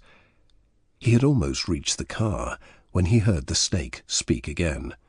"Wait there a second, Stu," the snake said, and Stu turned around, ready to dive to the floor. "Listen, I like a man who can keep cool under pressure. How about you give me a call in a few days and we talk about doing some more business together?" Stu felt a smile spread across his face. "Sure, that will be fine." The snake grinned. "Good. Like I said, I've got a good feeling about you, Stu. I think you're going to go far." Stu nodded and watched as the snake got back into the jeep and drove away towards the horizon. Only then did the two criminals begin to laugh. "Did you hear that, Dougie? He says I'm going to go far. The bloody idiot. Although I guess he's right. I am going to go far. Far away from him and this bloody desert. Let's get the hell out of here before they realise it's fake." Dougie grinned. "Sounds good to me." Stu was still laughing when he turned the key in the ignition of the car. Only when the engine failed to start did he stop. "Bloody hell," he heard Dougie say. He tried it again, but there was only the dead, lifeless sound of a broken engine. "What are we going to do, Stu?" he heard Dougie say. "Stu, what are we going to do?" Stu tried the ignition one more time, then sat back in the baking hot heat of the car. "Stu, there's no phone signal out here. What are we going to do, Stu?" "Just let me bloody think," Stu shouted. And it was then, and only then, that he felt the first bead of sweat form on his usually bone-dry forehead. It rolled with an agonizing lack of speed down his shallow cheeks and fell from his chin to land on his shirt. "Stu?" Dougie asked again. But this time, Stu had no answer. Murder in the darkness. The darkness was cold, consuming, and complete. However, the silence was not. At first, when the lights had failed, there had been gasps of panic and muttered reassurances that everything was okay. As the seconds had become minutes, however, the darkness had filled not only the carriage of the train, but also the hearts and minds of the passengers, and the voices had faded to almost nothing. Yet it was not just fear of the darkness that had silenced the voices, although this had undoubtedly contributed to the shared tension. No, it was the thought of where they were, the thought of why that darkness was so cold, consuming, and complete, the thought of the tunnel which surrounded them. So in the darkness they sat, and they waited, and there was still the occasional hushed voice saying that the lights would return in just a moment. However, the thoughts of the people in the carriage were all of one thing. They were thinking about the tunnel. They were thinking about how deep and dark the tunnel was.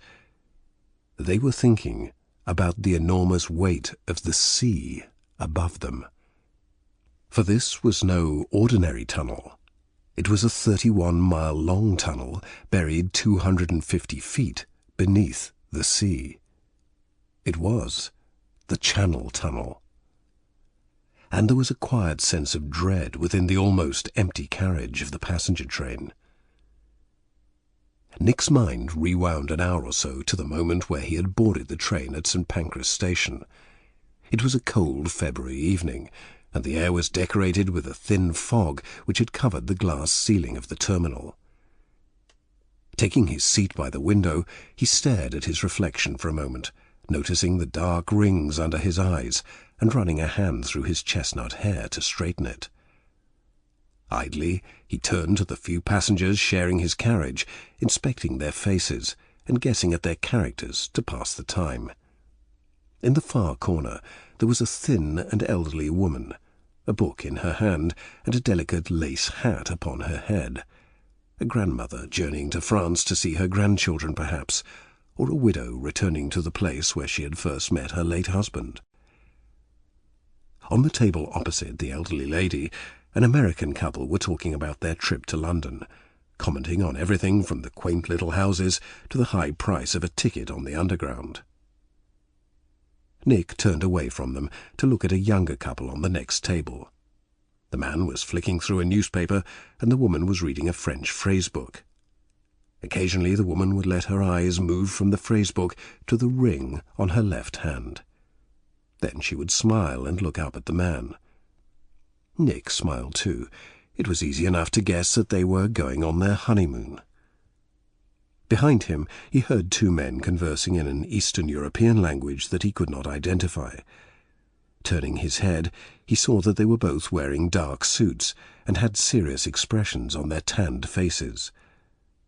For a moment, Nick watched them, trying to decide which country they were from.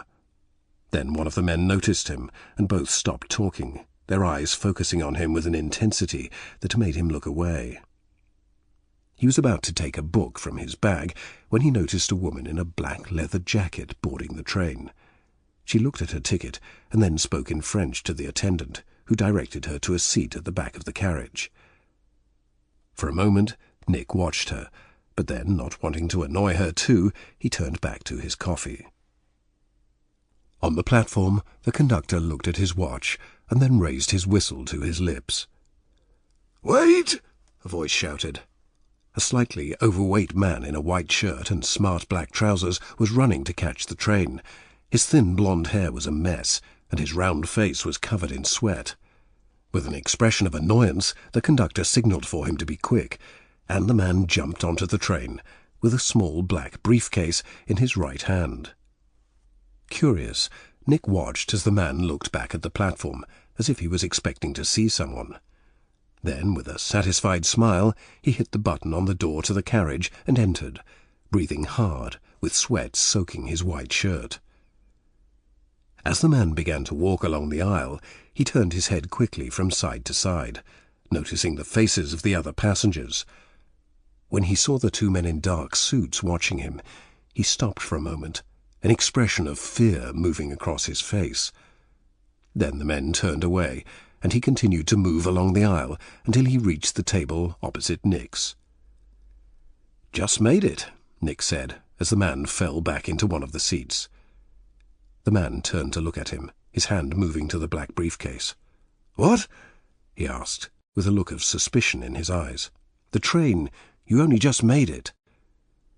The man's expression softened, and he smiled. "Yeah, only just." Then the conductor blew his whistle, and the train began to move, its slow rhythm gently encouraging Nick towards sleep. As his eyes began to shut, he suddenly realized that he had seen the man at the next table somewhere before. Was he a writer? A musician? Nick was not sure. But anyway, did it really matter? Because in less than 2 hours, the man would be dead. "Ladies and gentlemen." The polite French accent of the attendant woke Nick from a light sleep. At first, he thought that they had already reached Paris, but then he noticed the nervous expressions on the faces of the other passengers. "Why have we stopped?" asked the young man with the newspaper. "It's nothing to worry about, I assure you. We have a small technical problem, and we have to stop the train for just a few minutes." "What kind of a problem?" asked the American, a tall man with a bald head and pink cheeks. "A minor problem with the electronics. Everything will be resolved in a moment." "And where exactly are we? Under the bloody channel? Great place to break down," said the younger man again. "Don't, James," said his wife. Sir, we have not broken down. The engine is fine. We just need to make a small repair. The attendant looked around at the nervous faces. However, despite the fact that it is only a minor problem, we may lose the electricity in the carriages for a few minutes. Jesus Christ, said the American. You mean we're going to have to sit here in the dark? For the briefest of moments, yes, but then the emergency lights will activate, and I can assure you it will take no more than a few minutes for the repairs to be completed. There were no more questions, and the attendant took the opportunity to quickly retreat. Leaning back in his seat, Nick heard the man with the black briefcase at the next table swear. Just when I thought I was out of the bloody country. I'm sure it won't take long, said Nick. Yeah, well, I know what will help with the weight, the man replied. Then, quickly turning the dials on the lock of his briefcase, he opened it and removed a small silver hip flask. Best whiskey money can buy, he grinned, and then he opened the flask and drank deeply. Want some? Nick smiled. I'm okay, thanks. The man shook his head. It won't kill you. Then the lights flickered, and Nick looked around the carriage at the nervous faces. I think everything's okay, James said. And that was when the darkness descended upon them. Yes, the darkness was cold, consuming, and complete, but the silence was not. In fact, as Nick listened, he was sure that he could hear someone moving, someone creeping along the carriage, someone breathing not far from him. He turned his head to the left. Was that the shape of someone standing in the aisle by his table? Someone waiting? Watching? Or was it just the dread of the tunnel and the darkness playing tricks on his mind? "Hello?" he asked. "Is someone there?" And that was when the scream filled the silence. It was a horrible sound, long, loud, and barely human. Panicked voices exploded from every part of the carriage, and Nick desperately pushed himself back against the window. "Lights!" he shouted. "Someone use a light, a phone, a torch, anything!" "I've got my phone," he heard James reply. "Quickly!" Nick said, listening to the hurried movements in the darkness, sure that someone was moving towards him, trying to silence him. But then the emergency lights activated, and the scene was drenched in their strange glow. Nick looked around. There was no one in the aisle. There was no one moving towards him. "Who was that? Who screamed?" the American asked. "What the hell happened?" Nick stood up. "I don't know. I think—" he began to say. But then he saw the body. The eyes were open in a horrible expression of shock. Other than this, though, the man in the white shirt looked perfectly normal, apart from the small black knife protruding from his chest. "Jesus Christ!" said the American. Then his wife looked too, and another scream filled the carriage. Nick watched as one by one the different passengers saw the body. The young couple were silent but horrified, both of them moving from their seats to stand in the aisle. The elderly lady looked at the knife, then fell back into her seat, the Americans moving to help her as she fainted. Behind him, the two men in dark suits were talking, their expressions hard to read, and at the far end of the carriage the Frenchwoman was standing, her eyes moving across the faces of the other men and women. "We've got to get out of here, Sean," James said to the young woman, pulling her to the end of the carriage and hitting the button for the electric doors at the end of the aisle to open. "It's not working!" he shouted, hitting the button again. "What do you mean?" asked the American. "I mean it won't open. What else can that mean?" "This one isn't working either," said the French lady from the other end of the carriage. What's happening?" asked the elderly woman as her eyes flickered open. "It's okay," Sherry, the American's wife, said, moving to her and holding her hand. "There's been an accident." "Accident?" said her husband. "The man's got a knife in his chest. Someone's murdered him." The words cut through the panic, and for a moment there was silence. "Murdered?"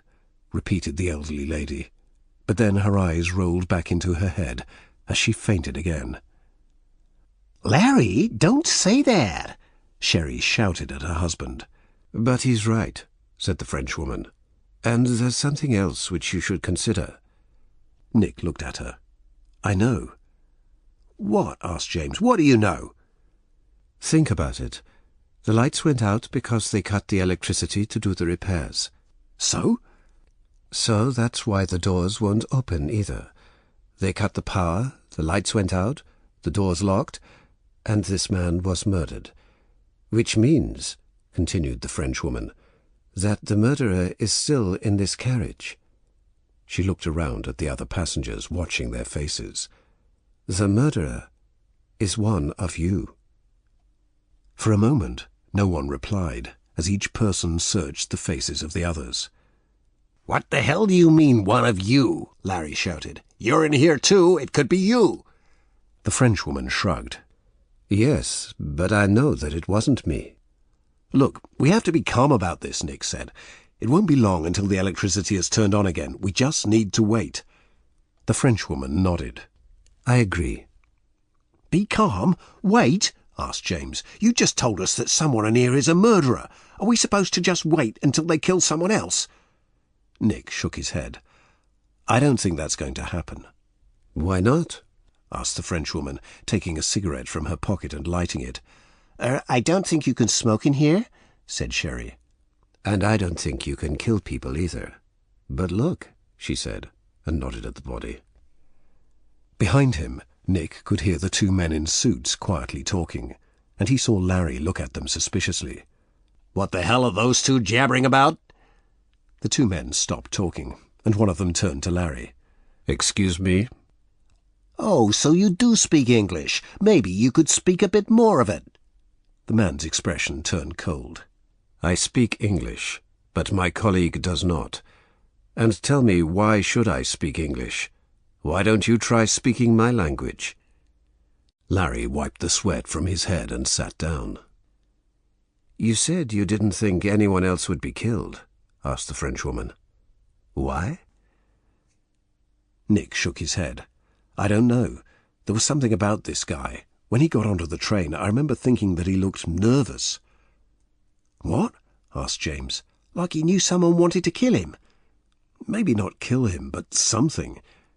Nick looked at the dead man's face again, and that feeling that he recognized him returned. Does anyone know this man? Larry shrugged. You were the one talking to him. No, I mean his face. Is it familiar? Everyone turned to look at the body, but one by one they turned their eyes from him. Wait, Sian said, standing up and staring. I do. I recognise him. He was in James's newspaper. James moved back to their table and picked up the forgotten paper. Jesus, you're right. He's here on the second bloody page. Who is he? It says he's some ex-butler for some upper-class family. Jesus, yeah, it says this family is basically an extended part of the royal family, some of the richest people in the country. Why ex-butler? Asked the Frenchwoman, extinguishing her cigarette beneath her shoe. It says the family suspected him of stealing but could never prove it. So, what does all this mean? Larry asked. It doesn't explain who killed him. James shook his head. It might, actually. The article says this guy claimed to have some photos of the eldest son of the family. Apparently these pictures show him doing some pretty awful things, and they could ruin the family's reputation forever. Nick looked at the dead man, and then let his eyes move to the black briefcase. The pictures must be in the case. If we can see them, maybe we will know who killed him. And he looked around at the others. Does anyone disagree? There was a feeling of tension in the carriage again now, but no one spoke. He turned to the two men in dark suits and waited until the interpreter nodded his head in consent. I suppose waiting would have been boring, the Frenchwoman said. She moved down the aisle towards them. Larry and Sherry got up from their seats and stepped closer too. Who'll open it? Asked Sian. Nick shrugged. I'll do it, if I can get this lock open. Try this, James said, passing him a small penknife that was attached to his keys. Nick looked around once more, sure that whoever wanted the pictures to remain secret would say something.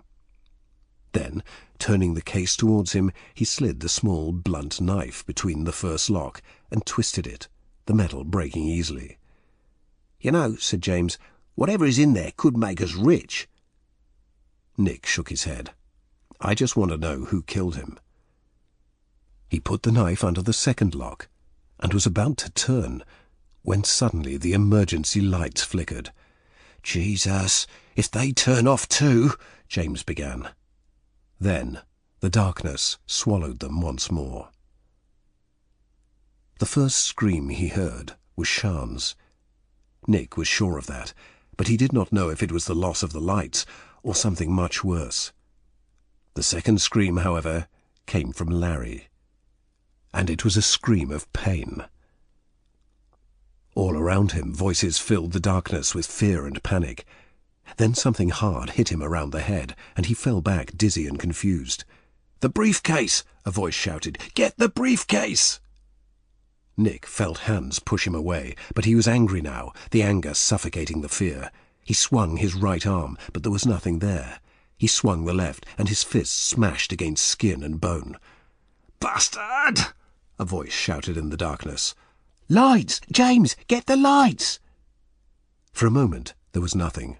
But then bright white lights appeared from James's phone, and then from Sian's and the interpreter's. The scene was chaotic. James had been pushed to the floor, and there was blood on his head where it had struck a table. Larry was lying on 2 seats and groaning, another small knife pushed into his shoulder. And in front of Nick, his nose pouring with blood, was the train attendant. "You?" Nick shouted. "Why?" The attendant shook his head.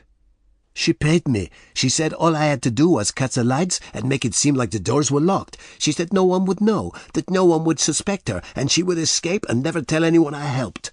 I needed the money, you see." "She?" Nick spun round, his eyes scanning the carriage. Both sets of doors were now open, and the Frenchwoman was gone. "James, keep him here." Nick ran along the aisle and through the carriage doors. He then stopped and stared out of the open exterior door. It was dark out there, the only illumination provided by dim grey lights, and he had no idea if the Frenchwoman was waiting for him with another knife. For a brief moment he hesitated. Then he jumped out of the door into the tunnel, turned to his left, and ran into the darkness. "Where are you going?" he heard the Frenchwoman say from behind him. He turned to her slowly, raising his own hands and expecting to see a weapon in hers. "Ah," she laughed. "You thought it was me? How gullible you are. I felt her push past me. I didn't know who it was until I caught her out here. I suppose my face probably looked as shocked as yours."